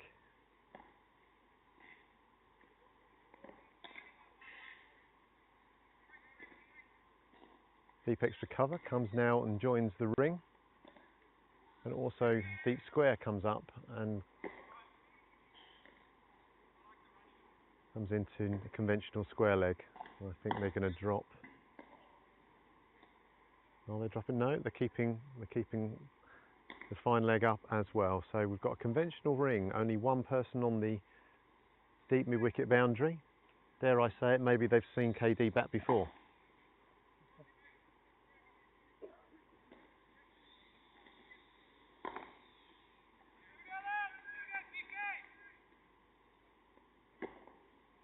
Okay, and this is Kane, he comes in. And KD chases a wide one. First ball. Goes through to the keeper and there's no run.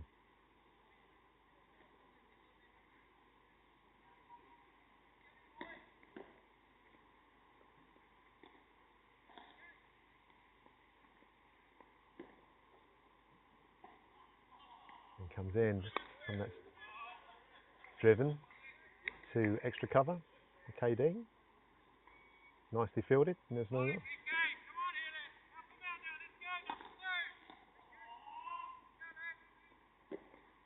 And in now again to KD, who gives a good swing of the bat there, and that has gone straight to mid-off. A good bit of fielding.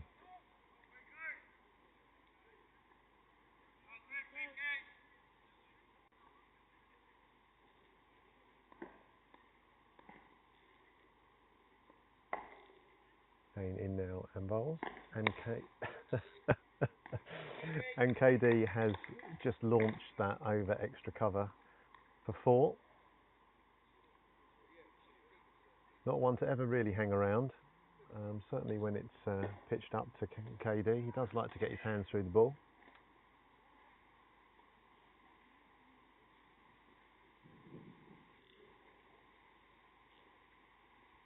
That's a nice positive start for him.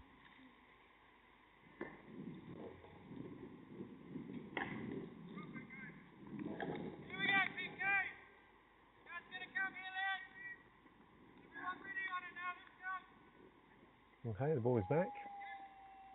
So they continue with the ring field.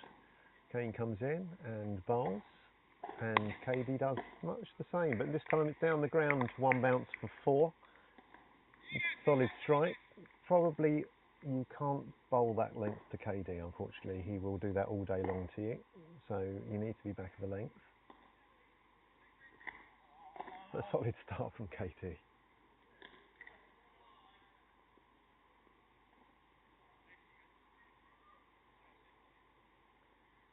So that's 12 overs gone, 90 for 1.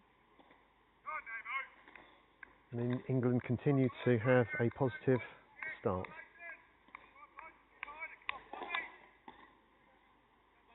The England batsmen seemingly enjoying themselves.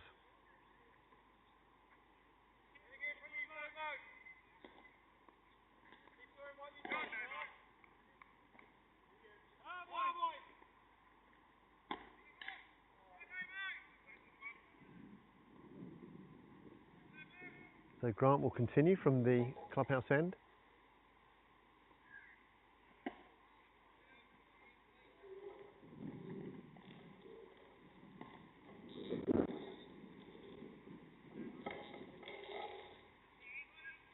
He's just pulling up his deep mid wicket into conventional. It's actually quite a square mid wicket, if you like. Comes in now and bowls, and Giles just drives that down the ground to long off, just for a single. Now what are they going to do with KD now? Are they going to protect that boundary? I think they've seen a couple of shots. They're probably going to make sure that they cover it off. Or will they roll the dice, get a slip in, and see if they can take the wicket? Let's have a look, see what they do. It looks like there's a ring field at the moment.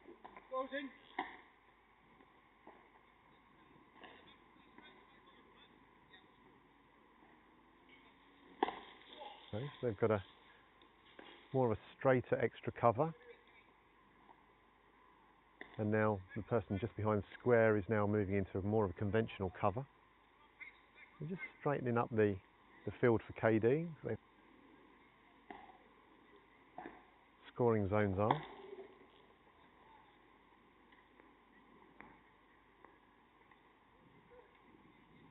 And just dropping out the mid wicket onto the deep square boundary.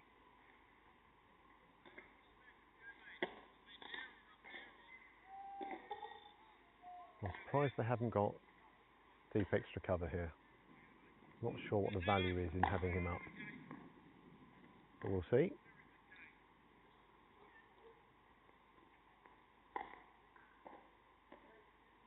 Grant comes in now and bowls, and that's outside the off stump. KD lets it go through to the keeper, and there's no run.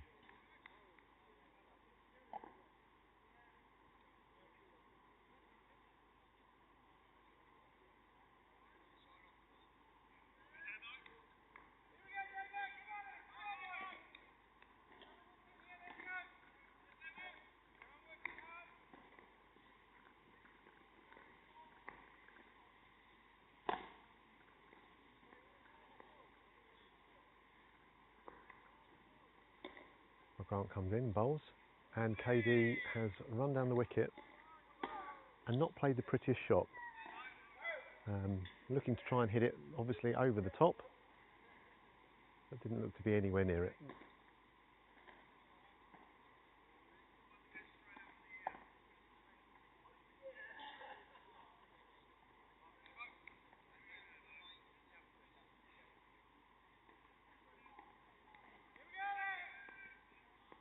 Okay, so this is game on. So Grant comes in now and bowls, and KD pushes that, much better looking shot. Goes out to mid on, and there's no run.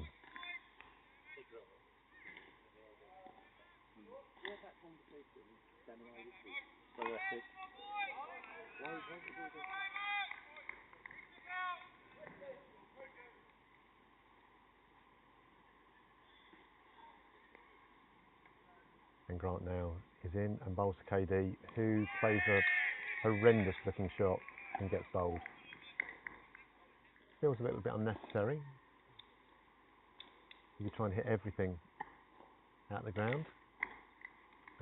but New Zealand will be very pleased with that. That's 91 for 2 in the 13th over.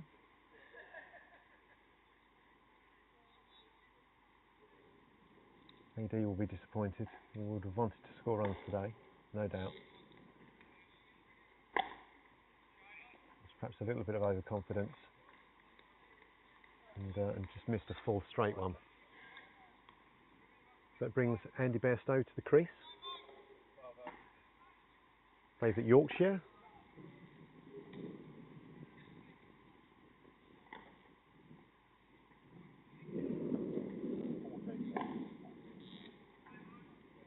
Andy has done very well since he's been playing in the England side. Scored some very important runs. Scored them very quickly as well. Another left-hander.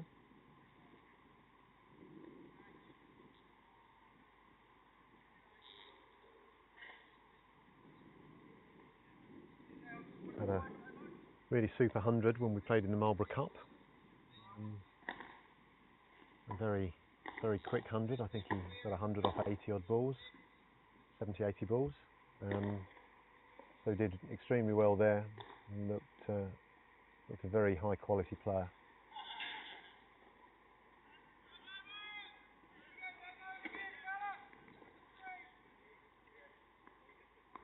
So Grant's in now and bowls to Bairstow. He plays a very, very good looking shot, just pushes it to mid-off, and that's the end of that over. So Grant's bowled 3 overs, 2 for 5. So that's a very solid start from him and a good change of bowling.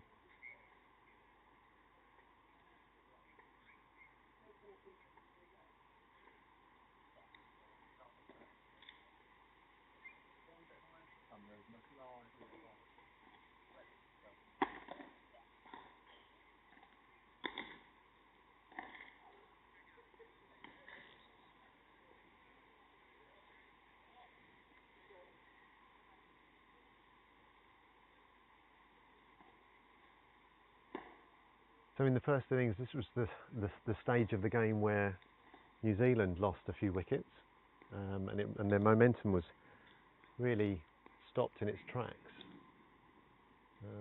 And England have followed the same suit here with 91 now for 2. A couple of quick wickets. Suddenly the game changes, and we will see how England cope, whether we continue to bat at the speed that we've been batting at. We're currently 6.5 runs an over, which is an incredible start from the first ball, or whether the run rate starts to reduce slightly whilst we've got a new batter at the crease. Time will tell. We've got one more over until the first power play is over and we have drinks. So it'll be an opportunity for New Zealand to regroup and have a chat and decide what they're going to do.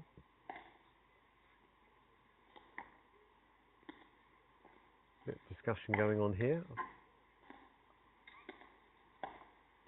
So this looks like another change of bowling before the drink break. Can't quite see from here who is coming on. Let me just see if I can find out who is coming on to bowl. Johnson. It's Johnson that's coming on to bowl. Right, okay.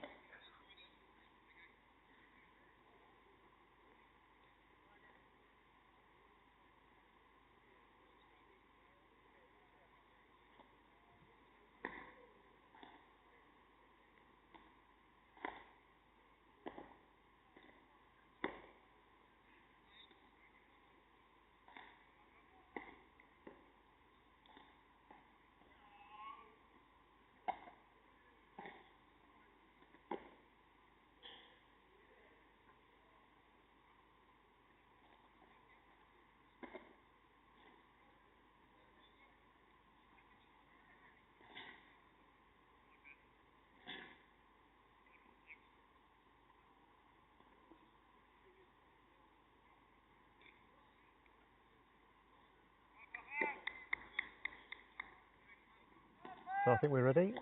Captain's just sorting out the field. Johnson's done his warm-ups. He's ready to bowl to Giles Eccleston. Bowling right arm over the wicket. Giles Eccleston just defends that on the front foot, pushes that out into the offside, and there's no run.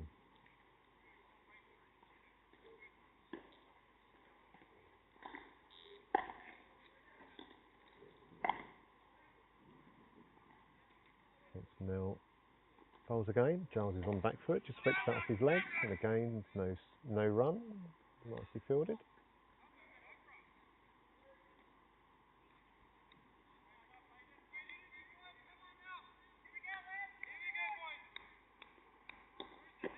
Certainly now there's a little bit of a volume to the New Zealand team, you can hear. Taking a couple of quick wickets. And Giles has just hit that straight over mid-wicket. One bounce, 4. What a solid shot from Giles. Moving him to 62. And the score moving on to 95 for 2.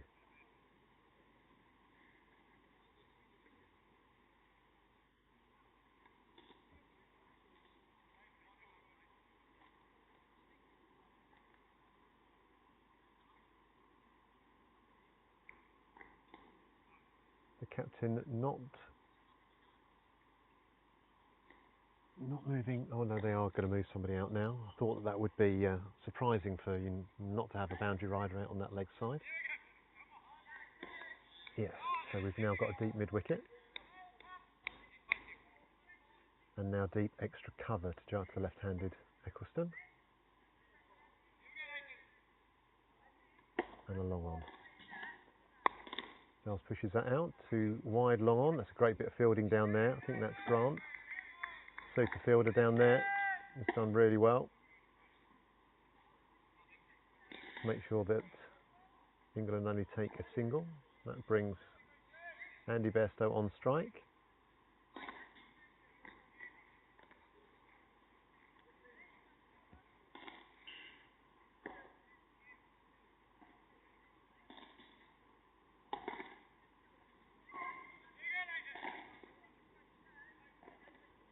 When Johnson comes now, bowls, and Andy's just clipped that off his legs, and there's no run.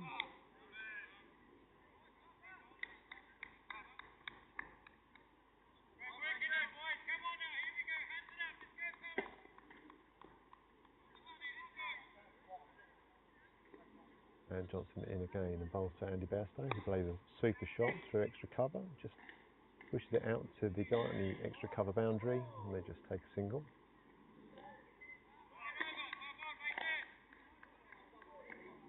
That's a pretty good over from Nathan Johnson. Only 5 coming from it, but 3 dot balls. And that is the end of the 15th over and the first power play. So England 97 for 2 from 15. And there'll be a short drinks break. So I think England, effectively a third of the way through, will be very happy on 97, chasing 239. Obviously Giles has batted extremely well.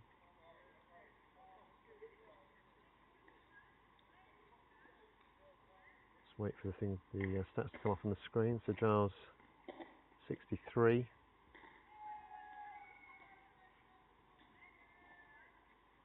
Off just 40 balls out of the 97, so a really strong performance from Giles.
tells me where you're at when you play.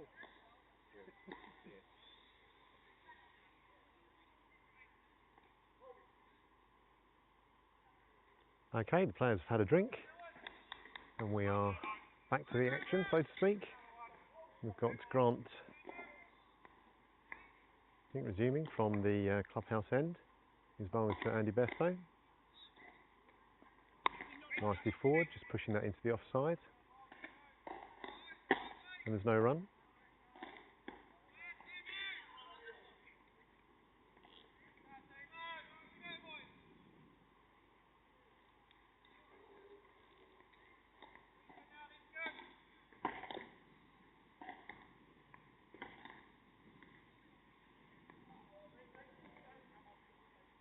So Grant now in and bowls to Bairstow, who plays that nicely off the back foot, well fielded, diving stop. And there's no run. The New Zealand team have fielded very nicely and very keen in the field.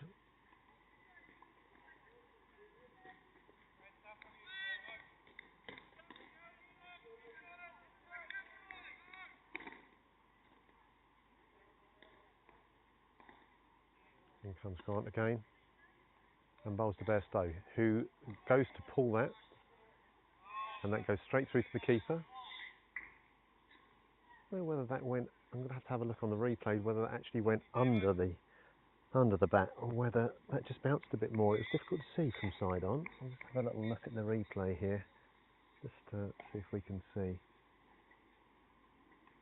That definitely went under the bat, kept a little bit low, straight over the stumps.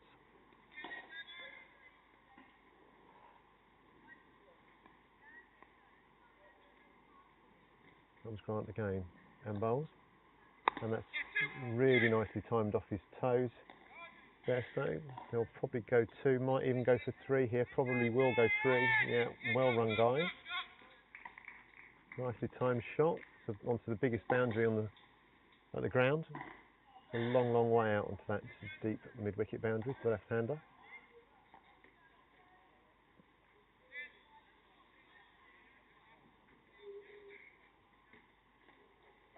Score moves on to 100 for 2. And Giles Eccleston now on strike. In comes Grant and bowls. And Giles just works this off his legs out to the deep square boundary. Just take an easy single. Nice throw in from the fielder out on that boundary.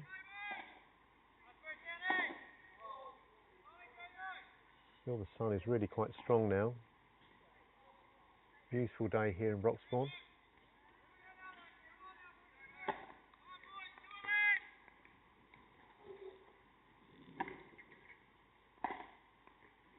And Grant into bowl. This is Bairstow, who's looking to push that to take a single, but fielder in the right position to prevent the single, and that's the end of the over. End of the 16th over. Score is 101 for 2.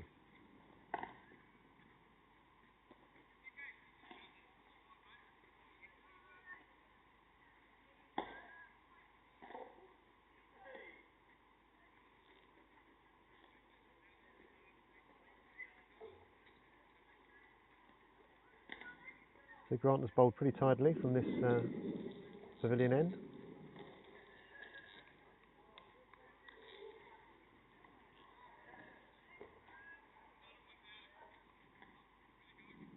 So it'll be Johnson to continue from the top end. Looking for this vital wicket of Eccleston.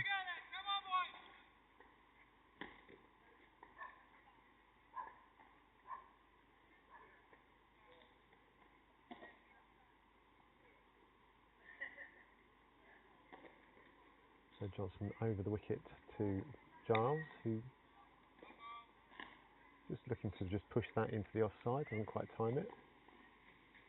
There's no run.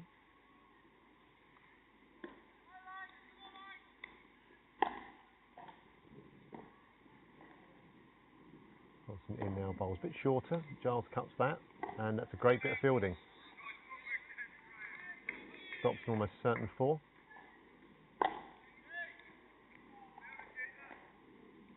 think the fielder's got that one in the unmentionables. Doesn't seem to be too comfortable at point at this minute in time, but we're carrying on.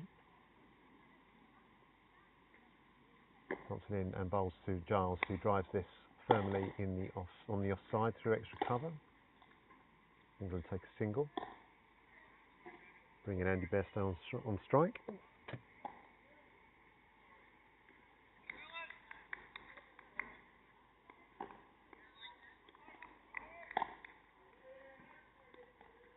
Johnson in now over the wicket to Bairstow, who plays a very delicate little paddle round the corner and takes one, and he'll come back for a second. Premeditated shot. It's very effective.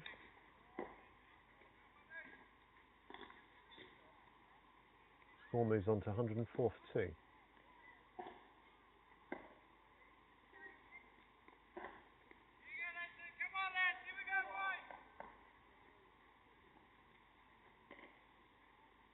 Johnson in now to Bairstow, who pushes that into the offside defensively, and there's no run. So Bairstow, 6 from 9. Giles Axton, 65 from 44. Here comes Johnson, bowls a bit shorter. Bairstow's punched that off his back foot through to deep mid-on, just for a single. Super timing. And that's the end of the over. That's a good over from Johnson, with only 4 runs coming from it.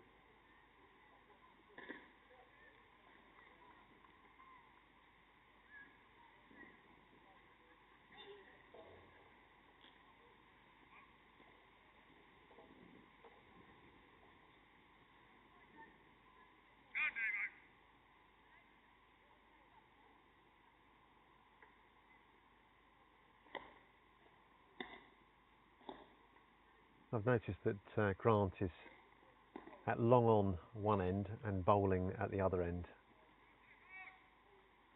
He's certainly putting some steps in over the last few overs,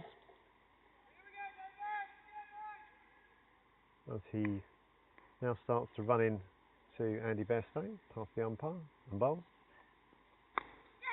and Bairstow just pushes this to extra cover, and there is no run.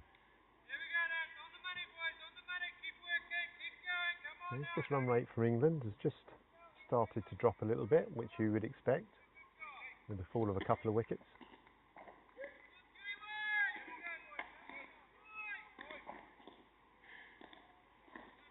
But Bairstow is someone that does score his runs very quickly, and so I'm sure he'll soon get into his normal speed, but for the moment he is biding his time.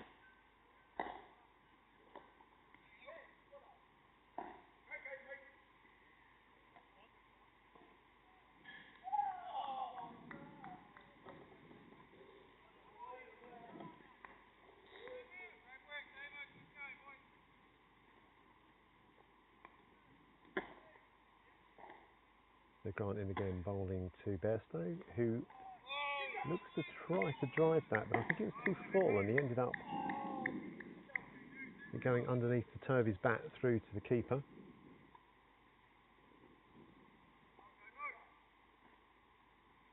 Very much Yorker length, but outside of the off stump. Couldn't miss by much.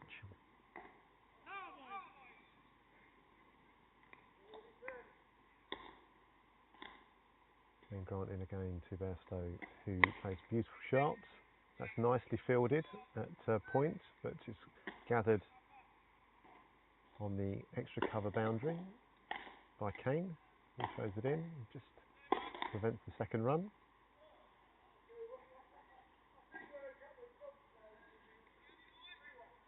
Score moves on to 106 for 2.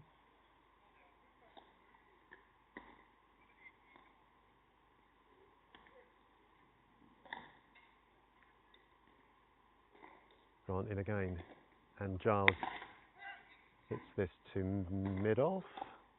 Nice drive, probably looking to go squarer than that. And Actually ended up going straighter than I think he'd planned.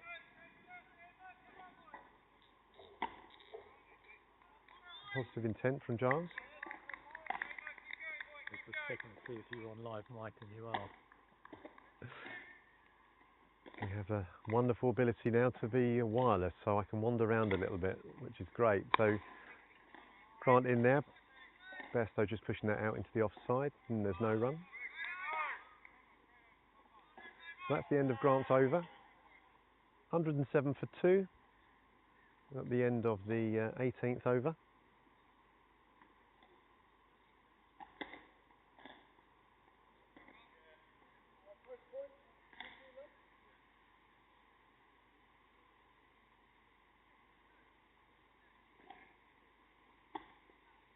I think there's a chat going on between Grant and the skipper, just to see whether that's probably going to be the end of his spell or not.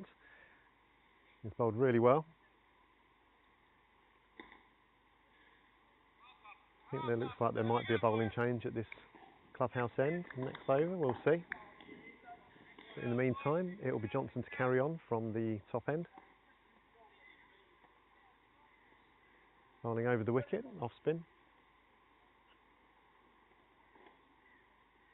Got a deep extra cover to Giles, and a deep mid wicket and bowls. And Giles hits this straight down the ground for a single. Bairstow's looking to put pressure on the fielder, but the fielder gathers it cleanly, and the ball comes in, and it's just one run.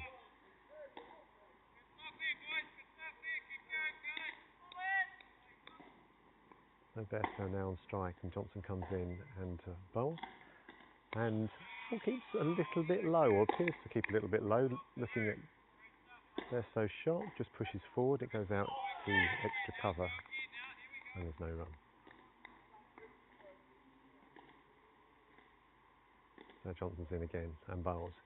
And Bairstow is back, tries to cut the ball, misses it, goes through to the keeper, who the ball bounds onto the stumps and knocks the bows off, but Bairstow was comfortably in his ground. And Johnson again bowls. And that's driven. Just 2 points, there's no run.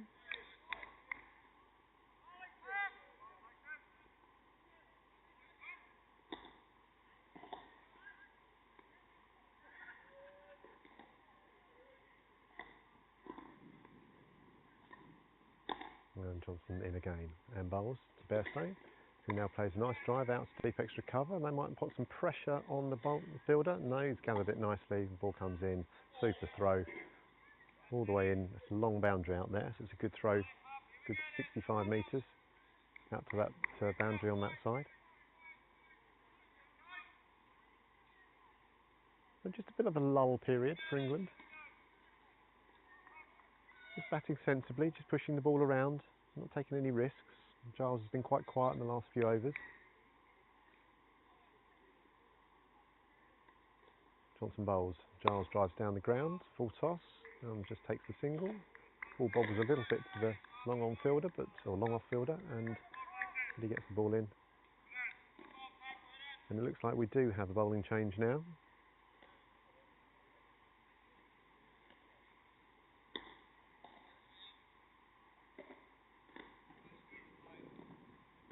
So a super spell from Grant. Let's have a look. Who have we got coming on now?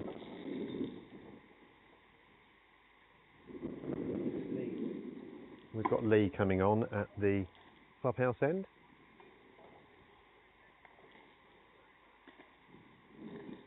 So Lee swapped ends, I believe.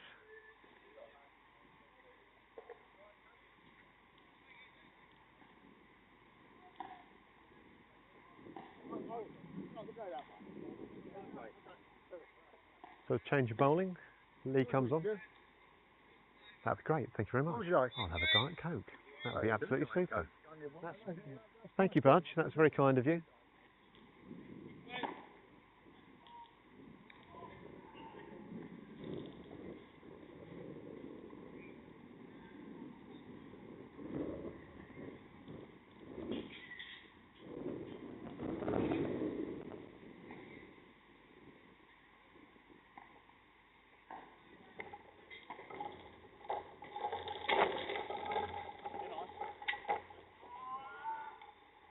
had to.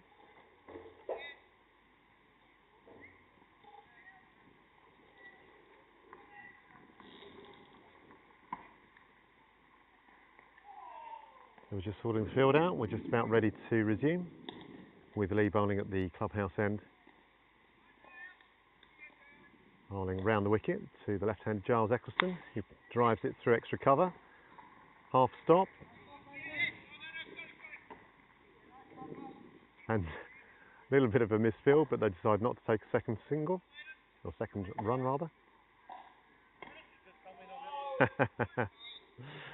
I'm actually standing on the edge of the boundary now, just and Andrew Hoare is the culprit. So the ball's out to us again, standing out on the extra cover boundary. Andrew Hoare picks it up and throws it in nicely. Nice bit of work, very elegant. Batted very well in the New Zealand innings earlier. It was very much the anchor of their early part of their 100 partnership. Giles pushes this into the leg side, takes a single through mid-on.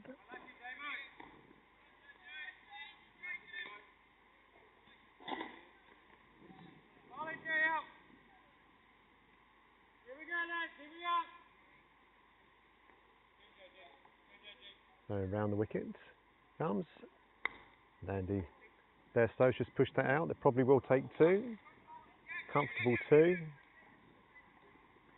Two more to the score.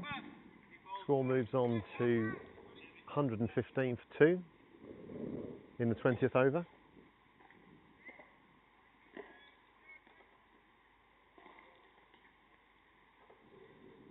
Well, that's short.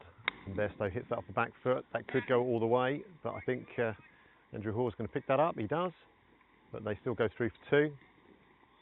Solid running from England.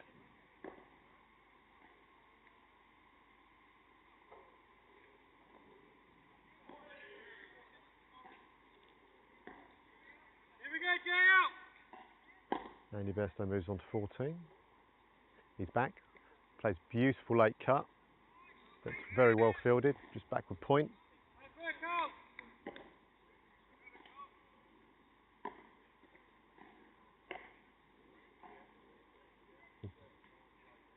And that'll be the end of the over. Lee's bowled 4 overs now for 36. So relatively quiet over that one. And Budge, bless you. Thank you very much. My Diet Coke has arrived.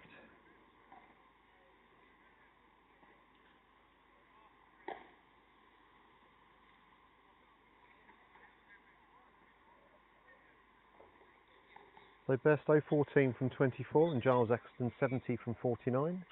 Run rate here is 5.85, which is great.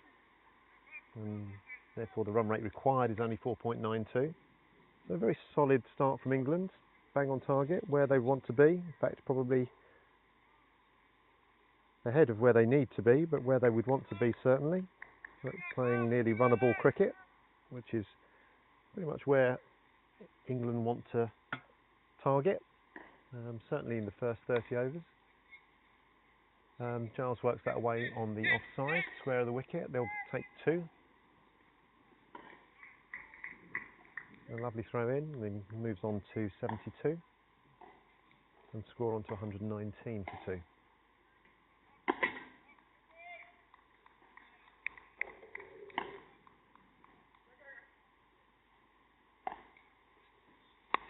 And Giles drives that down the ground just for a single, ball toss. The scoreboard keeps ticking, brings Andy Bairstow on strike. Thompson now is in past the umpire and bowls. And Andy Bairstow flicks this into the leg side. They're looking for two, putting pressure on the fielder who picks it up cleanly, ensuring there's just a single.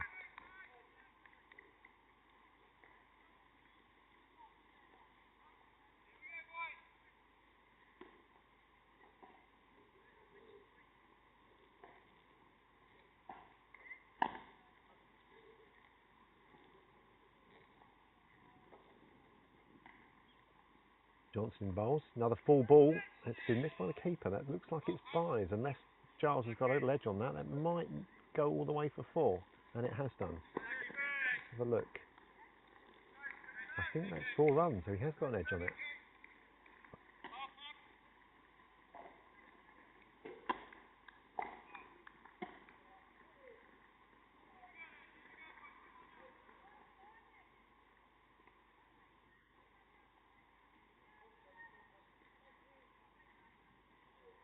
So Johnson in now and bowls to Eccleston, who struck that very hard down the ground, fielded well on the boundary by Grant.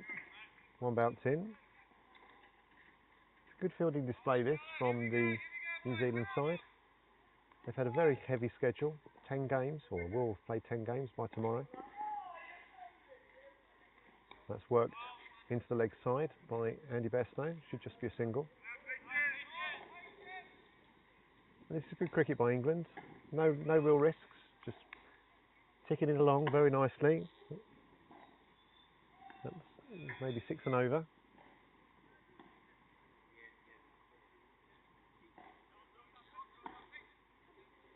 sure the England manager Peter Ryder will be very pleased with the way that we've approached this.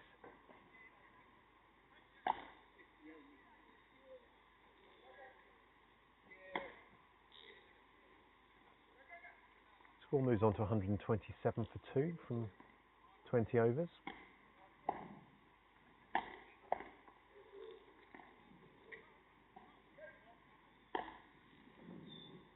Giles Eccleston 78 from 53 and Andy Bairstow 16 from 26.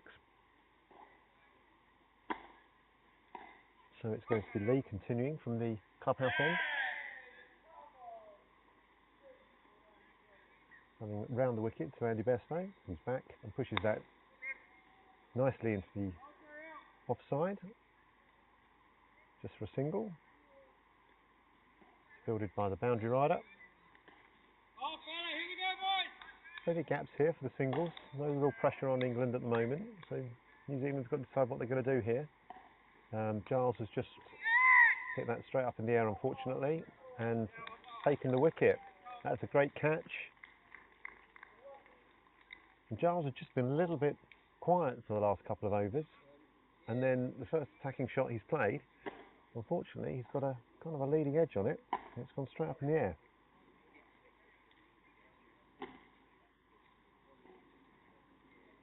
So that's a big wicket for New Zealand. They will be absolutely thrilled with that, getting Giles out in that sort of form.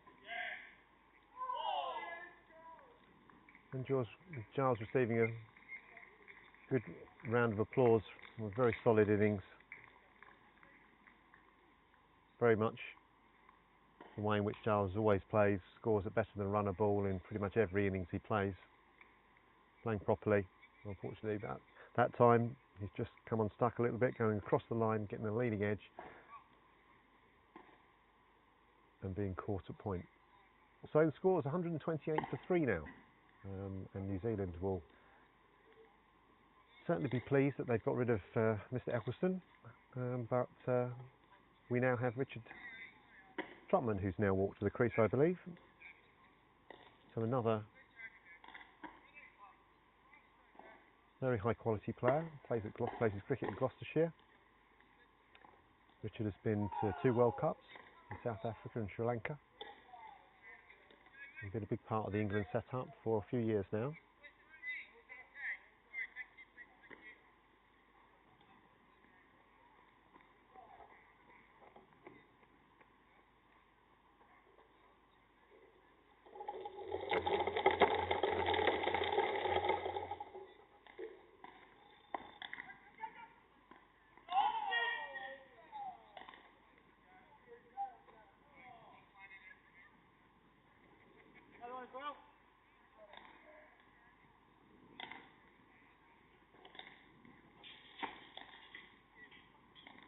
We're just getting this side screen moved.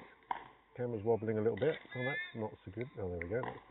Thought we were going to have some problems with the camera, but it's actually okay. Right, and so Lee comes in and bowls to Richard Trotman, who drives this. Doesn't really time it. Back to the bowler.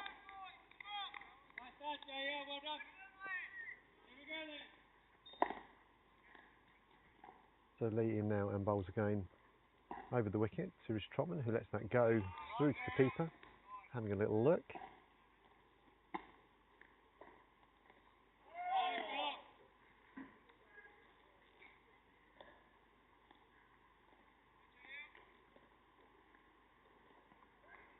So Lee in again and bowls another bullish delivery, which is just driven towards mid-off, slight misfield. There was possible attempt at a run, but it was decided that that wasn't the greatest call. So this is a good over so far from Lee. So he comes in now and bowls to Richard Trotman. I think that's short, and Richard picks that off his legs to mid-wicket, but there's no run. And that is a wicket maiden, the first wicket maiden of the game, I believe. So that's a very, very good change of pace, if you like. So we remember that New Zealand were on 100 for their first wicket, and then lost 4 or 5 wickets in a relatively short space of time. Well, England are now 128 for 3 off 22. Still a good scoring rate, ahead of where New Zealand were. Now Johnson comes in and bowls to Bairstow, who's on the back foot, and pushes this out into the offside to cover for no run.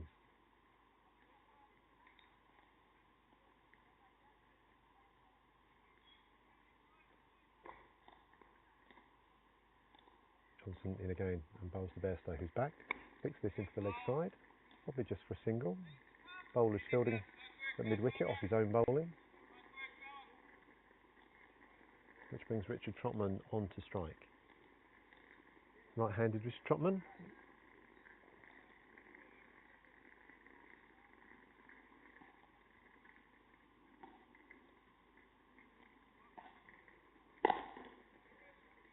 Couple of changes to the field.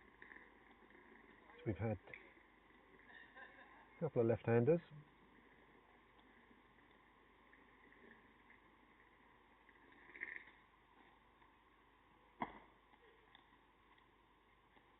Now we're ready to go. And Johnson's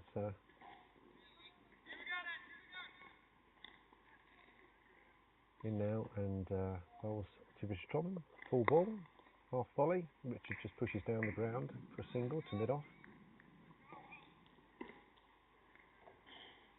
And this is good. This is all England need to do here. Just take full advantage of a field that's spread with boundary riders. Just pick your gaps. No risk cricket.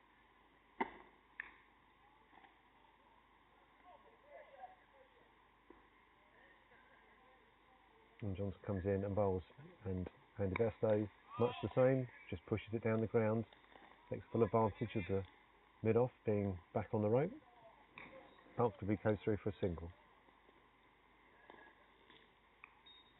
With the left and right hand partnership here, it's difficult for the fielding side taking these singles, because that will mean that they have to keep changing the field every single time. Richard Trotman just drives that up to extra cover, just confidently, and there's no run.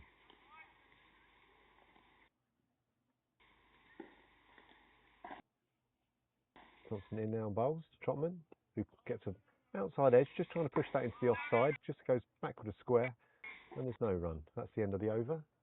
The score now stays on 131 for 3 at the end of the 23rd over.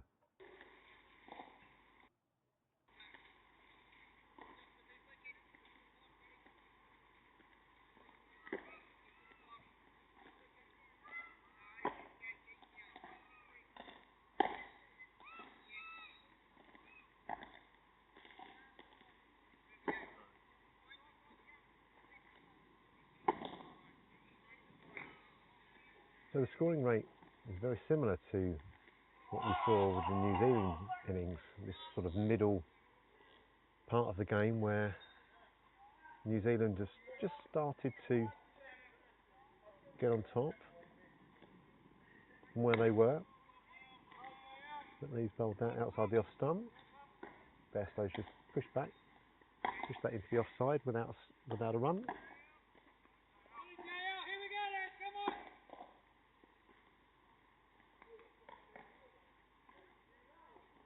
And Lee's bowling round the wicket to Bairstow, who lets that go outside the off stump.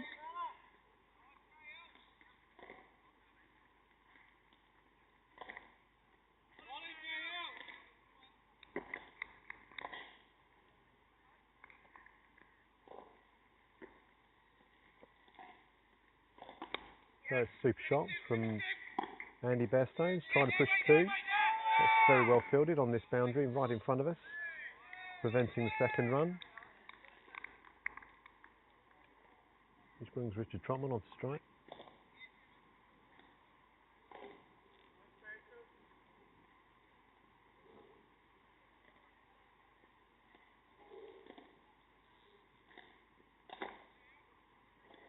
Lee's in now and bowls to Richard Trotman, who just pushes that back towards him. Lee fields off his own bowling.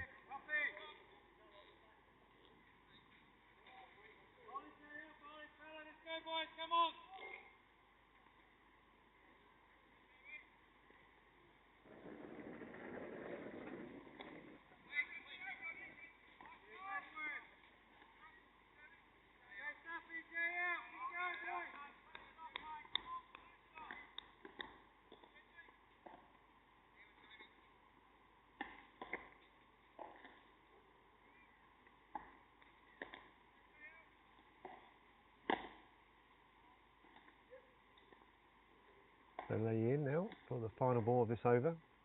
Bowls to Richard Trotman, who pushes that towards extra cover. So another really good over by Lee. Only one run coming from it.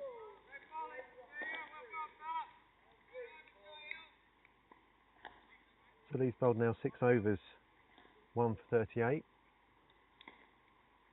Given the start that he had, that's a really good recovery. Score moves on to 132 for 3 in 24.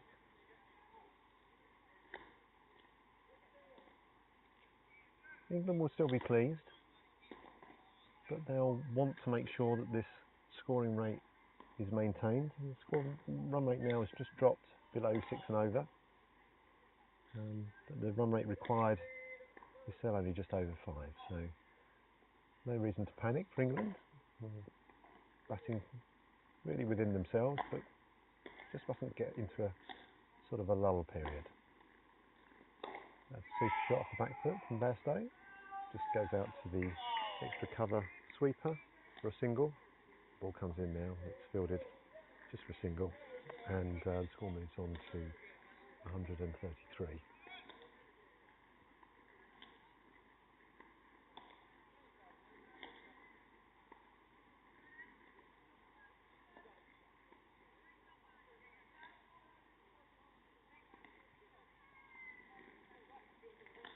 Johnson is in now, bowls to Trotman, places off the back foot through the onside.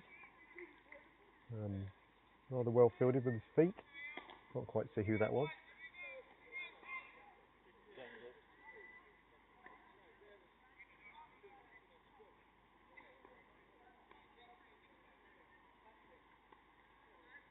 Okay, Johnson now comes in to bowl over the wicket to Andy Bairstow, who just pushes this into the offside. Not really looking for a run there, just making sure that he played the ball with a bit of respect.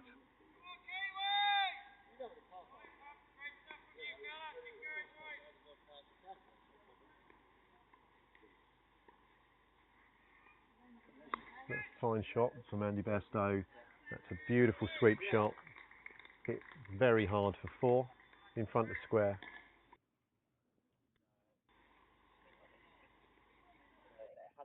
So Andy Bairstow moves on to 25. And the score now 138 for 3.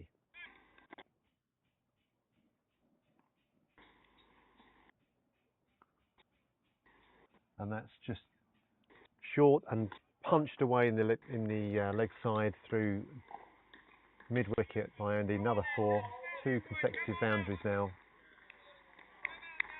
Just Johnson just bowling a little bit too short there and just getting punished. Andy's not going to not put that away.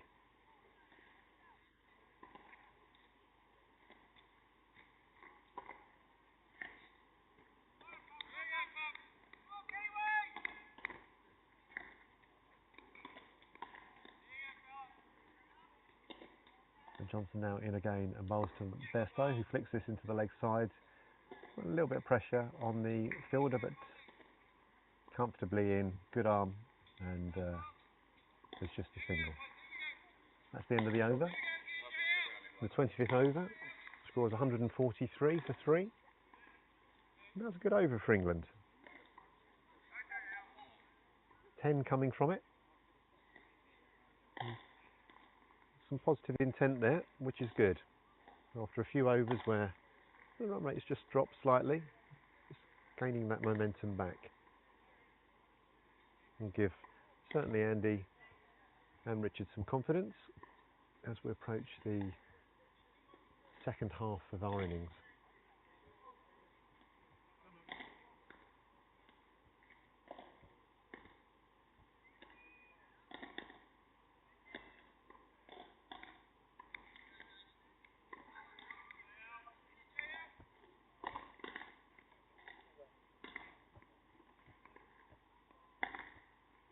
So Lee starts the next over from the clubhouse end, bowling to Andy Bairstow, who drives that on the up, square on the offside. It'll just go out to the offside boundary for a single.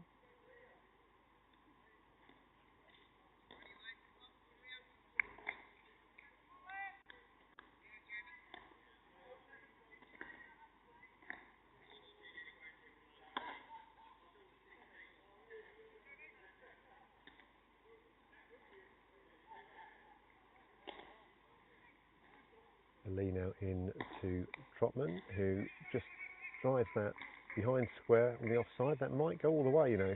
It's racing away. I think they've given that chase up. That's 4 runs to Richard Trotman. Nicely played.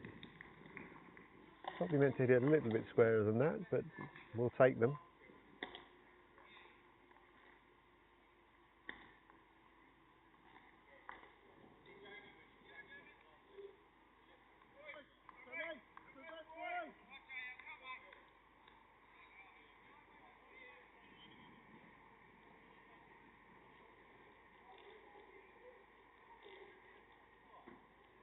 So Lee now in and bowls, and Trotman off the back foot just tries to hit it in the same sort of area, but this time it's fielded on a backward point, and there's no run.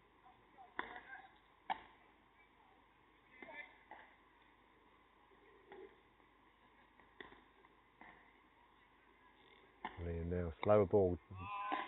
Trotman down the wicket, but plays the ball with a bit of respect. Wasn't quite there to play the shot that I think he wanted to play, which is probably the getting to the pitch of it and driving it through mid-off. In now again, and now off the back foot.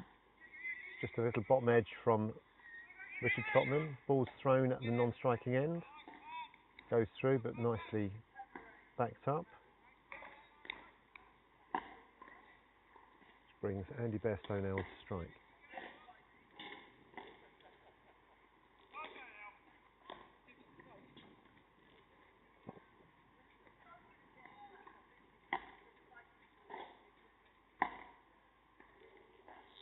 So Lee bowls round the wicket to Bairstow, who tries to cut the ball. The ball goes straight through to the keeper, and that's the end of the over. The score now moves on to 149 for 3.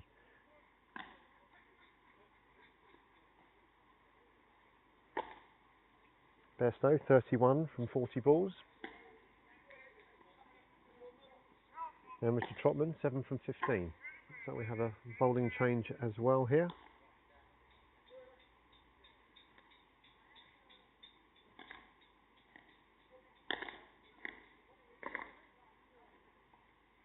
Which I believe is Craig Foster. Let's just check that.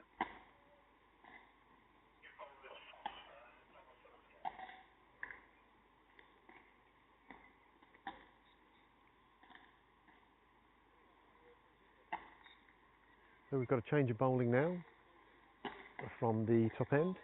It'll be Craig Foster. I think it's right. I think what New Zealand need to do is they need another breakthrough. Need something to happen for them. So just changing it up, it's probably a good thing to do. Have a look at another bowler. Ask different questions of the batsman.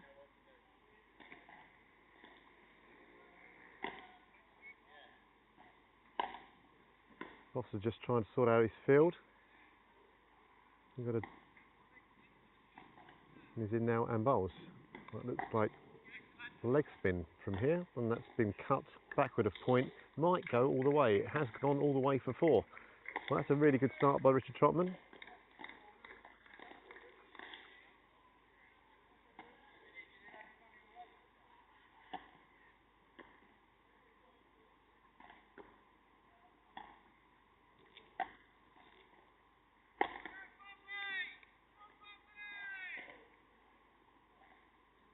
So he's in again, bowls.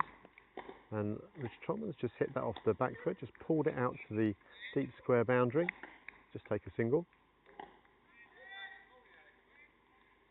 Foster just trying to find his length. Often very difficult when you're bowling leg spin to find your length straight away.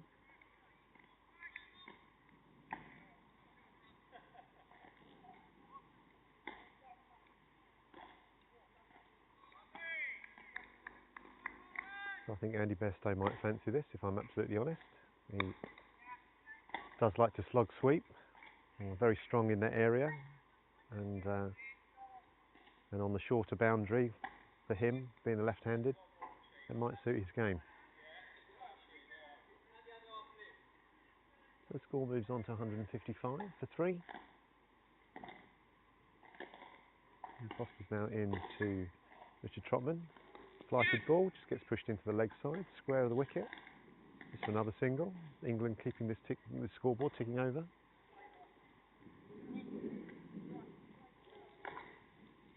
Brings Andy Bairstow back on strike. And I suspect that Andy will be targeting this square leg side boundary if he gets the opportunity. That's a wide ball. I think Craig is very aware that there's a slightly shorter boundary this side, so he's probably going to bowl a little bit more width to Andy. And now he bowls quicker ball. That's just driven to extra cover for no run.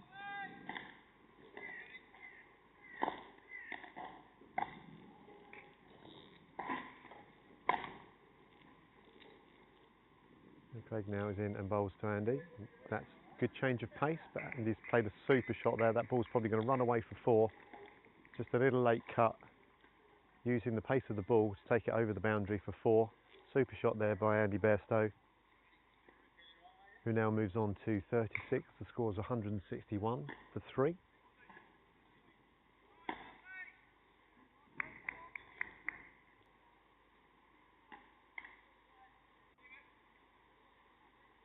it right there, mate? Yeah, all good. Still white cup?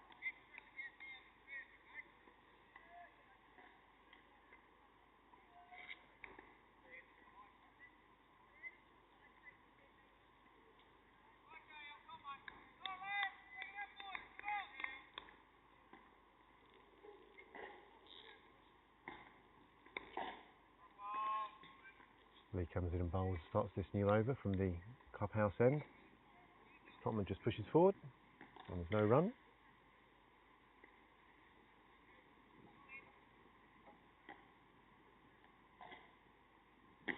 Lee comes in and bowls. More flighted ball. Trotman just pushes this out to long on, just for a single. Keep this scoreboard ticking. Good performance this by England. Andy Bairstow, 36 from 43 balls. Very solid start from him. He was quite watchful early on. As his innings has progressed, he's scored at a quicker rate. So Lee round the wicket. Short. Pushed into the offside, but just for no run, straight to extra cover.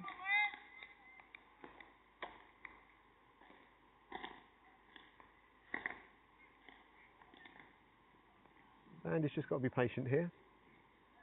It's his next ball, short, and that's a super shot. That might just go for 2 if we're quick.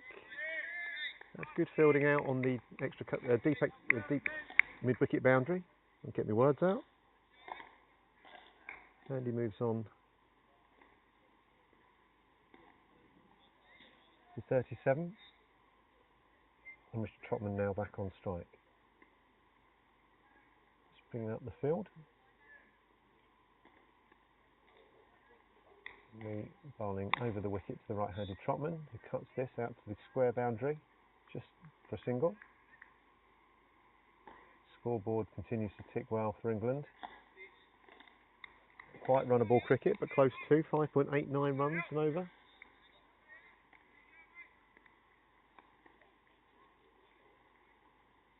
Bairstow back on strike.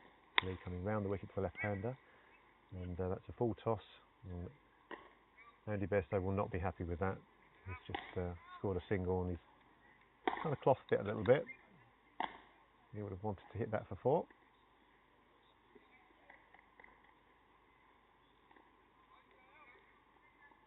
That's the end of the over.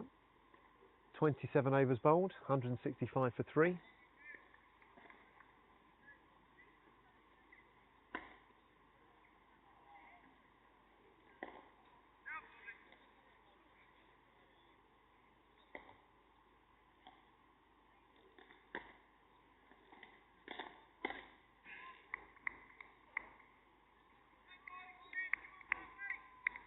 Okay, I think we've got Foster now to continue from the top end with Bairstow on strike.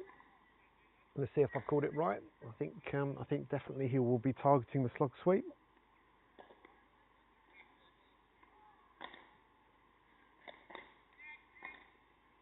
That's pushed off the legs, not quite the right length for that shot. Just into the leg side for a single.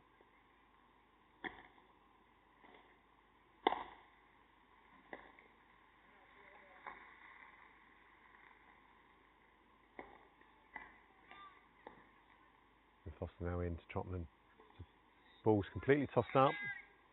Tempting Trotman to go downtown, but Trotman just pushes forward. Content with just playing sensibly.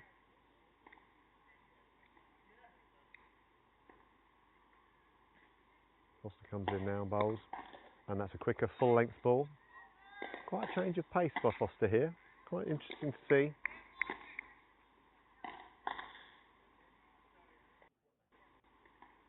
Got to be very watchful as the batsman when you've got someone that's bowling change pace. That's tossed up again, so Trotman's just pushed that round the corner just for a single.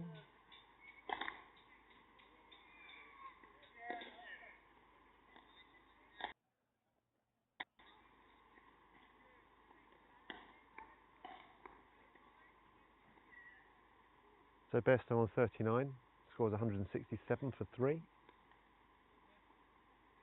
Foster comes in now, that's short. Oh dear, that is not the greatest shot from Andy, he knows it. That should have gone out of the ground for 6 by his standards. Come on Andy, a bit more focus mate. Foster comes in and bowls again. That's a much better shot. That's lovely, perfectly well driven, nicely timed out to the extra cover boundary, and just for a single.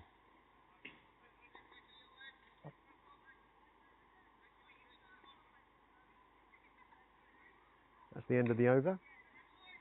Score is 168 for 3 from 29 overs.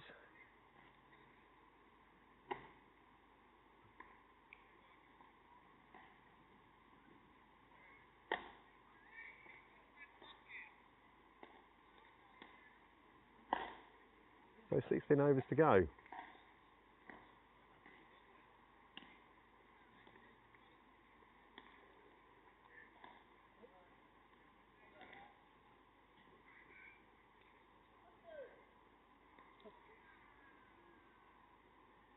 We have Lee here continuing from the clubhouse end. Bairstow just pushes that into the offside. England very keen to take their singles all day today. Done the hard work, getting the field pushed back, and now just taking full advantage. No risk cricket. Letting that score just tick along nicely, about runnable. And Lee's in now. Trotman just cuts that off the back foot, and that's gone away for 4. He's timed that. Backward a square. Super shot by Richard.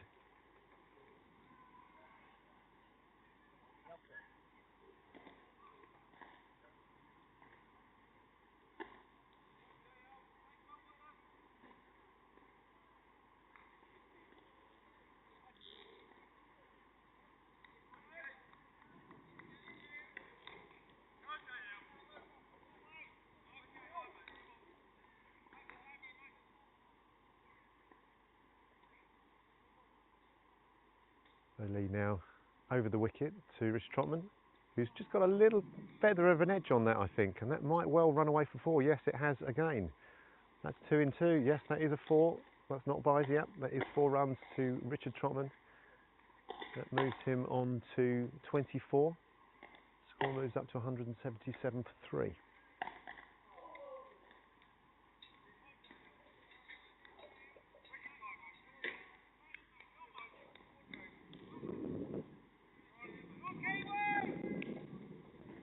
Comes in now, bowls Trotman. He drives that down the ground. That's more to extra cover, and there's no run.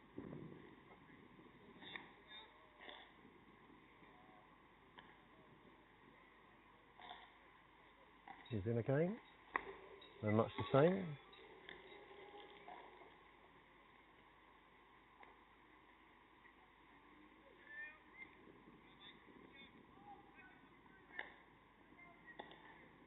The last ball of the over, and Richard's had a bit of a swipe at that.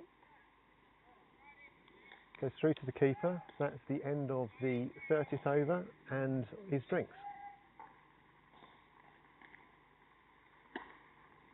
So England 177 for 3 off their 30.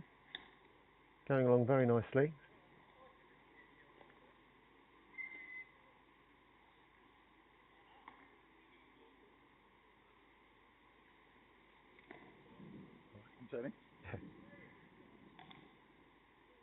So Trotman 24 from 29, Bairstow 41 from 50. 63 required off 90 balls with 7 wickets in hand. So a very strong position for England to be in, but they've deserved where they are in this game. They bowled extremely well in the middle part after a good solid start from New Zealand in their first innings, but England fought their way back into the game by taking a number of quick wickets. Shrag Desai taking 4 for 25. Super performance from him, which really took the wind out of the New Zealand sails, so to speak. And we managed to get them down to 239 on a score which is pretty much under par for this ground. On a good wicket, you'd expect to run a ball 270 would be par. But England have batted well. They lost a couple of wickets when they had a great start, and that's made a bit of a difference to their scoring rate for a few overs. But it's now been picked up again, and solidly batting. Richard Trotman and Andy Bairstow both batted very, very nicely and got England into a very strong position.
So I think we're going to see Foster here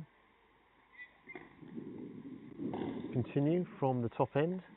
Bowled 2 overs for 15. I've got it down as 6. You bowled over number 10.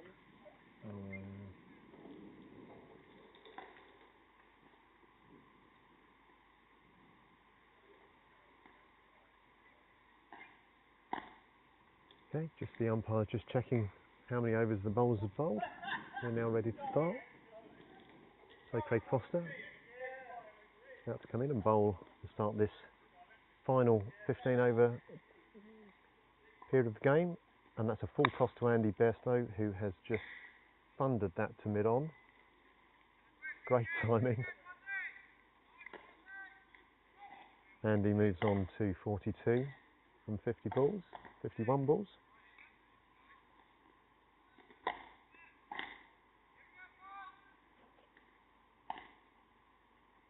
Now Craig in to Richard Trotman. Bullish ball. Richard was trying to work off his toes. Just hits the pad and keeper tidies it up for no run.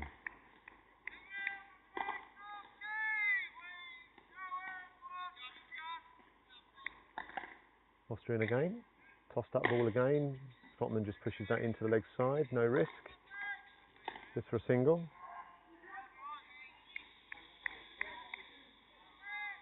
In this third power play, there only has to be 4 inside the ring or 5 outside the ring you can have.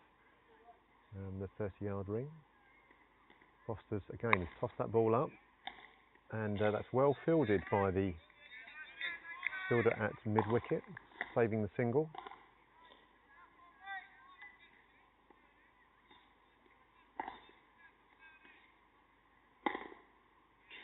Foster comes in now and bowls, quicker ball.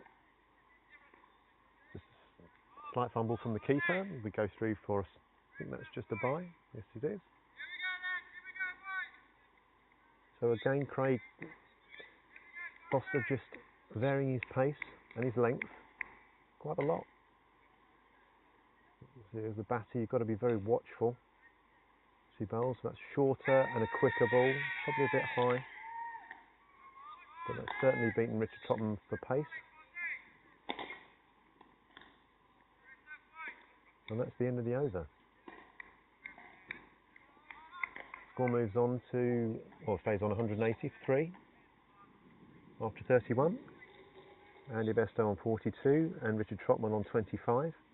Going along nicely.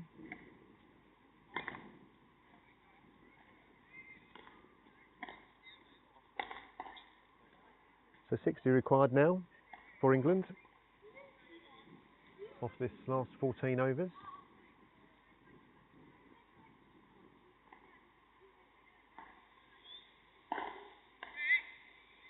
England will want to just continue to make sure that they are taking their singles and running well. Don't want to put any pressure on the last few overs. They'll want to win this game a few overs from the end.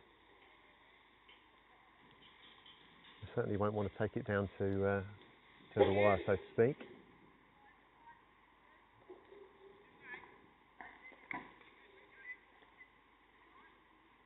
So we've now got a change of bowling. From the pavilion end, we have Kane coming on to resume. He's bowled 4 overs, none for 36 in his first spell.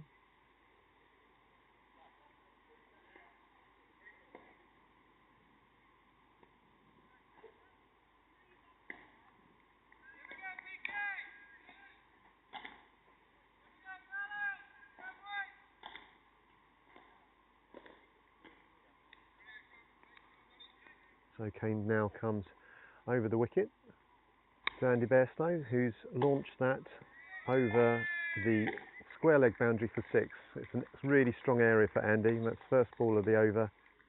He's watched that really nicely, timed it perfectly. That's a very strong start to this over for Andy. And he now moves on to 48. Kane in again. And that's a really solid shot, square of the wicket, and that's gone for. And that's Andy's 50. That's a really good way to bring up your 50. Really well batted, Andy Bairstow. Very, very solid innings from him. Been very secure, hasn't given a chance.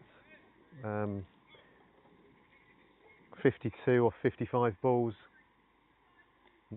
Excellent start for us.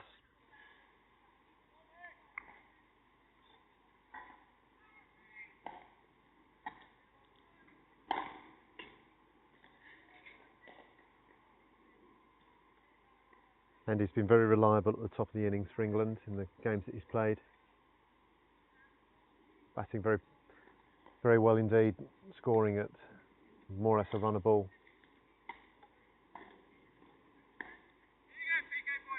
On any surface, to be fair. And so that's the nature of the way in which he plays. He now faces the next ball, just pushes that out to point. There's no run.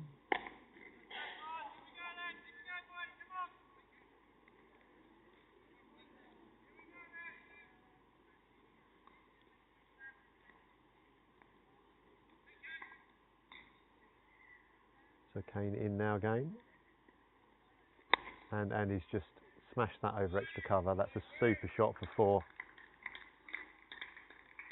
To wait and execute the shot. Really, really nice shot from Andy. It's just starting to go now. I'm quite expecting Andy to really push it along now. He's got his 50, he's got his iron. Kane comes in again and bowls. And that just gets pushed out to extra cover for no run.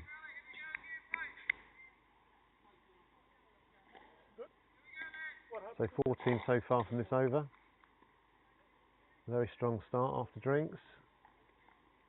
And Andy's picked that up off his toes. Could be 2 if they take the throw on. I think they're going to. Yes. And that's very well run. Another 2 to the score.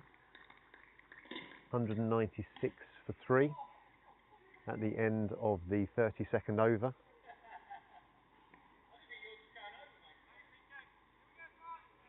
That's a very, very strong 16 off that over. Very strong part of the game for England. They'll be thrilled by that. Yeah, perhaps the sling was not even there.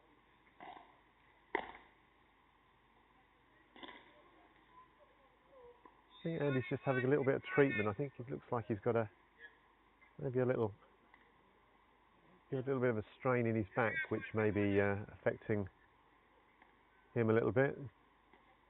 Magic cream being administered by Mr. Ryder.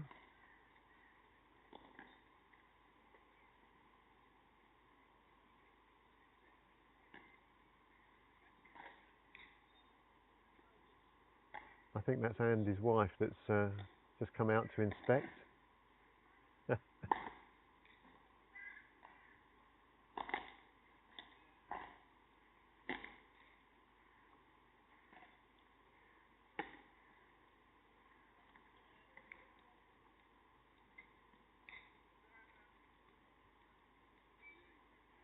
Good, I think we're ready to continue after that short intermission. 196 for 3 from 32, 13 overs to go. England in a very strong position here, just 44 required off 78 balls. With 7 wickets in hand.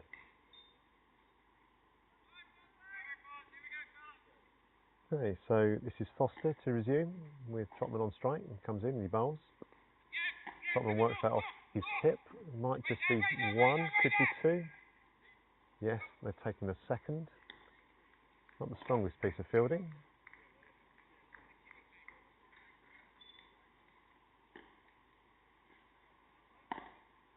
The Trotman moves on to 27 from 33. Foster now ready to come in and bowl again. He passes the umpire and bowls. And pitched that ball. And this is pushed out to the extra cover boundary for a single. That's fielded very nicely. And Andy Bairstow back on strike.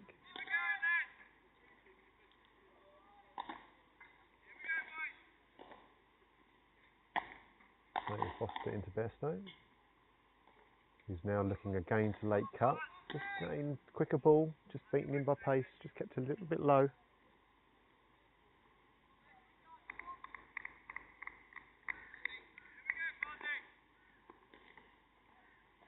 Foster in again now, bowls over the wicket, tossed up this time, and Andy's gone for it. Whacked it over extra cover, 1 bounce, 4. I think I've just seen it go for 4. Yes, it's gone for 4. It's timed it well, it's picked the gap really nicely. Never in any danger of of being caught out there. It's a strong shot for Andy. Plays that shot a lot. Foster in now again. Quicker ball. Just flicked off his legs. There should be a couple here for Andy. He turns and goes. Yeah, that's good calling and good piece of fielding.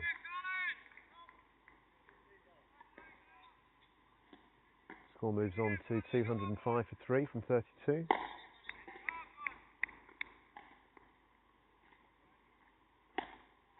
Foster in again, and this tossed up ball, and Andy he might have actually just, he has indeed, he's found the gap between deep mid wicket and deep mid on, and that's gone for 4. So it's a really, really good over for England. Bairstow moves on to 68 from 63. Really started to push the run rate up now again. 13 coming from that over.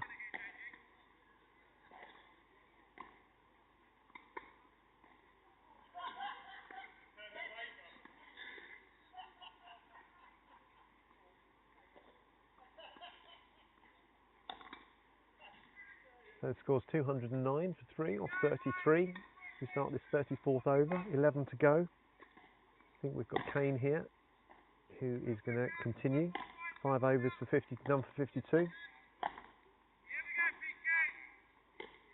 Bairstow 68 off 63 and Trotman 28 off 34.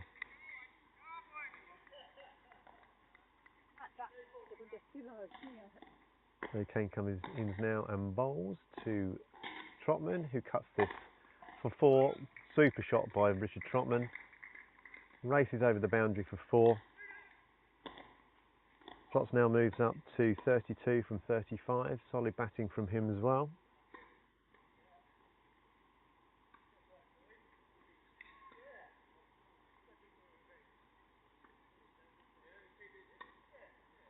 And England cruising this at this stage.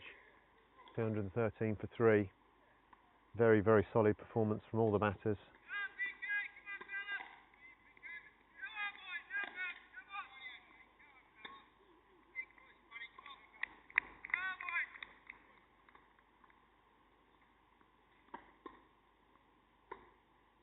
Okay, now in again to Trotman, who gets dished up another short ball outside the off stump, which is really well fielded on the boundary. Stops the 4.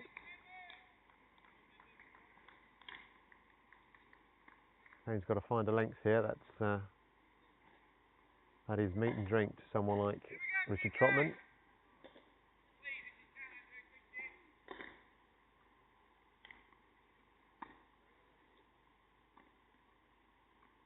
Kane's decided to come around the wicket now. He's having the sight screen moved.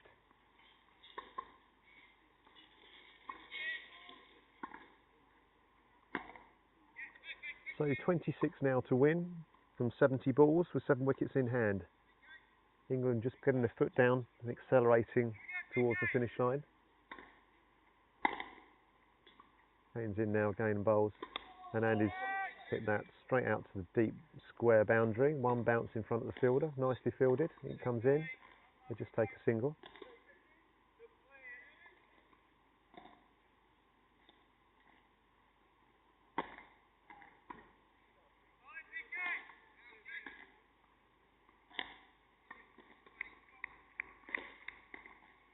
Kane into Richard Trotman, who has just flicked that into the leg side just for a single. Again, no risk cricket here. That's great. Professional job by England.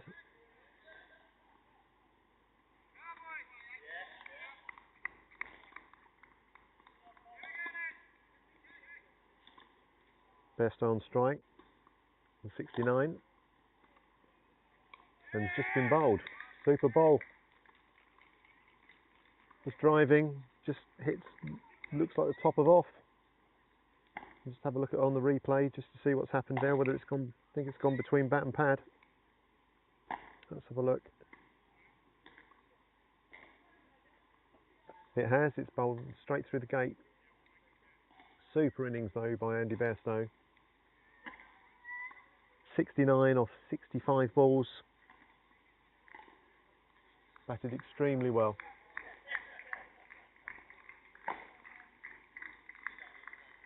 So England now 216 for 4.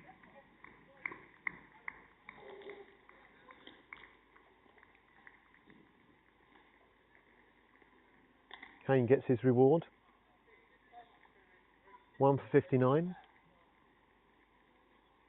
And we've now got coming to the crease England captain David Snellgrove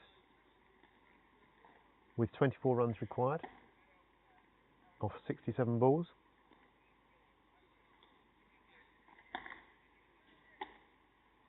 As the shadows start to reach across the ground, a bit cooler now in the shade. It was quite warm earlier. We would have just sat here in the commentary position with a jumper on. It's very warm in the sun. And there's a little breeze there, which is really perfect cricketing conditions.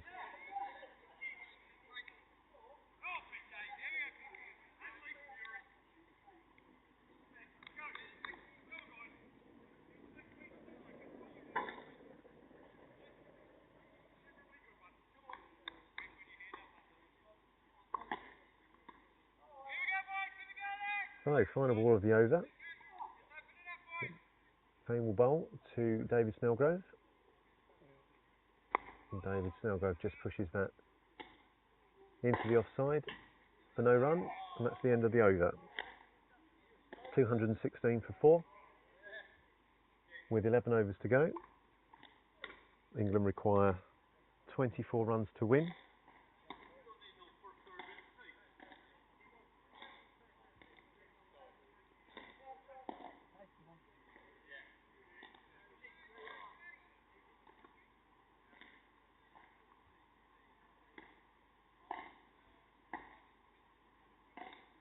England's run rate has been pretty consistent right the way through this innings. It's always been hovering around 6.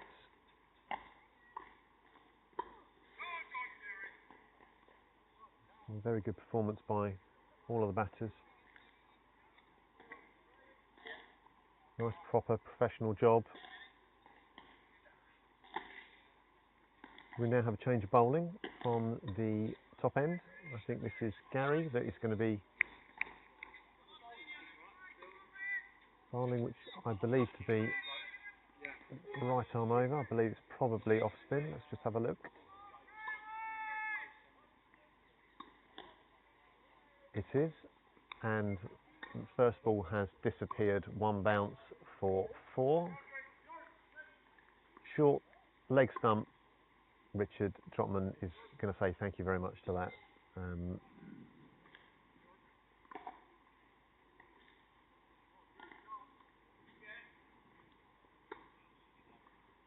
So Trots moves on to 38 from 38 balls. Perfect run of ball cricket. Might be a little short intermission here because we seem to have the ball stuck in the hedge somewhere. We can't immediately find. Might be using a spare ball.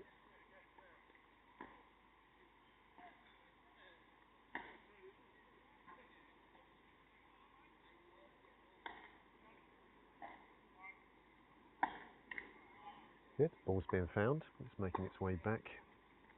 Long boundary, that one.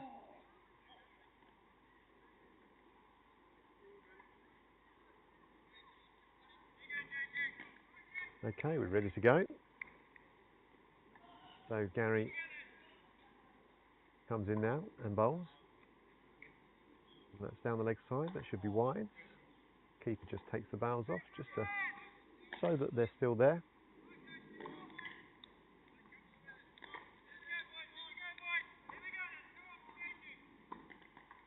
He comes in now and bowls. Trotman just pushes forward. There's no run, it's the offside.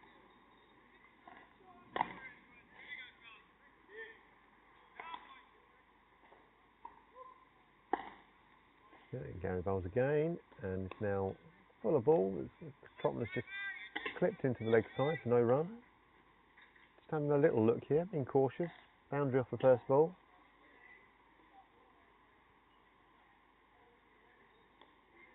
Gary comes in now and bowls And Trotman has a full toss, pushes it down the ground just for a single. Ball's bobbling around, but well fielded by, I believe that's Grant. He's had a good day in the field, really has. That brings David Snellgrove onto strike.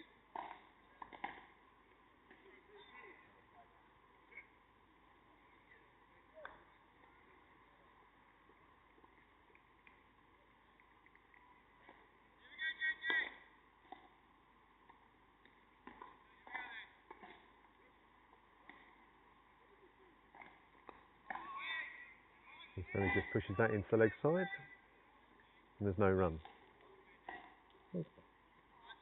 Pretty much everybody inside the ring here. I don't think we've got any boundary riders out at all.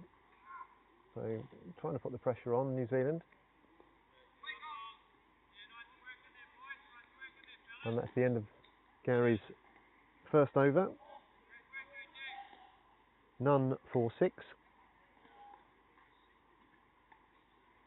Score is now 222 for 4 from 35 overs. So 10 overs to go, but just 18 runs to win, with 6 wickets in hand.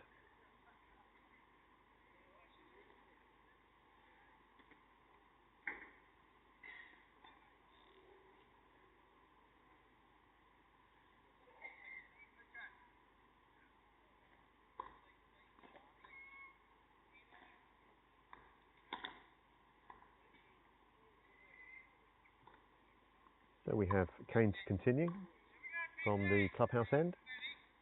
Bowling to Richard Trotman. Trots on 39 or 41 balls.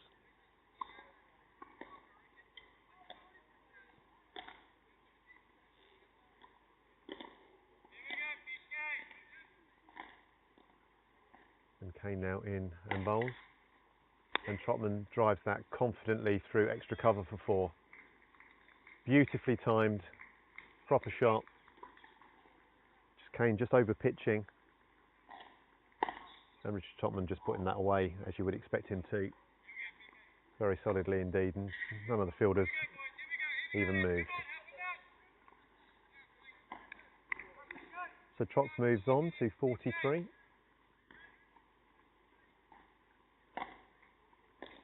Kane in again, bowls to Trots, just pushes that into the leg side. It's fielded by Kane off his own bowling.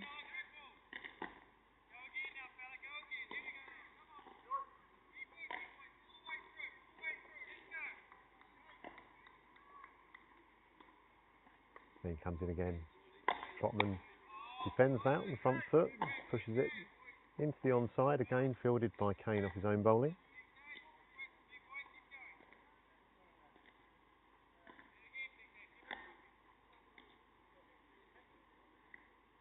Kane in now and bowls again.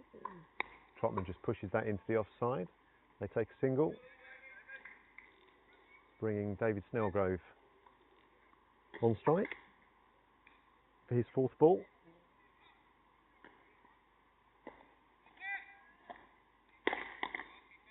England now just needing 14 to win, 227 for 4.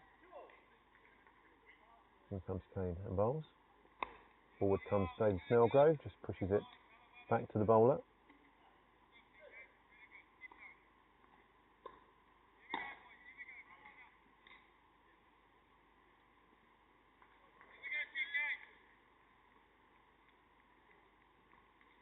Kane in again to Snellgrove, who's back and pushes that square of the wicket on the offside. And there's no run.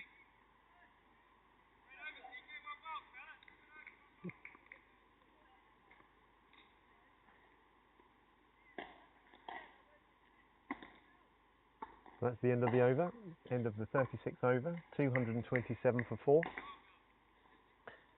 With Richard Trotman on 44 from 45. And David Snellgrove yet to score from 5 balls.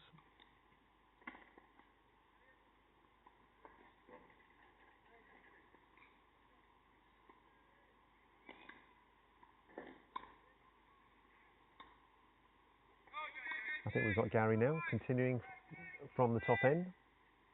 He's bowled 1 over for 6 runs, none for 6 at the moment. Just moving the man back with a square on the leg side where the first boundary went that Trotman hit him in the first ball of that first over. Flighted ball there from Gary. Trotman just pushes into the leg side, doesn't take any unnecessary risks.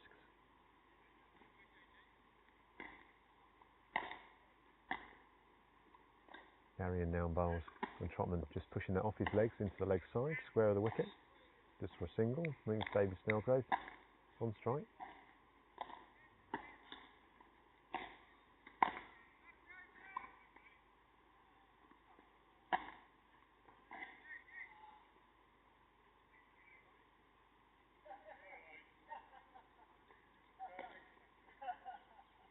Gary bowls. David Snellgrove pushes that towards mid-on, just takes an easy single. 12 runs to win now for England, 228 for 4. Trotman on 45 as Gary comes in and bowls. And this is a flighted ball trying to tempt Richard Trotman into hitting it downtown, but Trotman just lets it go by to the keeper. Mid off and mid on, all the way back on the rope. There's another one where he's just tossed it up, trying to get Trotman to commit suicide. And I've just been brought a lovely glass of red wine by Royston Smith. How wonderful is that? Cheers, mate. Thank you very much. Well deserved. Bless you. There are some perks of doing this commentary stuff. A super shot by Richard. Flicked off his legs. Quicker ball from Gary. The ball runs away before. Takes Trotman on to 49 from 48 balls.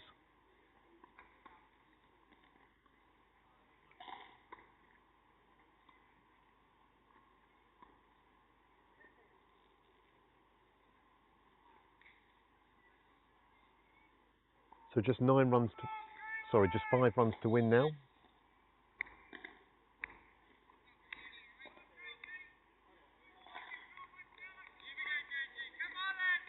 Perfect timing for Richard. Just try and see if he can get over the line. It's a tossed up ball and he's hit it straight up in the air. And unfortunately, he's just been caught. Rich on 49 just needed to knock it into the leg side to get his 50. Unfortunately, he's gone for a big shot through the leg side and it's got a leading edge. It's gone up in the air and it's been caught and bowled by Gary. Richard will be very disappointed with that. Batted so well.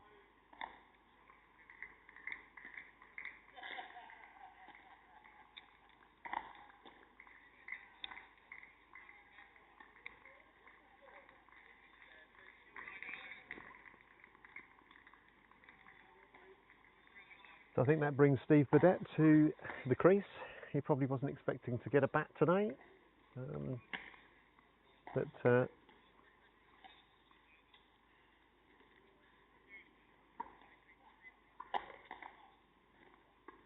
So 5 runs required.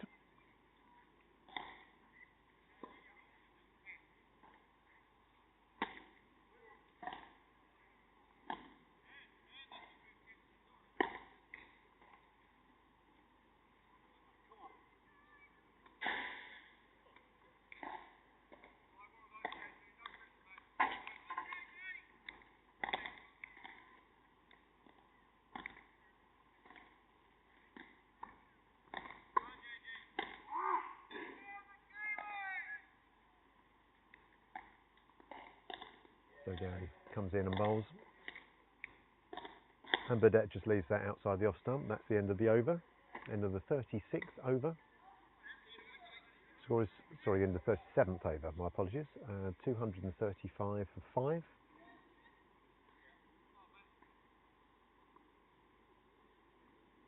And England cruising here to another solid victory.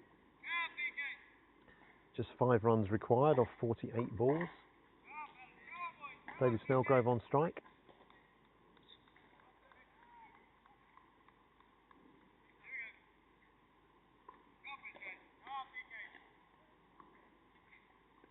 And looks like Kane to continue from the pavilion end, on with David Snellgrove. He tries to work that into the leg side. Doesn't quite get the ball away.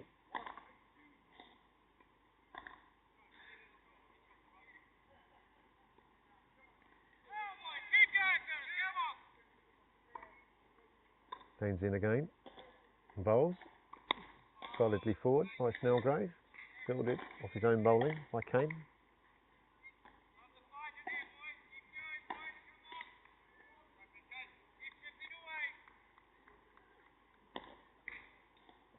Kane's in again and bowls to Snellgrove. Small pitch delivery. Dug out by David Snellgrove into the offside. There's no run.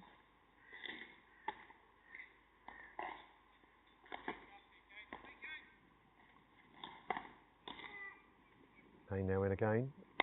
Forward again by Snellgrove. Just pushes it back. Kane again. Fields off his own bowling.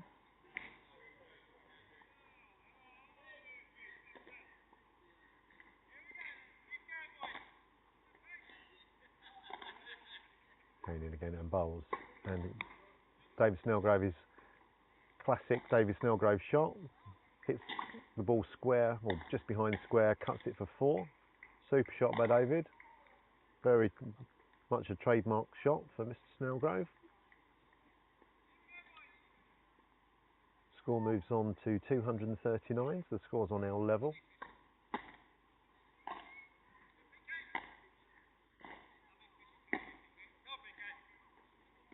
So 1 required for England.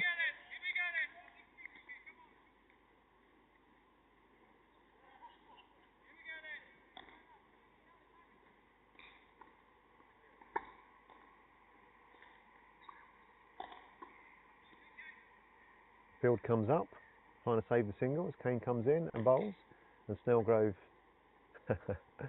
just lets that go down the leg side. It's a wide. That's the end of the game. England win by 5 wickets. Super performance from England. Very solid with the ball and with the bat. New Zealand will take something away from the game. They started extremely well in the first 10 overs, scoring at well over 6 and over. Lost their way a little bit in the middle, but still got a reasonable score together. And they've bowled not too bad. They haven't bowled with any great penetration, but certainly a solid performance from England, and I think they'll be very happy. That's a 3-0 win in the series, and that bodes well for them moving forward, and particularly their next game, which will actually be at the World Cup in Hyderabad. We just have one more game now for New Zealand to play, and that will be against the England Lions tomorrow at Woodford Wells. So we look forward to that match, and the New Zealanders will be able to take a well-earned rest and go home after, I think, what will be 10 games of cricket in just over 2 weeks. So we wish them all the very best, and we'll say goodnight from us.